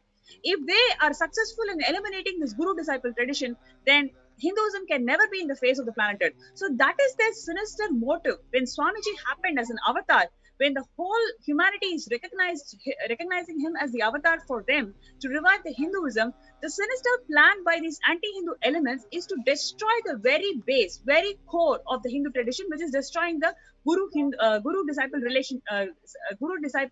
tradition itself. So that is why he is making a remark saying that he cannot tolerate the despicable Swami's hoodwinking. Can a chief minister make such a comment about other religions, whether it is Islam or a Christian priest or a priest? No way. They can never think or attempt to make such a remark. But they have got the audacity to make such comments on the Hindu monks. What are we Hindus doing about it? Where are we heading when they have audacity to destroy the Guru-disciple tradition, which is the core of any Hindu, core of the Sanatana Hindu Dharma? What are we Hindus going to do about it? This has happened from 2010 actually. This history actually dates back. If one can see, just expand the time capsule and see the invading Mughal forces way back in the 1300s, all the way up to the 1700s. At that time, gross physical destruction of temples, as one knows, Somnath temple destroyed 17 times, and the volumes of temples that have been destroyed, not just Somnath, but the whole attack was a very gross physical one.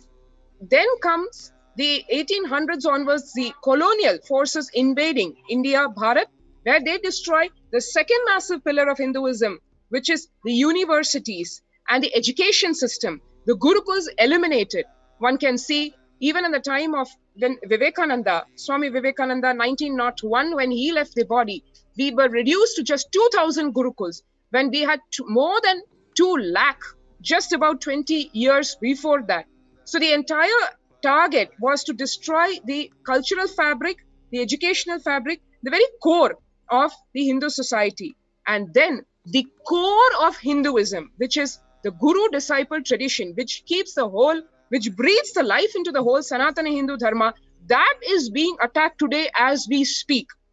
Let's not forget, it is not an attack on an individual. It is not an attack on a spiritual leader. It is an attack on the supreme pontiff of Hinduism, the Guru, for the entire 2 billion Hindus who exist on planet Earth today, the living, practicing Hindus, and the only being who has the capacity to enrich and cause people to practice Hinduism from the people from all religions, all walks of life. As we see if we just read or watch the pictures of the people serving Kailasa, the people who are in Kailasa serving the whole world, we have people from all walks of life. Just if you saw a few slides back, the medical team that we have is a huge statement to itself. People from all countries, from all the genders, of course, males, females, and we have people from all traditions. This is the power of the last lamp of Hinduism, which the anti-Hindu forces are so hell-bent on destroying.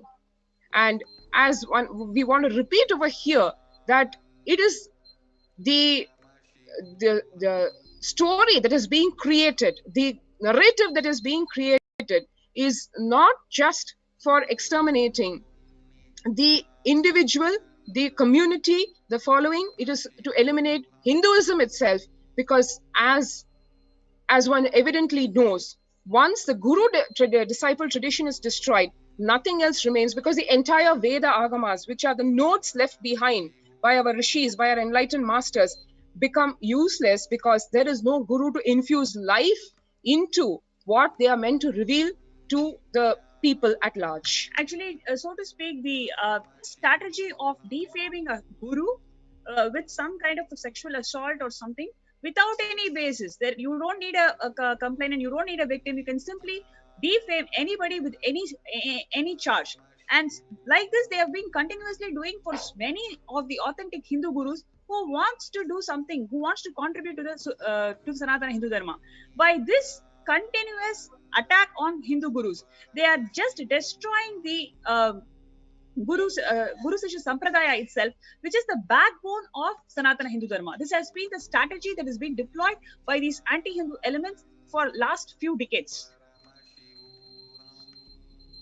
Here you can see the Chief Minister describing the practicing Hindus who followed Swamis, like the followers of the Supreme Pontiff of Hinduism, as people who are deeply buried in ignorance, who cannot still understand, or even if understood, do not want to change. Those fickle-minded people who have fallen prey to these Swamis and destroying the society. So people, all the Hindus have become anti-social elements because they follow a guru. This is a statement made by the Chief Minister back in 2010. And what is this? What is the feeling that they are giving to Hindus now? If you are following a guru, how can you become an anti-social element? So this kind of hate speech is being spread widely in the society just to destroy the guru disciple tradition. The Chief Minister explained his stand on the practicing Hindus who followed gurus like the Supreme Pontiff of Hinduism. This government won't be a mute spectator of those fickle-minded people who have fallen prey to the Swamis and are destroying the society. So this is directly, the Chief Minister is attacking the people who have followed Swamiji, that they will be punished. So in different ways, in different ways, the whole aim of these anti-Hindu elements is to single out the Supreme Pontiff of Hinduism. They want to eliminate him, they want to exterminate him. So they ensure that every single person, any person who showed some sympathy, who showed some kind of reverence, every single person will be targeted, and they were threatening openly all of this in the media statements. One can see here the Chief Minister exhorting the citizens, those who really want these preachers to be eradicated should stand by and support the actions my government is taking. One can see here, this is a statement made in the state of India, the largest democracy, a supposedly secular nation. Secularism, as Bhagwan said, does not mean no religion. It means all religions are allowed to coexist. But only over here one can see that other than Hinduism, every other religion is supported, in fact protected, in the name of either minorities or otherwise. But the so-called majority religion of this country, Hinduism, is targeted outright, and there is no force of any of the four pillars of democracy coming out in support, but all of them in fact ganging up to destroy Hinduism right from its very core in front of our very eyes. On 12th of April 2010, the parent organization of Karunanidhi, the ex-CM, he hosted a press meeting where the leader of anti-Hindu atheist terrorist, K. Veeramani, said, central and state government should take clear criminal action against them. The crores of properties they have earned through crooked means should be taken over by the government. You can see that it is just hard work of the Supreme Pontiff of Hinduism and his community, which has only contributed to the whole of the world through various humanitarian efforts.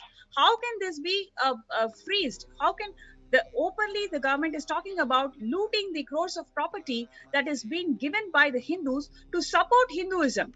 It is not the matter of seizing a property. It is a matter of seizing the sentiments of Hindus. It is a matter of seizing the mission that mission and the humanitarian efforts that is being carried out in support of Hindus. Openly, these leaders coming out and telling Hindus as anti-society elements, anti-social elements, and they will be taken and threatened to action if they follow Swamiji or follow any guru. And now they are talking about all the wealth that has been showered by Hindus to support Hinduism, that crores of property should be seized. And one is seeing over here, one should note that the Constitution of India, which is enshrined in the principles of democracy, The right to practice one's religion is a fundamental right granted not only by the international rights, but also by the Constitution of India itself. How come such blatant statements are made by ruling forces, ruling parties, and no action is taken against them? The fabricated video of the Supreme Pontiff of Hinduism became a political justification for the state government to implement and execute anti-Hindu laws and executive orders that destroyed all the Hindu temples in Tamil Nadu over the next decade. Earlier on 5th March 2010, Veeramani had given an interview where he said in the context of Supreme Pontiff of Hinduism and other Hindu gurus, if you probe them, they will ultimately end their life in jail. Almost national criminals. How can you defame Hindu gurus who are supporting Sanatana Hindu Dharma, who are reviving or holding the Sanatana Hindu Dharma together? How can you make such statements telling that they are national criminals? And here is openly making a statement that he will end their life in jail. So this is the custodial deaths that he is talking about. Openly, all these statements were made in public, where the leaders who are supposed to hold together the sovereignty of the nation, who are supposed to hold the secularism and the democracy of the nation, they are coming out and talking that Hindu gurus should be put to death in the jail itself. They'll end their life in the jail itself. They are national criminals. People who follow them are anti-social elements. These are the statements that was widely spread in all the media channels, in all the media dailies, making people literally to shiver practice Hinduism. Please understand, it is not a question of these people making statements. They literally made everybody shiver to practice Hinduism. They literally destroyed the Hindu identity from the core. In fact, as one would see, effects of this are seen by the Hindus in India and worldwide even today. People literally shivering at supporting Hindus, forget Hindu gurus, even supporting Hinduism and its practices, wanting to protect the temples, having all their dreams inside, but there is no voice, so to speak, for them. The Supreme Pontiff of Hinduism himself has been the target of over 70 assassination attempts directly and over 100 assassination attempts indirectly, including custodial torture, custodial assassination attempts. Exactly what this man, this anti-Hindu element, said, Veeramani, and the anti-Hindu terrorist militant forces and their leaders said, the same way the Supreme Pontiff of Hinduism was attempted to be assassinated in custody. Even today, as we speak, it's been more than a decade of the false, baseless, fabricated case against the Supreme Pontiff of Hinduism when he was framed in that. And even today, as we speak, the trial in the case has not even started because there is nothing in the case, but the case being kept alive by these anti-Hindu forces, because that is the only way they can keep the possibility open to arrest yet again the Supreme Pontiff of Hinduism, have him in illegal police custody and attempt to assassinate him in custody and dismiss it off as an encounter. Following the statement of the Chief Minister the very next day, on 4th March 2010, the State Police of Tamil Nadu filed a fabricated accusations on the Supreme Pontiff of Hinduism, charging him under the section IPC 376 rape, without mentioning anybody as a victim of rape. Please understand, there is not a single person who came and told that they are the victim of rape. Without a victim, a rape case was filed against the Supreme Pontiff of Hinduism. It is completely instigated by these political elements who are anti-Hindu social elements.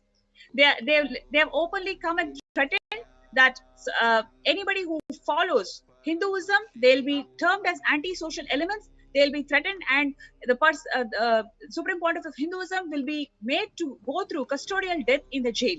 So all of this really instigated, and then the very next day, see, after you create enough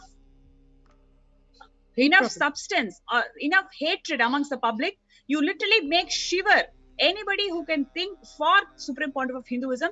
This whole scenario was created. Please understand that the sequence. On 2nd of March, the video gets released. On 3rd of March, this whole sentiment is being created in the society. On 4th of March, they put this false rape case, where there is no single victim who claims that they are getting that person got raped. Without the mention of a victim of rape, they filed IPC section 376 on the Supreme Pontiff of Hinduism.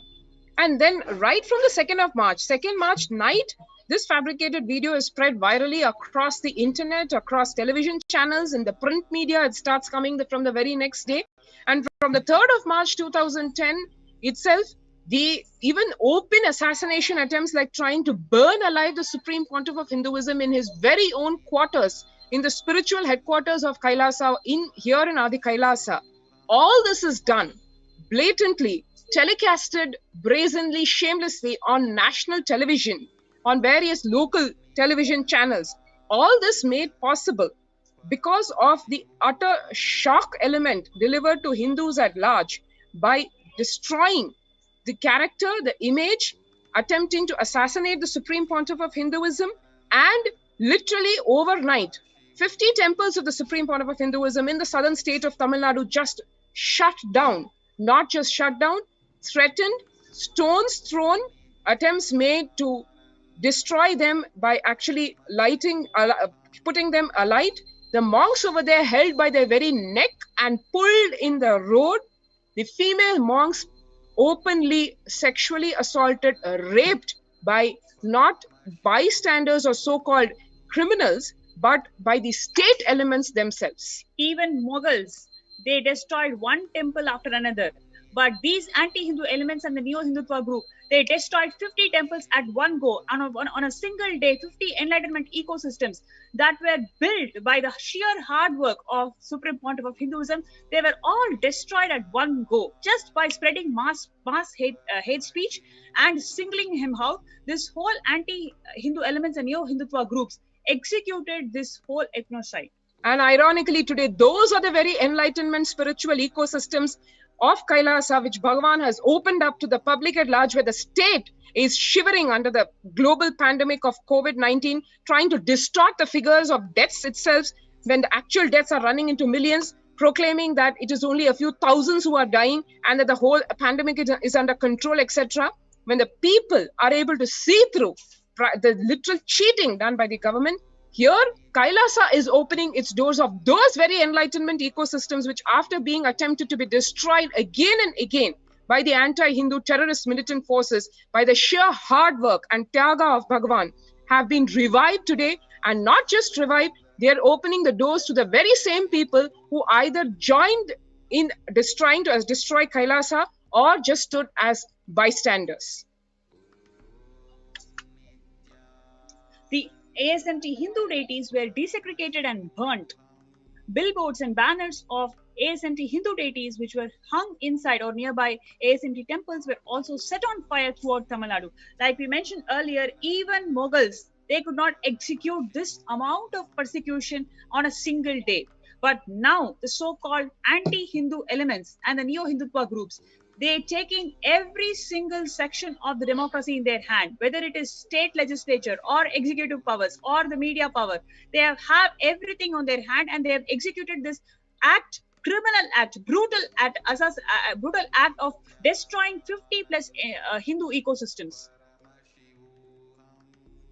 As we just mentioned, on 3rd March 2010, 100 militants of these anti-Hindu terrorist elements entered the very home of the Supreme Pontiff of Hinduism, locked him up inside his very own hut and set it on fire, with him inside and his male monastic disciples, the sannyasis, inside.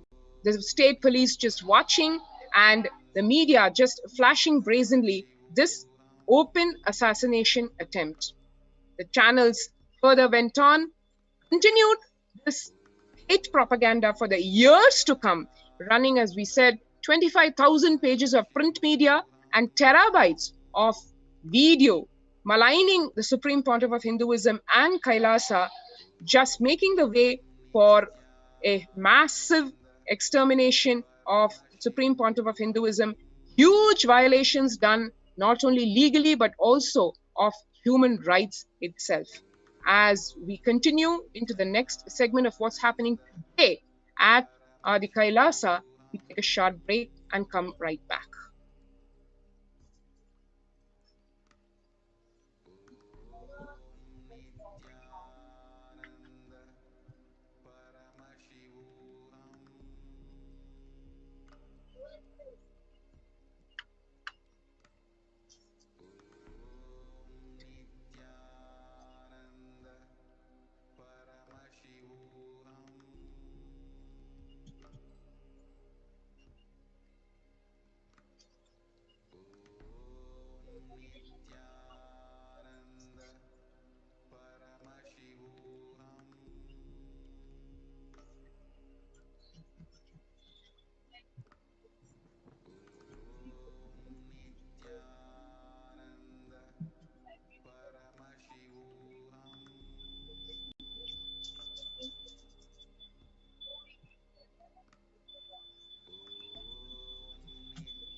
what is happening today with the Adi Kailasa ship. Let's take a look at it.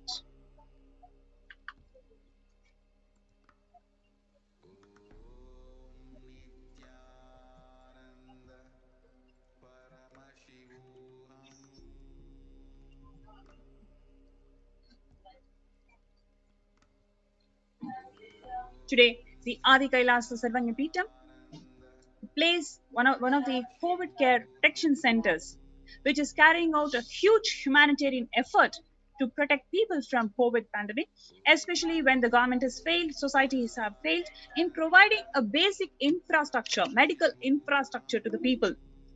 We are here to offer every single facility. We are here to carry out this huge humanitarian effort to protect the people from COVID.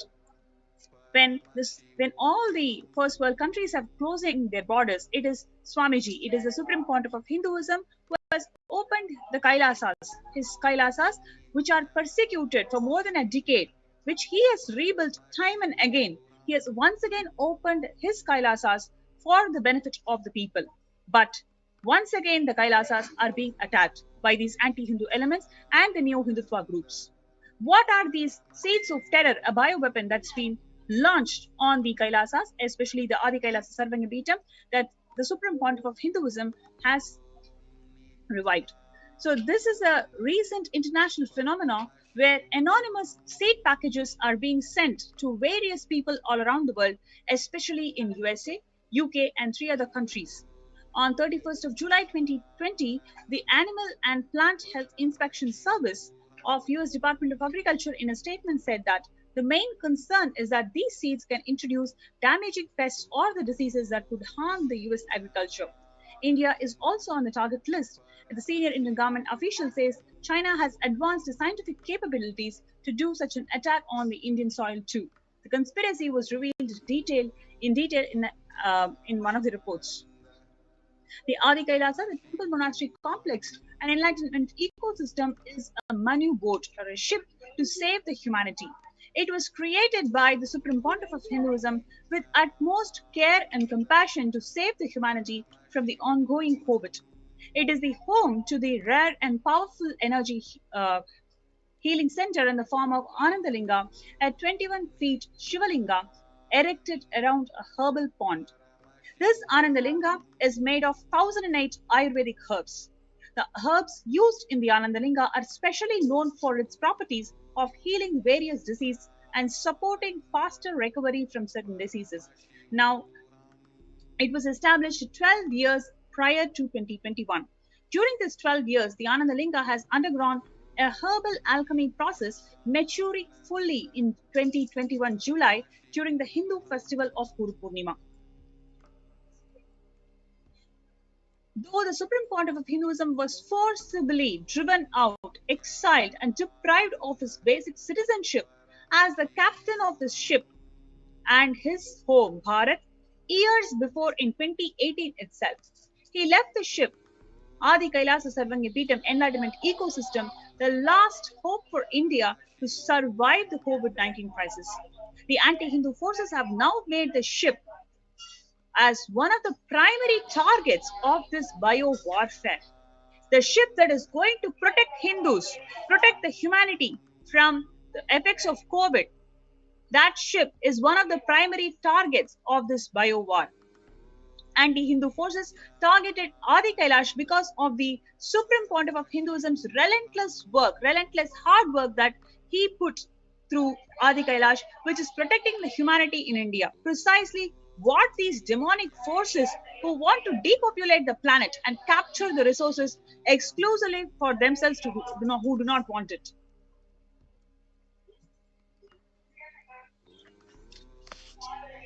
Now, the anti-Hindu militant forces have deployed the BioWar.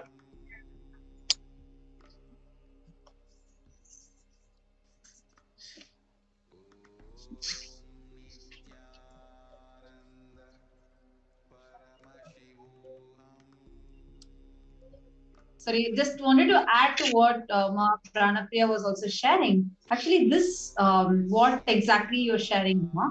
Like exactly to depopulate, like we can see very clearly how at least this whole thing, this whole news about this unsolicited seeds and giving it to so many. We request you to unmute, Tattva Priya.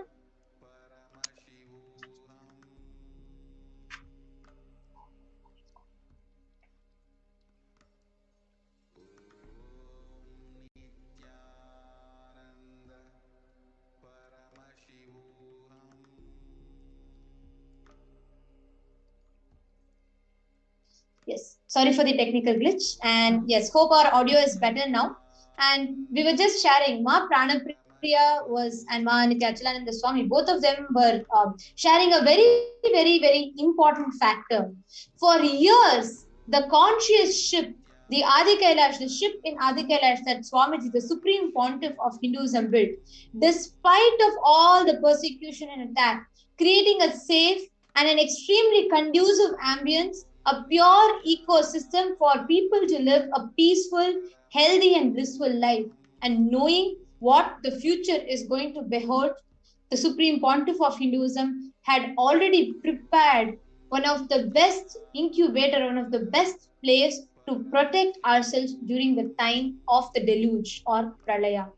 Even though the Supreme Pontiff of Hinduism was driven out, literally attacked, and as we all saw, the strategic, sinister plan of the anti-Hindu elements, the Supreme Pontiff of Hinduism still continued to extend so many services and offerings to humanity, making himself available to be there for humanity at the time of crisis and to share these ultimate truths and sciences.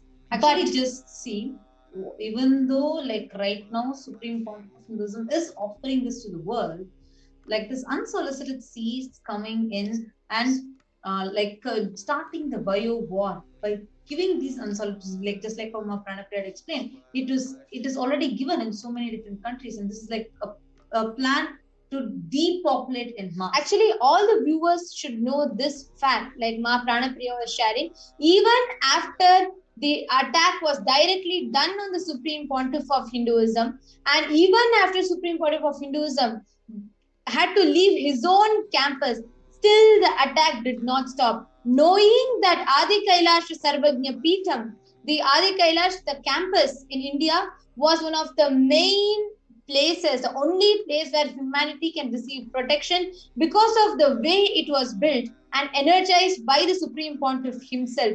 Knowing that even though the Supreme Pontiff of Hinduism was attacked and the Supreme Pontiff of Hinduism had to move out of the Adi Kailash campus, even after that, still Adi Kailash Sarvagnya Peetham is the primary target of the anti-Hindu elements whose vested interests are just to depopulate, just to destroy the whole ecosystem.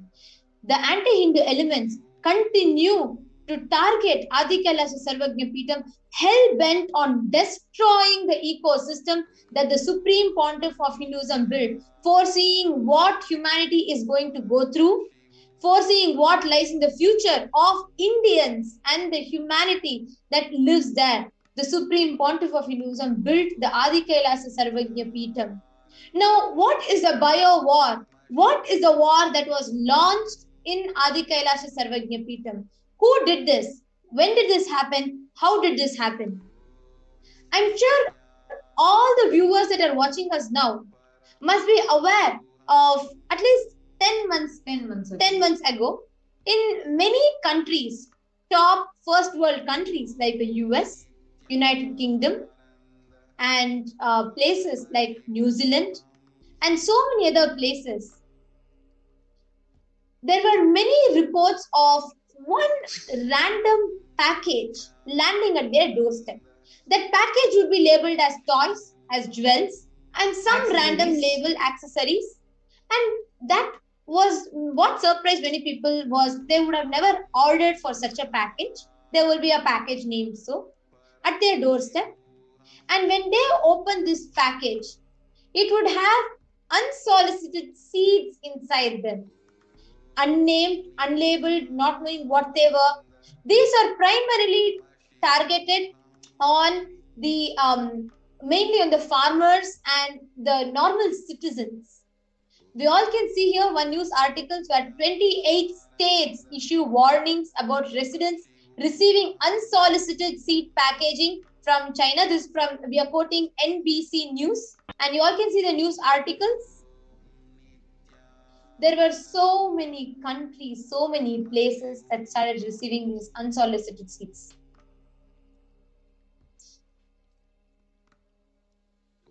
Actually, we request the NTV operator to kindly project the video also that we are showing. We're actually showing this from the news channel. Yes, you all can see these seeds, like how this woman is showing it to us. Like this, there have been at least 11 countries that have received this. But just to let all of you know, this news was 10 months ago. It was in the last year. In 2020, people had these seeds there that they have gotten. It was a big news all over the news. People are saying, no, don't touch those seeds. They might be dangerous. They're like, even the officials would say, please come and hand it over to the FDA. You don't need to touch them. Do not throw them away because they are extremely dangerous. They might be a potential carrier of a dangerous pathogen. Now, when that was the announcement, when that is what is being told everywhere, after 10 months,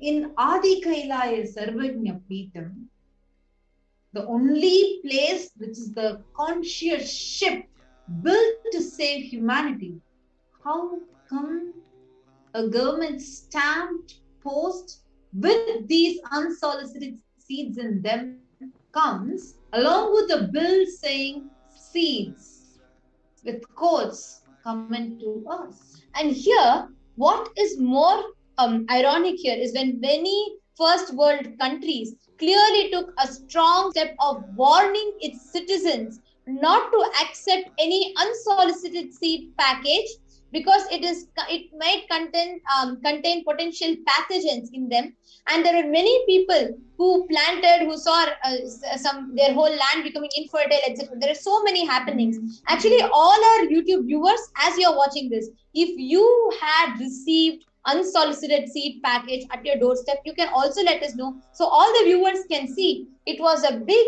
issue that happened just 10 months ago. Actually, you all can notice the date here is July 28th, 2020. That is around that time when this news had come out. It's actually not 10 months ago. It's last year. It's already June 2021. It was last year this whole news had happened.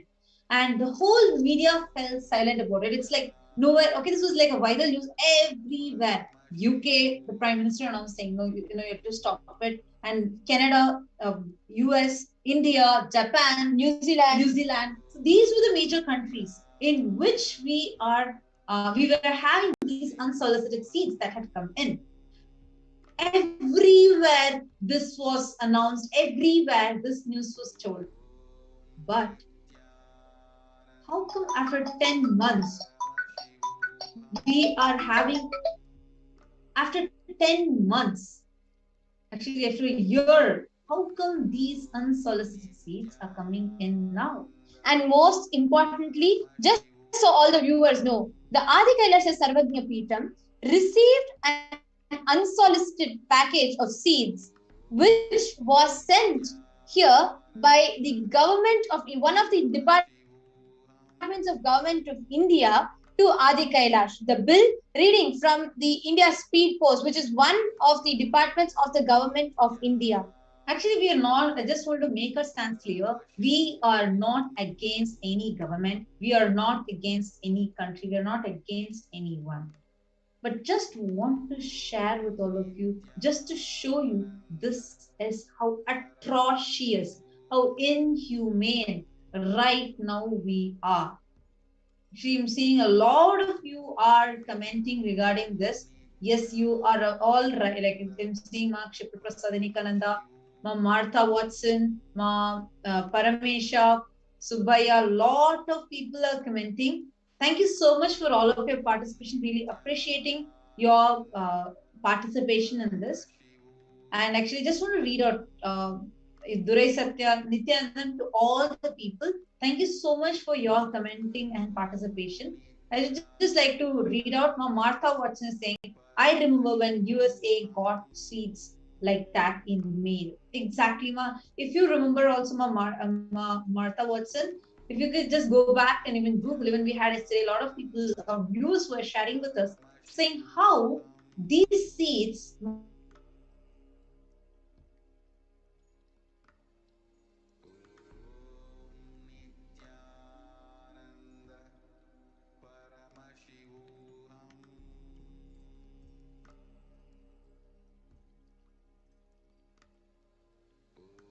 put this sanitization and we'll put it and we will come and pick it up. They actually used to use the gloves.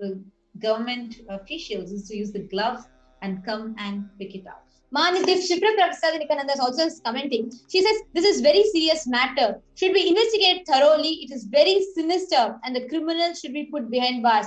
Ma, please understand. We also had the Adi Kailash Sarvagyapeetham administrators, Manitya Achalananda Swami and Manitya Pranapriyananda, who were sharing how these conspiracies, sinister conspiracies, time and again have been continuously happening, primarily because the Supreme Pontiff of Hinduism is standing as the voice for not just Hindus. Please understand, Swamiji stands as the voice for whole humanity to live, to lead a peaceful, coexisting and a blissful life. Every service of Kailasa that is extended to the humanity is unbiased. It goes to everybody, independent of their caste, creed, gender, religion, etc. Even this, the whole COVID care, the preventive and protective support, even that was extended to the whole of humanity, independent of their religion, race, gender, caste,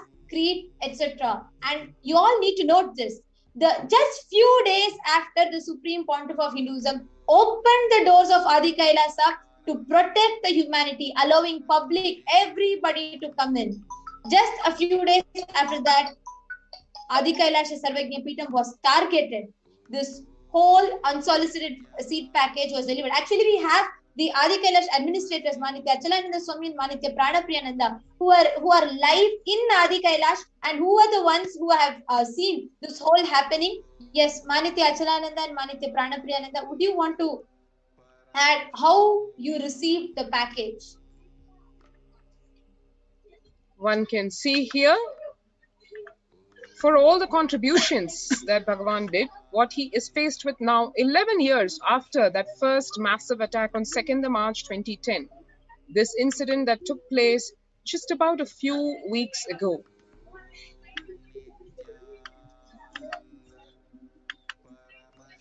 A mysterious package of seeds was sent to Adi Kailash, and this was very evidently after the announcement of all the services being opened by Kailasa in the form of the Adi Kailasa ship, in the form of various social and religious and spiritual services being offered by Kailasa at the Adi Kailasa Sarvagyapeetham spiritual enlightenment ecosystem. We received a letter from the Department of Customs, India. The letter is dated May 2021, about asking us to give the details about a seeds package that we had so-called ordered. Unaware of the sinister conspiracy that was behind it, the Adinam authorities, the administration, we wrote to the Customs Department that we are not aware of any such package because we had not ordered anything. It is ironic to have to order seeds when here we are at the Adi Kailasa Sarvagyapeetham doing organic farming for very many years. So needless to say, there was no need to order any seeds from outside.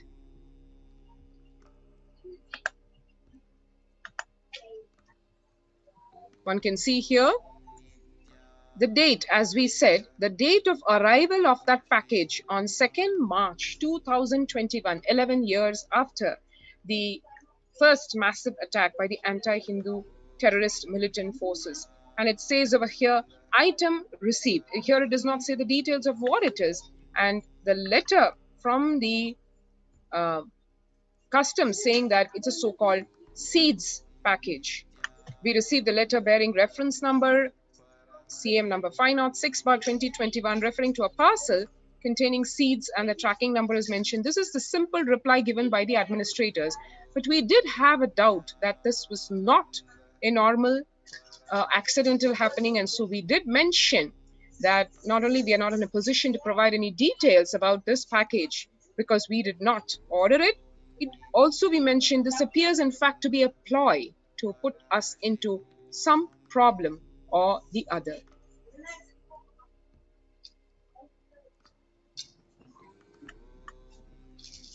One can see here the letter by that customs department mentioning, even they mention in quotes, seeds imported through the post.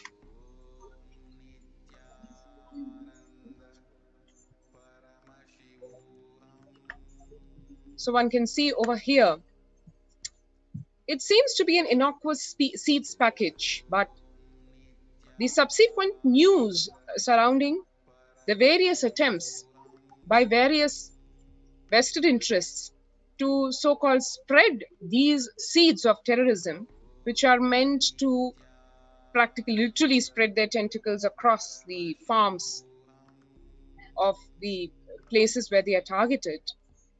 In one way, it is to destroy the ecosystem physically. But in the case of Adi Kailasa being the very ship to save humanity from the COVID-19 pandemic, it was not just a simple attempt to destroy the physical ecosystem, it is an attempt to destroy the enlightenment spiritual ecosystem, the doors of which have been opened by the Supreme Pontiff of Hinduism now to everyone, to the public at large, so as to save themselves from the global pandemic and the deaths that have been happening today in the millions.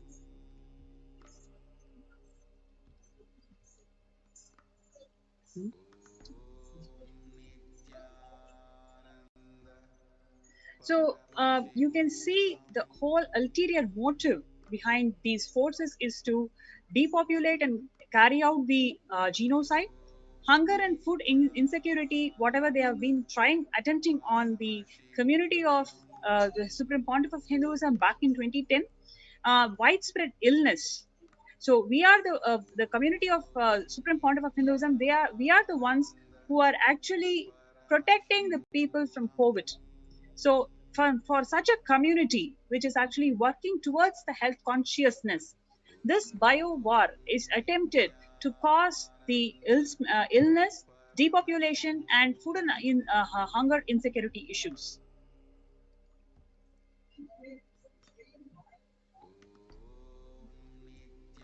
We've gone through this. The main motive behind such deadly genocidal attempts on the Supreme Pontiff of Hinduism and his community is to create a large-scale disruption to the humanitarian services that is spearheaded by the Supreme Pontiff of Hinduism through Kailasa to combat COVID-19 by launching the BioWar unknown diseases which no medical or agricultural authority can handle are being inflicted into this community. So the whole aim of this anti-Hindu elements and neo-Hindutva groups is to ensure that the mass humanitarian services that is being spearheaded by Swamiji in the form of the COVID protection centers has to be disrupted. So that is their ultimate motive, and that is what they are doing through launching this BioWar on the Adi Kailas Sarvanya Peetham. Oh, Hindus, you must understand that this BioWar is not on a community. This BioWar is on all the Hindus. All the Hindus, whoever wants to be protected from COVID, these COVID care protection centers are established, and so many hundreds and thousands of people are visiting these COVID care protection centers to seek refuge and protect their health, protect their life from COVID. Now, this humanitarian effort is being disrupted by these anti-Hindu elements and neo-Hindutva groups, and it is time for us we Hindus need to raise up to the occasion to show our solidarity. We need to show we stand together and we will fight these anti-Hindu elements by being more and more aggressive in our humanitarian efforts. We need to enrich more and more people who can get benefited through these humanitarian efforts. Because for Hindus, we do not know the concept of conflict. We only contribute. That is what the Supreme Pontiff of Hinduism has taught us. That is what he's been living. So at this time, all we need to do is show our solidarity, reach out, enrich more and more people for them to get protected through these COVID care protection centers.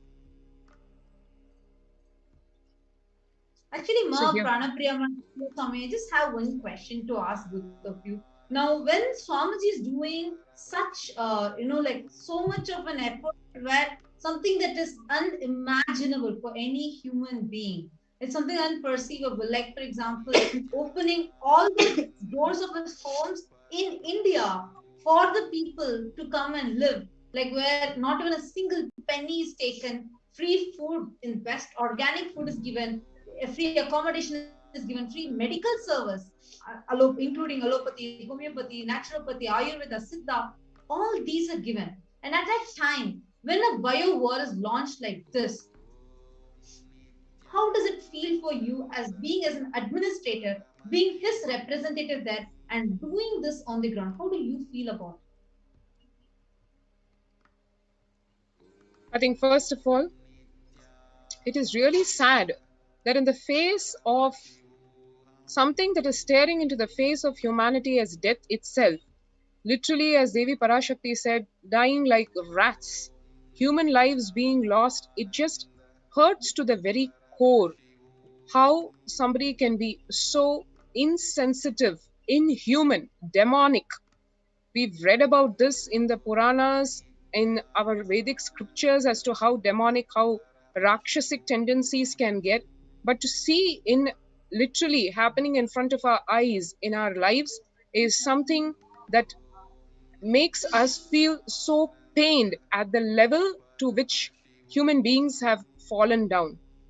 Literally, the Yogo Nashta Parantapa, which has happened and which has made the happening of the Supreme Pontiff of Hinduism such a critical emergency.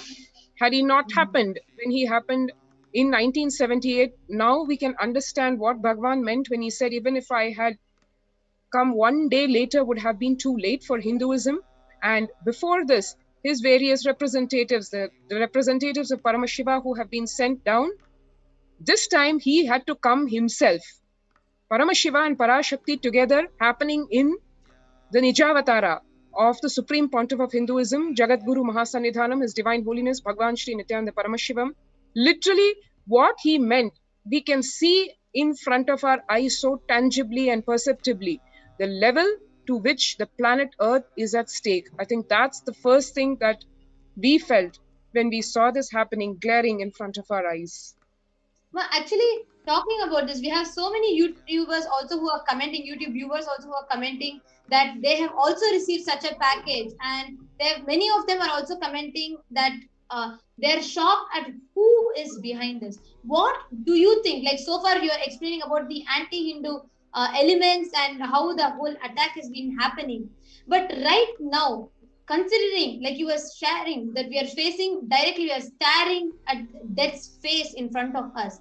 At this point of time, like enacting and making this whole sinister conspiracy happen, who do you think is behind this? And what do you think is the motive to attack the Supreme Pontiff of Hinduism exactly when he's opened the doors of Adi Kailasa to protect the humanity? Actually, do you think it's an attack on Supreme Pontiff of Hinduism, or is it an attack on humanity itself? Actually, I feel it is an attack on the humanity itself, because it is the Supreme Pontiff of Hinduism who's spearheading this movement of humanitarian services to protect life, to save life. That is the whole aim and motive for opening up all his Kailasas, to save humanity from this pandemic. When all the doors of these so-called first world countries are closing down, Swamiji has opened his doors, the only motive being pro-life, to save life. And these anti-Hindu elements or neo-Hindutva groups, whoever is behind this motive of launching a BioWar on this Adhika AK ship, which is pro-life, which is life positivity, which is protecting and saving lives from a pandemic, they are anti-humans, so to speak. It is a conspiracy that is launched against the humanity itself. Exactly, ma'am. And actually, just had one more thing to ask. How was the situation there?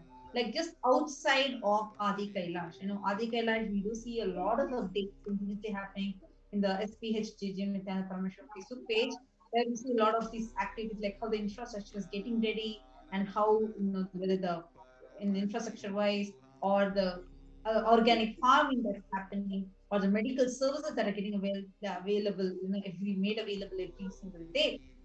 But how was it just outside the island? How's the situation there in India? It's really pathetic because we hear tons of stories of people who knock the doors at the middle of the night, early in the morning. They just say, okay, I got to know from this, know about this opportunity from YouTube, and I've come here. So please let me in. So that's the state when people knock at the doors. And when we ask, how is the situation in your hometown? They come up with tragic stories, which we cannot even comprehend. When your loved and dear ones, especially in your families, they are struggling to gasp breath. They could not find hospitals that can accommodate them. They could not find a soul who can talk to them properly, who can heal them, understand them. They're only just asking, I already have 30 people in queue. What can I do? You just stand over there. They're not even letting the patients to come into the hospital. The only response they're giving is there are already 30 people who are going to die. You just stand in the queue and then you also die. So that is the response that they are getting from the medical infrastructure. So it is really sad to see how human beings have come down, the society has failed, and it is Swamiji, through his humanitarian efforts, he has opened all these Kailasas. Here, every single thing is being taken care. Every day, we have doctors who ensure that their well-being is taken care. They ask if they are going through any symptoms. If they have any symptoms, immediately the Ayurvedic drinks and supplements, everything is given. So they are feeling so protected. First thing that they say is, as soon as I come to Adi Kailash and breathe this very air, I feel so protected. That is a constant one-liner we hear from every single person who are here. Sorry, ma'am. So you were mentioning something about supplements. So what kind of, so every day you're telling every single day to all the people that are coming here, like thousands of people from different parts of India who are pouring in and they want to just survive. And with that, literally just to survive, they are coming into Adi Kailash. To all of them, we are providing Ayurvedic supplements, is it? Yes, so we are giving herbal drinks that can boost their immunity, and we also give supplements that can boost their immunity and the vitamin levels. So this is to protect themselves from COVID. So anybody who is coming to Adi Kailash, they are tested COVID negative. So the whole environment is completely protected. You can talk to people, you can engage with the community because you are so sure that every single person is healthy here. And their immunity system is maintained and boosted because, as the current news reveals, it has now become airborne even. So here we have the multi-layer quarantine for the same reason and the multi-layer protection. As we all disciples of the Supreme Pontiff of Hinduism know, this sacred space of Adi Kailasa, the energy field where Bhagavan is presence, is living presence in the form of Achalamurti, Sachalamurti, Kalpataru, Kalpavriksha, everything. And we doing our part in the human realm by providing the immunity supplements, boosters, in the form of both, in the form of all fields of medicine actually, allopathy, naturopathy, siddha, allopathy, every which way all the options are given. And literally the herbs grown here in the sacred space of Adi Kailasa, where Bhagwan's feet have touched every inch of the Adinam. So the whole thing vibrating with that intense energy and life. So needless to say, people experiencing the benefits of this in all levels. So actually all the viewers that are watching us right now, if you are from India or any other South Asian countries, you can get this service now completely free of cost. This is a call for all, a clarion call for all the people that just have the intention, I want to live. Understand, we don't want your money, we don't want your service, we don't want anything, because all the Supreme Pontiff of Hinduism is focusing on is just to have you alive.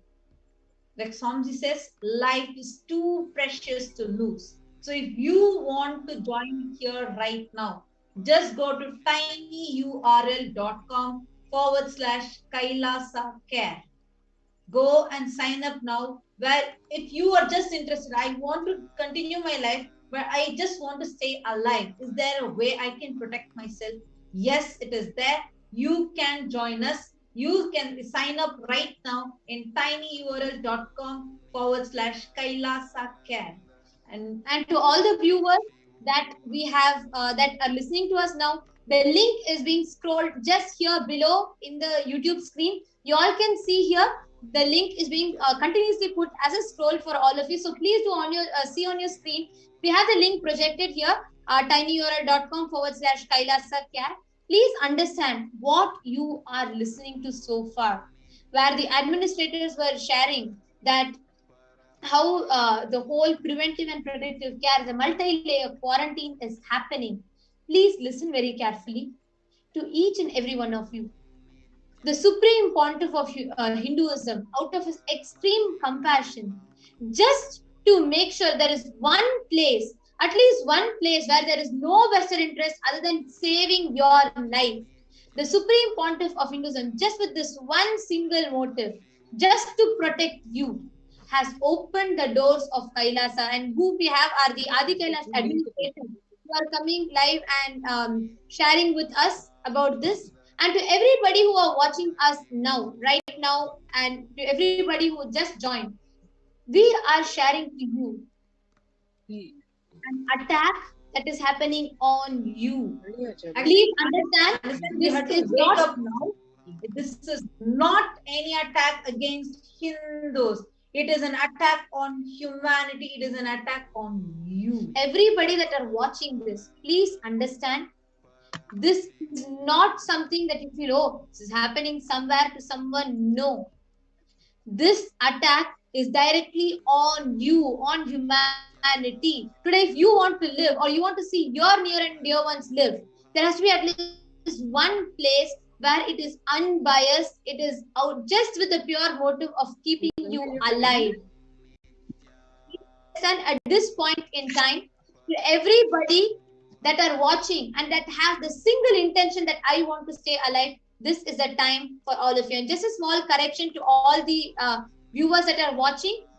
If any of you want to keep yourself, if you want to take the step that I want to be alive in this time where everywhere it is just death that awaits you, if you have an intention to take the complete protective and preventive measures to stay alive, and you want a place that is conducive to attend to all your needs and still give you a protective preventive ambience, then the Supreme Pontiff of Hinduism has opened up the Kailasas. If you want to come and experience a multi-layer quarantine, which completely enables a protective and a preventive and a healthy ambience for you to live, you all can go to kailasa.org/Kailasa care. Please visit the link kailasa.org/Kailasa care. So that is the link, and you all can go to this, and this link is also being projected for all of you on the scroll. Please go to kailasa.org/Kailasa with a single A, Kailasa, Kailasa care. And please do visit this link to register yourself so that you can experience, you can avail this only protective ambience for you during this whole time of the pandemic. Actually, this is only specific to Indians and the people who are in South Asian countries, specifically because actually the Supreme Pontiff of Hinduism had actually warned, telling you, if you are staying in any other country outside, You do not need to come into India right now, because right now the situation there isn't right for anyone to come in, because right the way we are having, the way we are, the virus is spreading, the way the whole pandemic, like how Devi had said, the whole Kirimi Bojanam, that hell has come down literally. So just wanted to tell all of you, all those who are watching us right now, and people like Martha and many others who are literally wanting to fight for this. You can do that. Go to Twitter right now. Use the hashtags, hashtag Nithyananda, hashtag COVID-19, hashtag unsolicited seeds. And please post what you are burning with inside you as a tweet there on Twitter. Ma Kshipra Prasadani Kananda, all of you, Ma Martha Watson, each person who feels it, no way. How dare they do something like this? How dare they do something like this to sabotage humanity? Go ahead and tweet it now, because what you are voicing matters, so that this service, at least now, let's wake up. We are sleeping, we are telling continuously as if it's an attack on Hinduism, we have to protect. No, kindly wake up at least now. This is an attack on you. This is an attack on humanity at large. It is time now that you wake up. It is time now that you start going and voicing out, at least for yourself.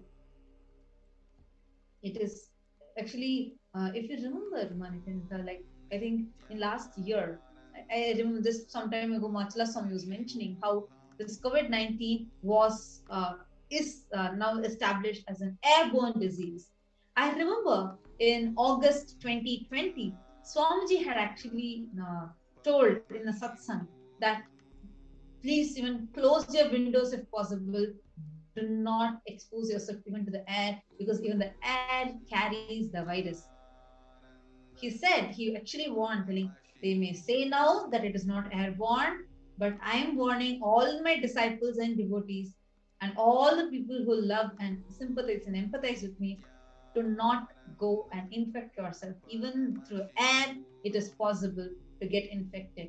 Somji had told actually much before the pandemic, even when it started as an epidemic, even before that, Somji had warned us, telling, do not travel anywhere right now. People were wondering why Somji suddenly telling not to travel, not to travel.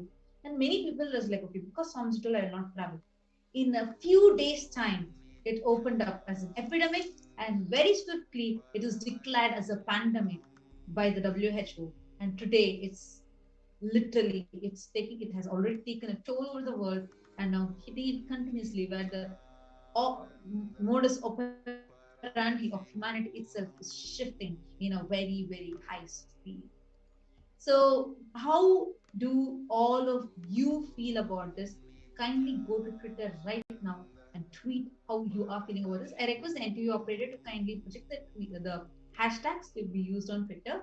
Hashtag Nithyananda, hashtag COVID-19, hashtag unsolicited seeds. Because this bio war that is happening on us, actually you all can use a hashtag BioWar, because this is a bio war that is happening on us. This bio war has to be stopped. Otherwise, humanity will be effaced from the face of earth. It's not a joke.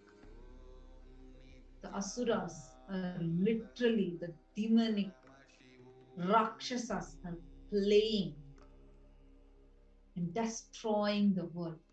It's in each of your hands. Each of you can make a change now. Please go ahead and register your tweet on Twitter right now. We're seeing a lot of you who are watching. Actually, really appreciate you all participating and interacting with us, because you can interact with us using either on Twitter by using these hashtags, and you can also interact with us here on the YouTube chat.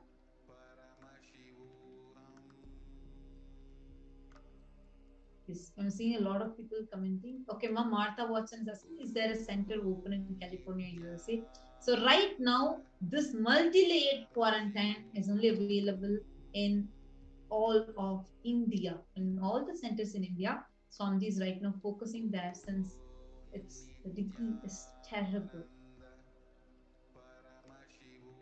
So we can't right now like even imagine what level it's happening over there.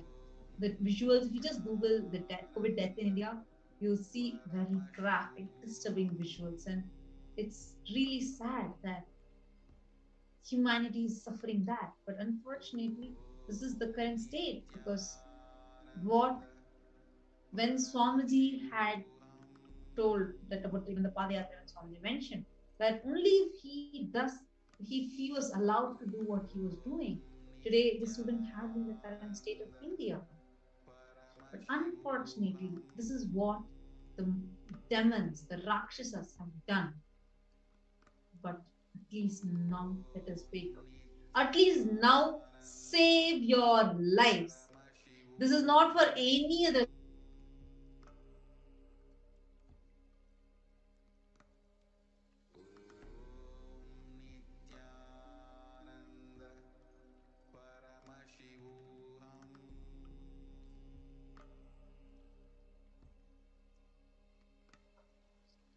This is for your just take a few minutes and you can go to the Twitter, use these hashtags, and you can communicate with us. So I'm seeing a lot of comments. Subramanian Tyagaraja has posted in the YouTube. There are big groups who are against humanity. Yes, many groups want a reduction in population, and Hindus are the easiest people to target because they only follow. Actually, just one thing I want to tell here. It is not just Hindus. It is whole of humanity. It is humanity that is targeted continuously. Exactly. Because just to let you know, so Subramanian Tyagarajan Ayya, just to let you know, you are telling about Hindus, right? Because this is not just against Hindus, because this is not something that is put in one temple or something like that. It is here brought to Adi Kailash, which is right now open irrespective of your religion. You can be here. In the Kailasa is open for all the people. Right now, the intention is only just stay alive. If you remember, so that was the message from Supreme Pontiff of Hinduism, even on such an auspicious day like Nithyananda Purnima. So we request everyone go ahead and tweet on Twitter, and you put your whatever you are feeling on Twitter. I'm seeing a lot of people have started posting on Twitter, requesting everyone to go and put how you are feeling about it. Actually, I'm just seeing. Actually, there is even a news, there are news channels that are talking about this topic of this COVID-19, how it's affecting and how this war is waged upon us, BioWar. Now, we have some more interesting things to share with all of you. We're going to give you a short break during which you can go and quickly post on the Twitter, registering all your feelings, how you are feeling, what you're burning with this. Go ahead, use this hashtag, and you please post it on Twitter. And we will be back after a short break. We are going to be continuing on reading out your tweets so that more and more people can be enriched and know what's actually happening. So stay tuned. We will be right back after a short break.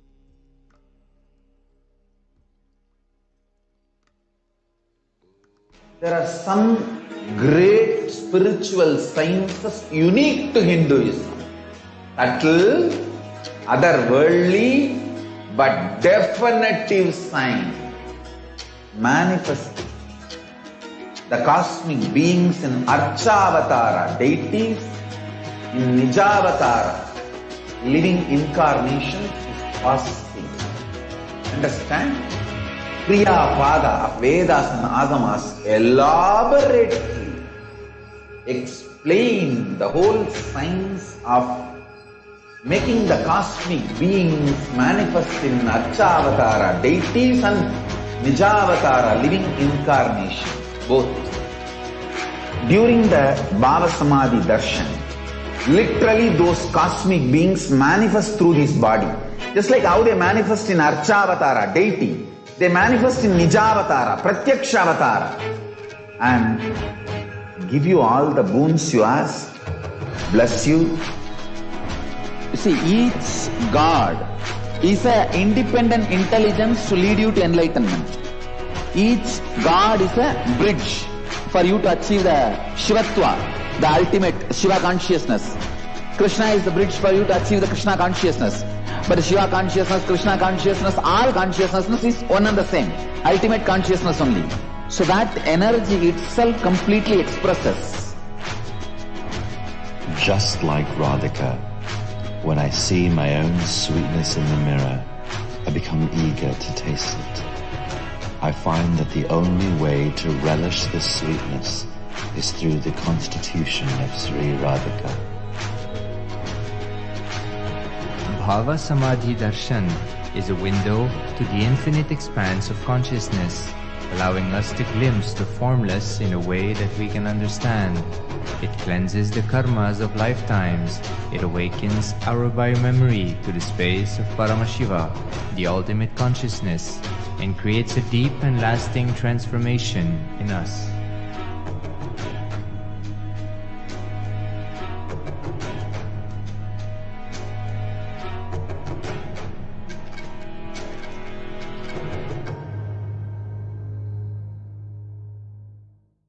There are some great spiritual sciences unique to Hinduism.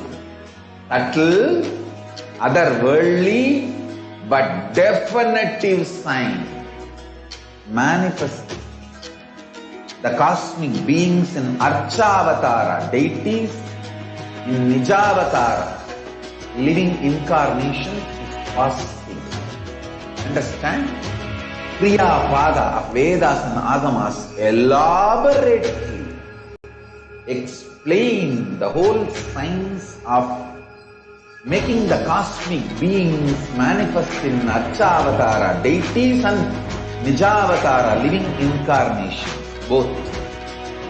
During the Bhavasamadhi Darshan, literally those cosmic beings manifest through this body.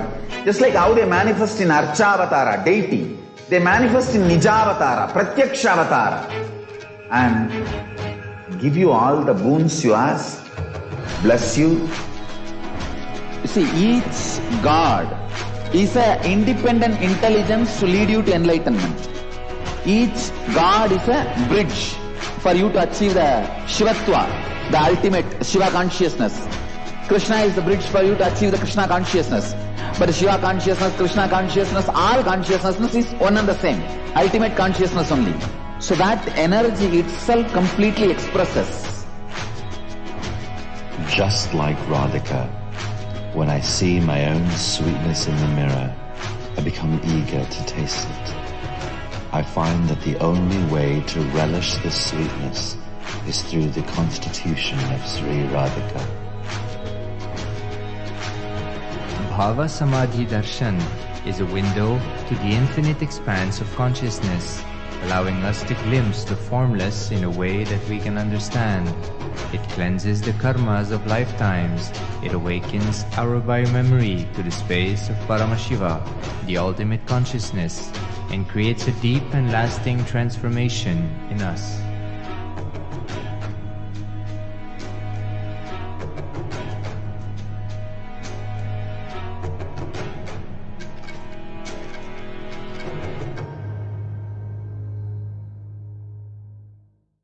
There are some great spiritual sciences unique to Hinduism. Subtle, otherworldly, but definitive sign. Manifesting the cosmic beings in Archavatara, deities, in Nijavatara, living incarnations is possible. Understand?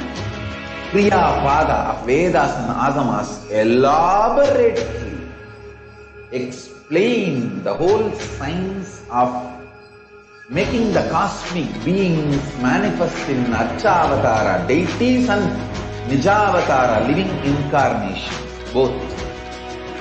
During the Bhava Samadhi Darshan, literally those cosmic beings manifest through this body. Just like how they manifest in Archavatara, deity, they manifest in Nijavatara, Pratyakshavatara, and give you all the boons you ask, bless you.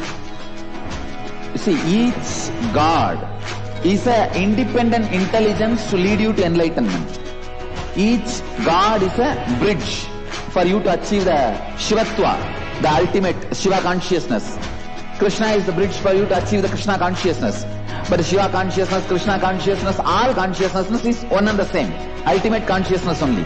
So that energy itself completely expresses. Just like Radhika, when I see my own sweetness in the mirror, I become eager to taste it. I find that the only way to relish this sweetness is through the constitution of Sri Radhika. Bhava Samadhi Darshan is a window to the infinite expanse of consciousness, allowing us to glimpse the formless in a way that we can understand. It cleanses the karmas of lifetimes. It awakens our biomemory to the space of Paramashiva, the ultimate consciousness, and creates a deep and lasting transformation in us.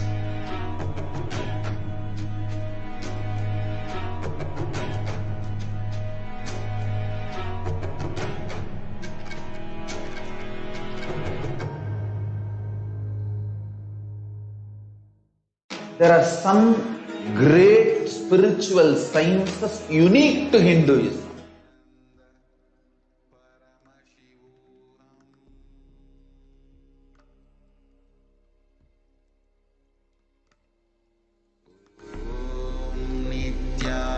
Nithyananda Paramashivoham.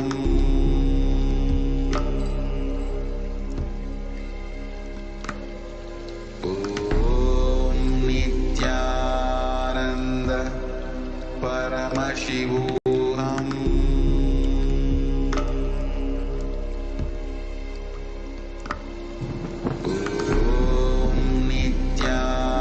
Welcome back, dear viewers. Thank you so much for all of your participation in our submissions. And you see, being available here, participating here, and we have something very important to share with all of you. All those who are tuning in now, I'm seeing more and more people are joining here.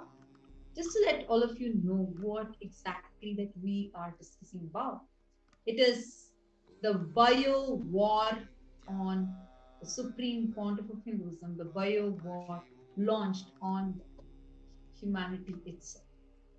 As you all will be aware, we have all the Kailasas in India that have been opened with multi-layered quarantine, where it's completely providing free food, free education, free medical care, free support, accommodation, support psychologically, physically, and also giving highly safe medical supplements, Ayurvedic supplements available, like the medicines are And available even the normal allopathic medicines Exactly. and the highest quality of the basic care that is needed in every level, naturopathy, allopathy, Ayurveda, homeopathy, all of these are made available to the people. And the Supreme Pontiff of Hinduism has opened the doors of Kailasa just out of the only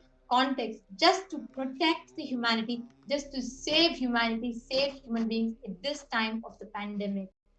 And actually, this is happening just so that humanity is alive. When Supreme Pontiff of Hinduism is putting in so much of effort, there are demons, these demonic, militant forces that want to wipe out humanity from the face of earth, that is continuously working like in a very, very cunning way to wipe out, to depopulate humanity, to completely depopulate humanity, and they so that they can have all the natural resources, everything for themselves. So depopulation of humanity is what is going on right now. And it is high time that we wake up, high time that we say that we stand together and protect ourselves. And Actually, most important one fact that you were sharing was this whole thing is not on a particular group. It's not just an attack on Hinduism. I mean, it is in no meaning to put it down. But the fact is, this is not the time to see argue whether it is just an attack on Hinduism or no. It is not about that. This is an attack on you, me. It is an attack on humanity. It is for all of us people that the Supreme Pontiff of Hinduism took this step, risking everything just to give a safe and a protective ambience for people at this time of the pandemic. And it is irrespective of religion, gender, caste, creed, nationality, or anything else. And please understand, what we really need to know is, by attacking the Supreme Pontiff of Hinduism, by ensuring that there is some destruction happening to the Adi Kailasa Sarvagnipitam campus, your life is being put at risk. This is with a there's so much of vested interest behind each and every act of these anti-Hindu elements. Actually, just to what amazes me the most, these unsolicited seeds are not anything recent. It is the last news is somewhere 10 months before. I was just shocked how when Swamiji is opening the doors now, these unsolicited seeds are getting sent to Adi Kailash. Wow. So this means there's a huge network Absolutely. behind this. It's not something simple as you think. This involves many conspirators, traitors that are even sitting. They might even be sitting inside the government. Who knows? Because the post that we received had the government stamp on it. So just think and see what level these Brahma Rakshasas have penetrated. They have infiltrated. It's not a good signal. It's not a good sign. It's time that we wake up, and we really request all of you that are here. Thank you so much, Raja Rajaya. You are continuously putting the Mahavakya Om Nithyananda Paramashivoham. We do understand the prayers that you have, that you are posting continuously this Mahavakya. Don't worry, your Swamiji is there continuously protecting all of us. It's just that it's time right now that we stand together. We protect humanity, we protect what humanity has received. At least now, let us be intelligent, let us protect ourselves, let us save ourselves from this phase of this pandemic. Really telling each of you, do not worry. The Supreme Pontiff of Hinduism, our beloved Swamiji, our cosmic father, is there with each and every one of us. And even now, if you have just this one intention, I want to live, it is not late. The doors of Kailasa is open for you, welcoming you and inviting you to come to save your life. There is nothing you need to do. There is no time, talent, pressure, nothing that you need to contribute. Just come, stay alive, stay safe. With just that intention. If you want to protect your life, go to kailasa.org/Kailasa care, and you will be able to register yourself for coming in and experiencing the safe quarantine. Go to kailasa.org/Kailasa care. Request everyone, you can take a few minutes, go to this link and register yourself. We highly recommend only the people who are in India already and the people who are in any of the South Asian countries to come, and all the others, we request that you actually don't enter into India right now, because this is the warning that Swamiji has given to all his devotees and disciples, because it's not going to be safe for you until you until this is not going to be a safe ambience for you until this entire pandemic is actually settling down. Now, thank you so much for all of you coming and participating with us. So, we are going to be continuing with the next power manifestation segment, and we will let you know the next live Akashic reading when it is going to be there. Today, we are not going to be having the live Akashic reading that will be happening. Instead, we are going to be continuing with the power manifestation session where we are going to learn how to manifest these powers, and we are going to be continuing with that segment next. Each of you, I really request, go ahead and post each of these things that you're sharing in the comments as a tweet, because those tweets are what is going to really speak volumes and actually impact the world.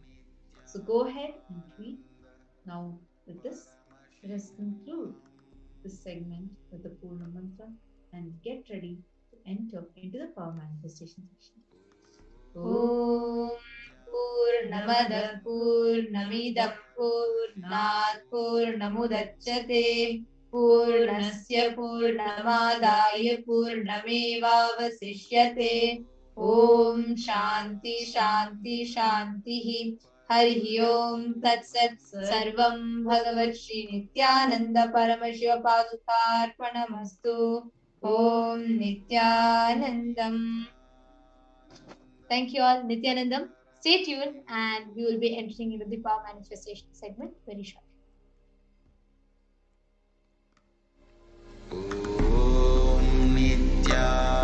Nithyananda Paramashivoham.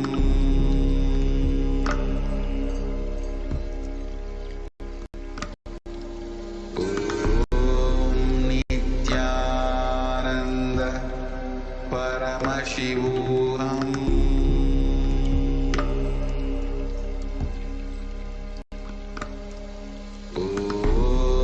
Nithyananda Paramashivoham.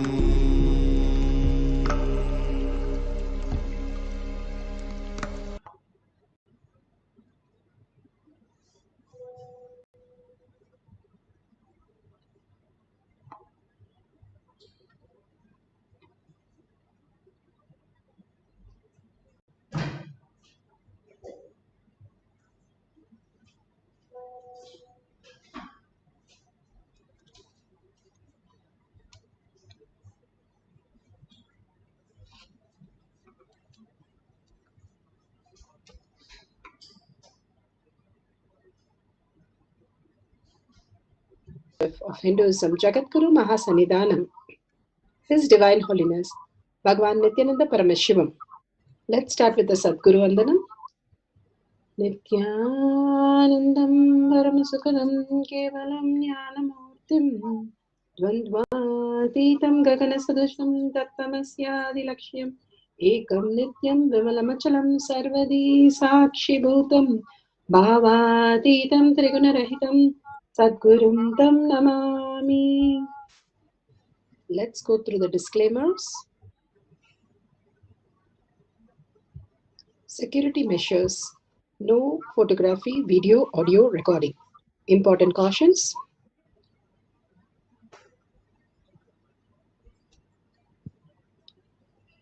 Please be aware of the important cautions.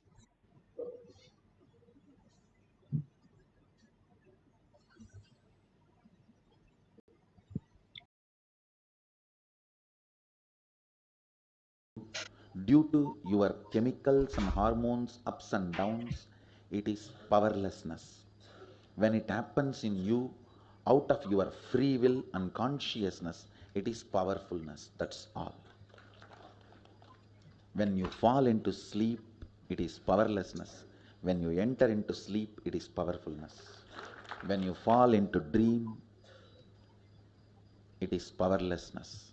When you decide to dream, it is powerfulness. So I have added the ultimate powerfulness, Turyatita, in your whole being and doing. Manifest all the powers. Understand, power manifestation is nothing but cognitive shift. It is not work. It is cognitive shift. Understand? It is just cognitive shift. It's not work. Work is a 4-letter word. Power manifestation is cognitive shift, playing with life, playing with being alive. Static matter, dynamic activity, strategic existence, all these three has no boundary. You are one with it. You are alive in everything. Everything listens to you. Everything decides as you want. Power manifestation is cognitive shift, raising your frequency, not work. So beautiful, Bhagwan explained about the power manifestation. Science of power manifestation. Bhagwan has given it as a science to the world. Science is something repeatable and doable by each one of us. And it is again given the references from all the evidences, from all the dimension that beautifully he has mentioned. The Shastra Pramana, the Shastra scriptural evidences. The eternal, unchangeable truth revealed in the source scriptures, the Vedas and the Agamas. Apta Pramana, evidences of the Aptas. Aptas are the Rishis, Munis, Ganas, Nainamas, Alvars, Siddhas. All of them manifested all the powers of Paramashiva, which is authentic, time-tested, scientific and foolproof. The Shakshi Pramana, the experience of millions of disciple devotees, followers all around the world manifesting the powers of Paramashiva, initiated by Bhagavan. Pratyaksha Pramana, the scientific study measuring the effect of being in the enlightened state. Again and again, Bhagavan beautifully gives us the ultimate science of power manifestation, which is possible for each one of us on planet Earth, having a superconscious breakthrough. Let's go to the Shastra Pramana. Shastra Pramana, the eternal, unchangeable truth revealed in the source scriptures. Vijnana Bhairava Tantra. Vijnana Bhairava Tantra, the scriptural reference for the power of consciousness over matter. Vijnana Bhairava Tantra, Dharana 95, Sutra 120. Vijnana, the consciousness. Bhairava, one who experiences consciousness. And Tantra is one who is the method in which we experience consciousness beyond the mind. Let's listen to the sutra. The bhakti happens after enlightenment, and how the social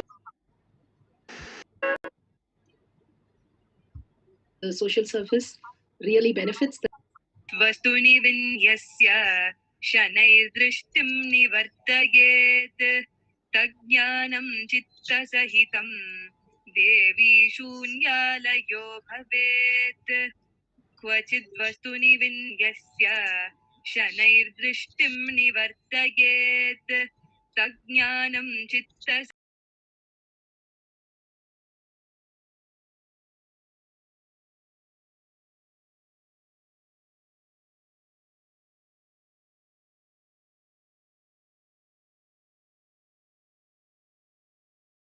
sahitam.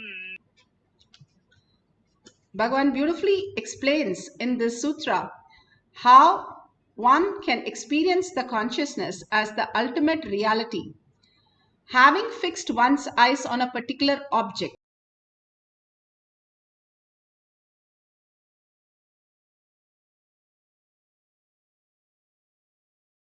once you know an object, we know an object. For example, Bhagavan gives example who we gave it first and where we saw the rose and how we experienced the rose. All that was something we experienced as our reality. But there is something more when we drop all this identity that we carry. There's something more that we experience as the rose. And that is the consciousness which is happening as our reality, as rose in our own version. That is what Bhagavan says. If you look in, there's something that reminds you of who you are, that you remember things. That is the same thing for the rose also. Something which reminds us that rose exists, as this is a rose, this is something which has a nice smell, and this is the first time I experience, and these are the thoughts which I experience the rose and all the details. When we drop everything, there's something new happens in us. Bhagavan beautifully says how Ekalavya, he gave his thumb when Dronacharya simply asked it, and he gave a word to Arjuna, and Drona was such a person that he gave the signs to Arjuna that he'll be the best archer. And here he saw Ekalavya simply the manifesting the higher reality of with his thumb. When he took off his thumb, he immediately dropped his thumb, not even questioning, even though the Guru never accepted him as his own disciple. But the Guru Bhakti that he had, that we remember still, Ekalavya. Once Arjuna and the whole science, Arjuna and one more Balasans were going with Dronacharya, and he was telling about the different things, different happenings, how the water does not touch the lotus. Same way, the birds that swim, the swan, they do not get touched by the water. It does not make it wet. And all this he was describing and taking them to the far mountain. And he was telling Arjuna and all the students to go and fill in their hand the water in the hole, and who is going to do it first. Everybody tried filling it up, and by the time they go to the top of the mountain, everything is gone, and again they were doing. And they are asked not to use any other object while filling the hole. So when Arjuna was doing that, suddenly he listened to what his guru said, and he immediately took a bee's wax and applied the wax in his hand, and then took the water and filled it up first. Drona asked him what was that he used. He said, the simple listening, simple integrity to what I am. How I filled up the whole is because the stories that you told on the way, I listened to your story, how the water does not touch the lotus. And I understood that listening gave me this idea of putting the wax. That is what Bhagavan beautifully says. When you are in the listening with the Guru, something extraordinary opens up and something extraordinary happens. That is what we see in the Ekalavya story also, where he gives the thumb, but still he's the best archer. He was able to do something beyond, but since he has to be safeguarded and he has to be protected, the Guru takes off his thumb to protect him, not for any other reason. He doesn't say, okay, you win over Arjuna. That is an outer world understanding, but something deeper. The Guru's always only in the interest of the disciple, how they can be saved, how they can realize the higher reality, and how they can expand without their arrogance or ego. So removing the thumb, he lost his identity, but he kept his Guru Bhakti. That was more important for him at that point. Each of these references again and again give us that how you're integrated to your Guru's words, holding the higher cognition as your integrity to the state of Paramashiva, manifest as your reality.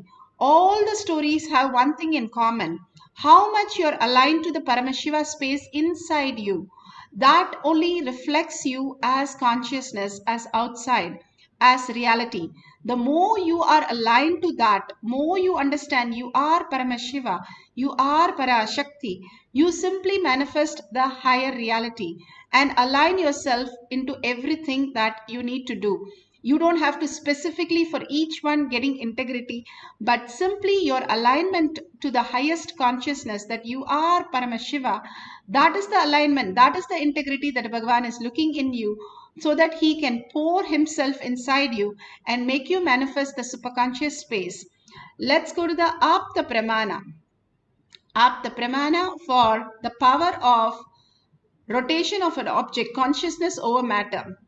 Here beautifully it talks about the Sudarshana Chakra and how it was blessed by Shiva to Vishnu, and that rotates, that has 108 blades, and it rotates, travels millions of yojans at a twinkling of an age. It's so powerful, and this is in Vishnu Purana, and how it was blessed for Vishnu by Shiva for manifesting the reality. Now Bhagavan himself beautifully narrates how he experienced when he was in oneness with his Guru, Arunagiri Yogeshwara, how he was experienced the ultimate consciousness.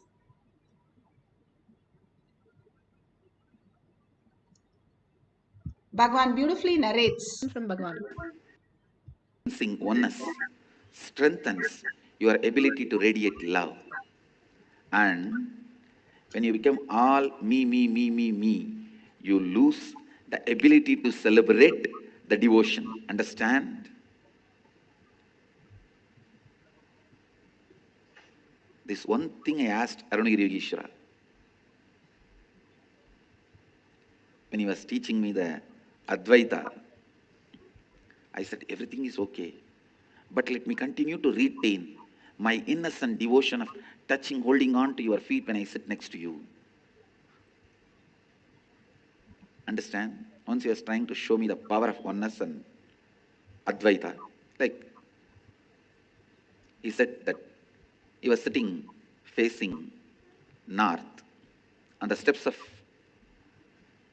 the Kalyana Mandapam in Tiruvannamalai temple. In front of him, his Samadhi. In the side, the main deity. The right hand side, the main deity, Garbhagriha. Left hand side, the hill, Arunachaleshwara. Arunachala hill. He said, this, that, all is me. Just see. When he moved the hand, I saw literally the Garbhagriha and the hill, whole thing merging into him. When he moved the hand, I saw they are back to their places. It's very easy to tell it's a delusion, but it was not, I know, because it was such powerful experience and such restful awareness.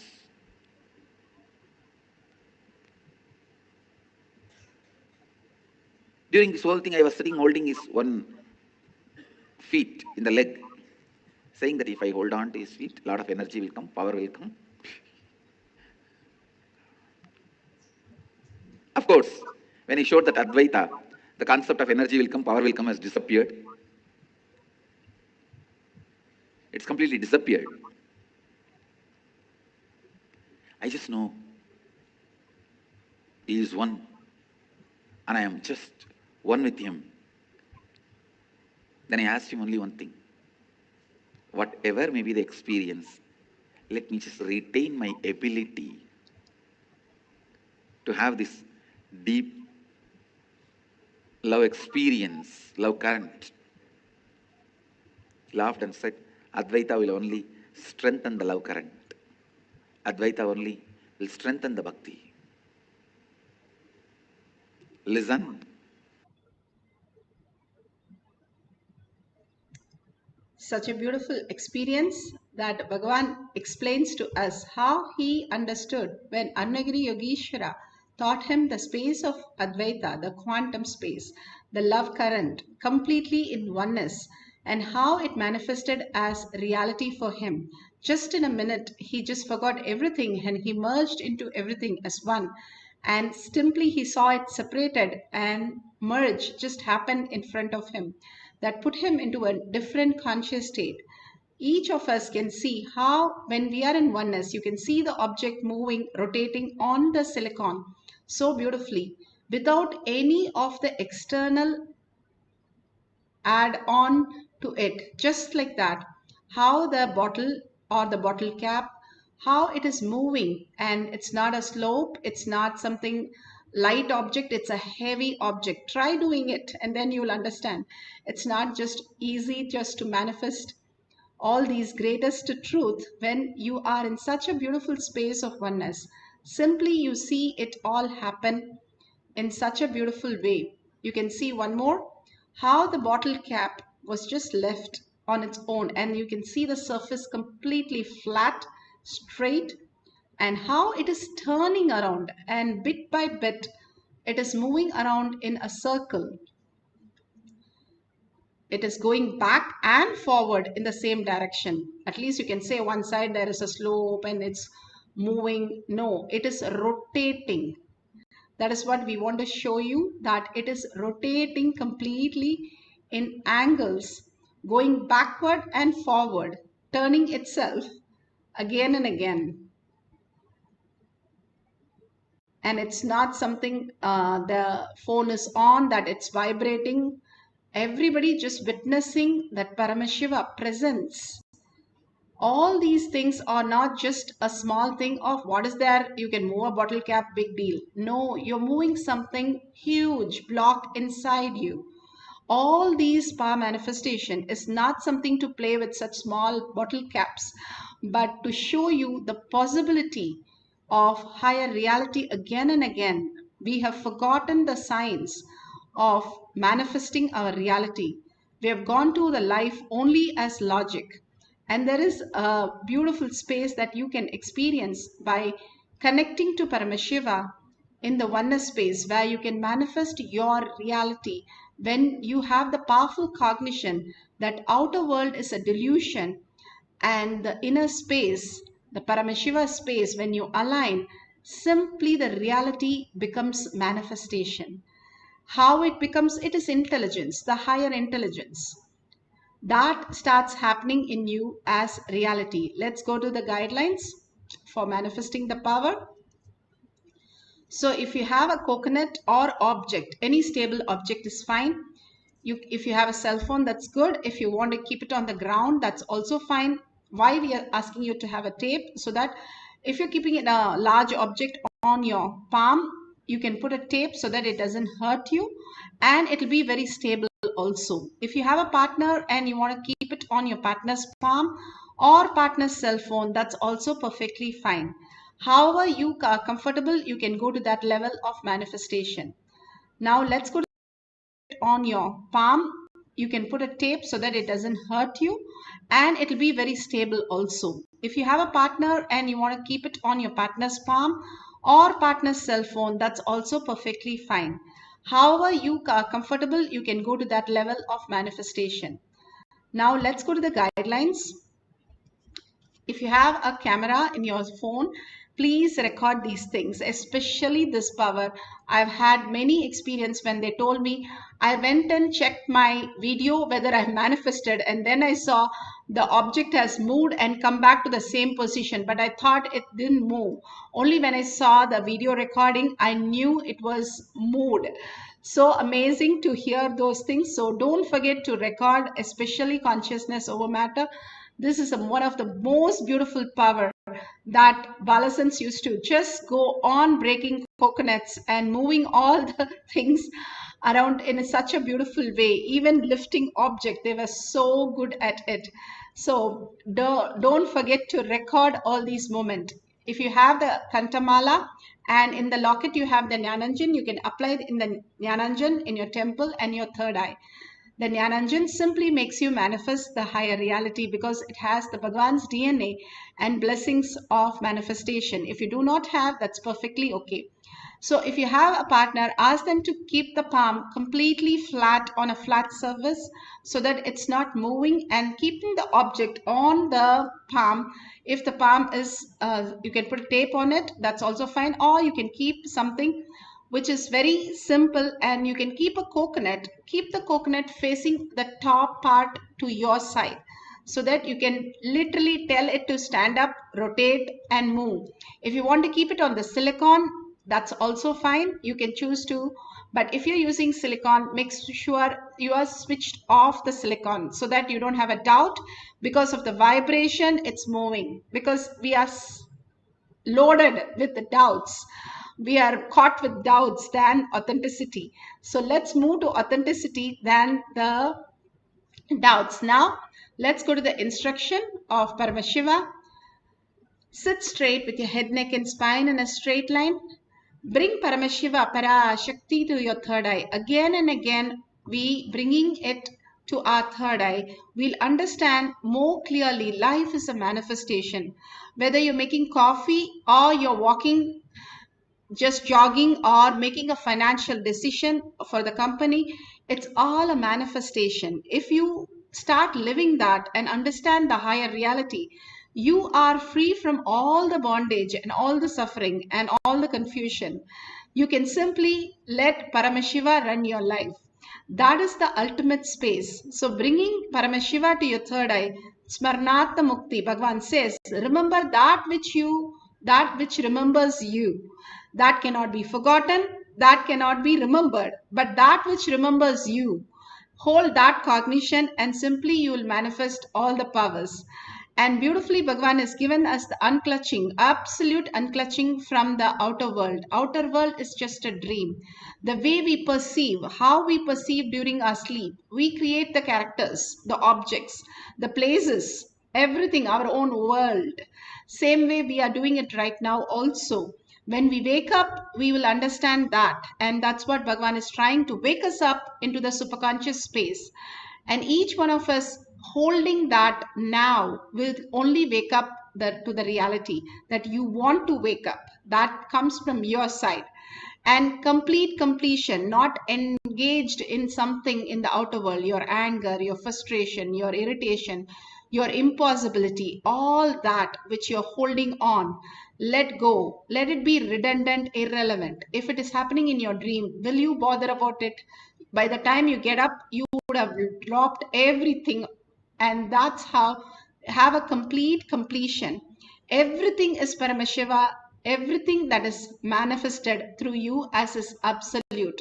Nothing can be taken away. Bhagavan says life has no hypocrisy. Life cannot take away anything from you. Nothing is lost. And you are the possessor of the ultimate gift, the Paramashiva, which is as powerful as 10,000 suns, Bhagavan says, much more than the nuclear force, much more than the gravitational force. Only thing we need to realize the space in us, then we'll understand the gift that Bhagavan is just showering on us. So let's hold that and have the Shaktipada. Shaktipada with the avatar is the ultimate gift that you can have, that Bhagavan beautifully described. If you have the love, deep connection, simply even the rock could speak to you. What is feeling connection? Bhagavan says you can have it with your wife, your husband, your mother, father, or the Guru himself. The ultimate that you understand, he is God and you have a deep love towards him. Simply it flowers into the Paramashiva space. That's what happens when you see anybody who you love as God, simply you become that. That is what Bhagavan again and again says, how you can experience the highest form of love as Shaktipada inside you, as the ultimate that you can manifest as your reality. Intensely chant the Mahavakya. Any of the Mahavakya, even the Om that you want to chant, that's perfectly fine. But chant with a deep listening. That is what is most important. And that raises your frequency because the sound, the mantras do not have any visual or verbal. When you chant, you don't know Hrim. What do you mean by that Hrim? There is no meaning for that. So suddenly you feel a blank. Suddenly you feel that just the sound. So that is why mantras are pure form of sound. When you chant it, you become pure. That's why we ask you to chant the mantra, entangle with Bhagavan. He is in the quantum space, in deep samadhi, and you entangling in the same space, you also go into that very space. We have the mirror neurons where we learn to talk, walk, everything. Now entangling into the deepest samadhi also, we can learn that science just by being in the oneness and chanting the Mahavakya. Now let's place everything perfectly. Now let's start the recording. Sit straight with your head, neck and spine in a straight line. Remember Paramashiva, Parashakti in your third eye. Again and again, I am Paramashiva. Be only with Paramashiva. If you have an appointment with a president or prime minister of US, how would you sit with him? Will you be thinking of what you have to do for your children or your family or your office? You will be completely there. So bring your awareness high, alive. Become alive with Paramashiva. He's sitting next to you and making you manifest now. So hold that cognition. I am Paramashiva, Parashakti. Just remember her smile, her beautiful commands, her blessings, and hold that only in your inner space and see what could happen in your reality. Even little is enough, that Bhagavad Gita says, will bring so much of abundance of auspiciousness and the blessing of healing and manifesting all your reality. Even a little, it's going to change your whole life. So hold on to that space of oneness. Chant the Mahavakya and see the manifestation simply happening in front of you. How Parashakti is manifesting, and literally you are having the prasada of Parashakti. Let's start chanting the Mahavakya for consciousness over matter to rotate the object. Nithyananda Paramashivoham. Nithyananda Paramashivoham. Nithyananda Paramashivoham. Nithyananda Paramashivoham. Nithyananda Paramashivoham. Nithyananda Paramashivoham. Nithyananda Paramashivoham.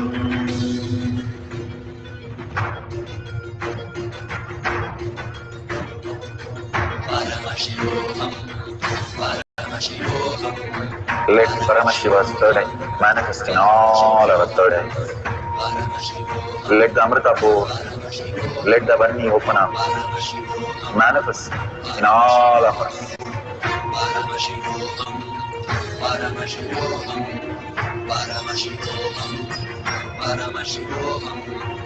Let Paramashiva overflow, manifest the powers in all our third eyes.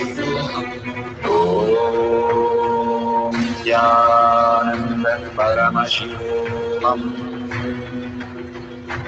Om Nithyananda Paramashivoham. Om Nithyananda Paramashivoham. Om Nithyananda Paramashivoham. Om Nithyananda Paramashivoham. Om Nithyananda Paramashivoham. Om Nithyananda Paramashivoham. Om Nithyananda Paramashivoham. Om Nithyananda Paramashivoham. Om Nithyananda Paramashivoham. Om Nithyananda Paramashivoham.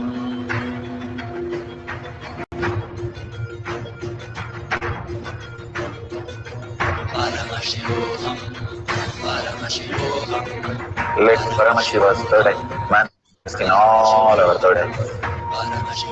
Let the Amrita pour, let the Vani open up, manifest in all of us.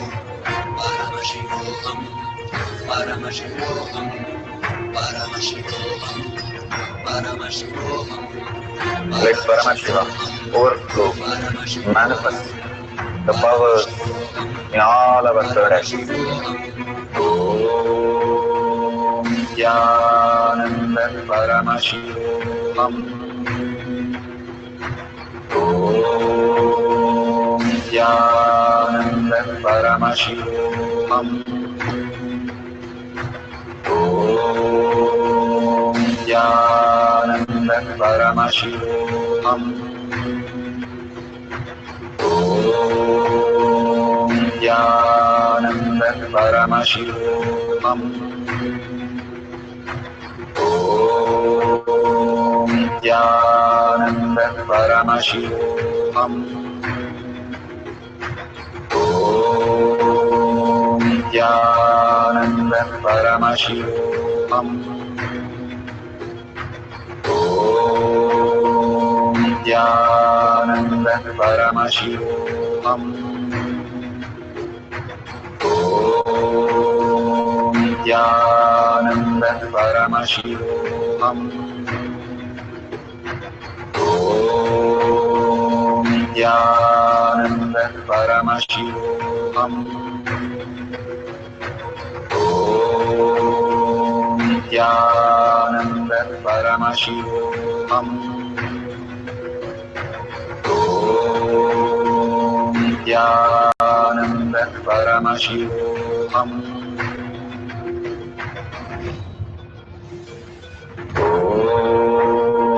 Nithyananda Paramashivoham. Om Nithyananda Paramashivoham. Om Nithyananda Paramashivoham. Om Nithyananda Paramashivoham. Om Nithyananda Paramashivoham.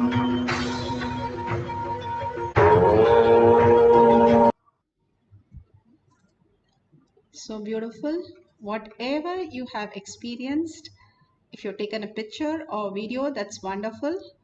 All that which is happening, that moving of the consciousness over matter on your hand or on a other's hand or on the silicon, simply you connect to it and again start experiencing the oneness. You will start experiencing more depth in the power manifestation. If you have done it on your hand, start manifesting it on others' hand. And if you're able to do 21 times, you have mastered the power of consciousness over matter. And simply you can receive a tilak, that is the trilak, your third eye, that you have manifested the powers of Paramashiva. And if you have done it on the hand, your hand, try it on others' hand. And next you can keep it on a silicon which is completely switched off, and you can try it. And simply you can see, Bhagavan has said, to the extent you can walk a coconut just like that behind you. All these siddhas.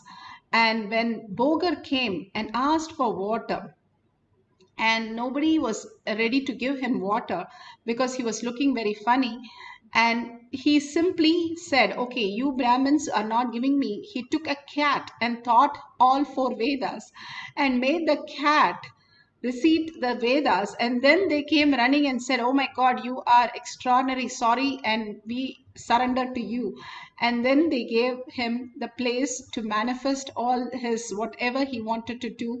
And he was in such a ultimate space. They could do anything, these siddhas. They could make anybody into alive, into kayakalpa, into the higher reality, just like that. And they were so compassionate, all these siddhas, just like mother. They were making all the iron things into gold, the alchemy process. They were making great siddha medicines. How each of the medicines are taking care of our body against all these infection that is happening. All kinds of possibilities. They were able to open up. The great siddhas of India, in South India, manifested all the powers, and they took not only there, they took to China, they took to the Middle East to manifest even there and teach them the science and make sure everybody enjoys the whole science. All this was a possibility from starting as simple as consciousness over matter. They could understand that consciousness is more powerful, much more powerful than any other power that we gravitational force or electromagnetic force or nuclear soft force or nuclear strong force. Bhagavan beautifully says we are much more greater and we can live as only consciousness, and he's going to build the vimanas and lift it just by conscious power. All these are going to happen, and it starts from here, where you can start experiencing the power manifestation as simple as rolling a coconut or moving the object in rotation. The more you understand the science that you are Paramashiva, more you will understand there's something bigger reality for you to experience. And the oneness space, how the currency is so important in the outer world, the oneness space that Bhagavan described, that pure love for the higher reality, who you are, for that space, the Paramashiva space, Parashakti, how you see Parashakti, that Bhagavan is blessing and overflowing with love, holding that space inside you, in your inner space, expands your reality. Again and again, you hold yourself in the higher reality. That expands you into the higher cognition. That's all Bhagavan is making all of us understand. And that removes so many blocks. We are thinking, I'm in such a huge problem. How do I solve it? The only way all the Indians solve it is go and sit under a tree and meditate on Paramashiva. That is the way we all solved all the problems. Nothing other than Paramashiva can manifest the best reality. Nothing other than that can solve your problem easily. So hold on to the space that I am Paramashiva. Bring your awareness to your third eye that Paramashiva is manifesting through me. And chant the Mahavakya sitting straight with your head, neck and spine. Let's have one more cycle to experience the consciousness over matter. Keep the object on the silicon or on your hand, which is very stable, and see it rotate, see it move or lift up and down, or you're feeling the Kundalini energy or feeling the heat vibration. That also clearly says you have started manifesting the powers. Bhagavan has beautifully said, whoever comes to the Kailash courtyard, I will manifest through them. So hold that powerful cognition and simply start chanting the Mahavakya intensely, sincerely. So it's simple integrity and simple obedience. Simply we will manifest the powers. So let's start chanting the Mahavakya. Paramashivoham. Om Nithyananda Paramashivoham. Om Nithyananda Paramashivoham. Om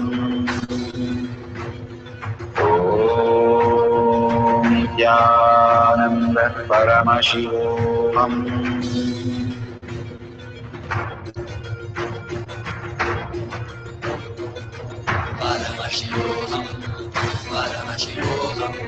Let Paramashiva's third eye manifest in all our third eyes. Let the Amrita pour, let the Varni open up.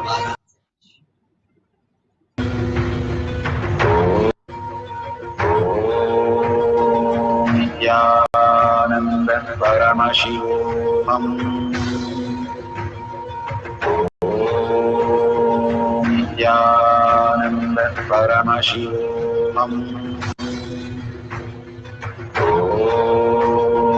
Nithyananda Paramashivoham. Om Nithyananda Paramashivoham.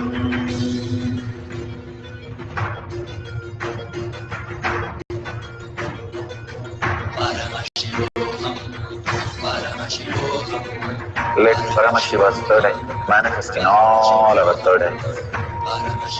Let the Amrita pour, let the Varni open up, manifest in all of us.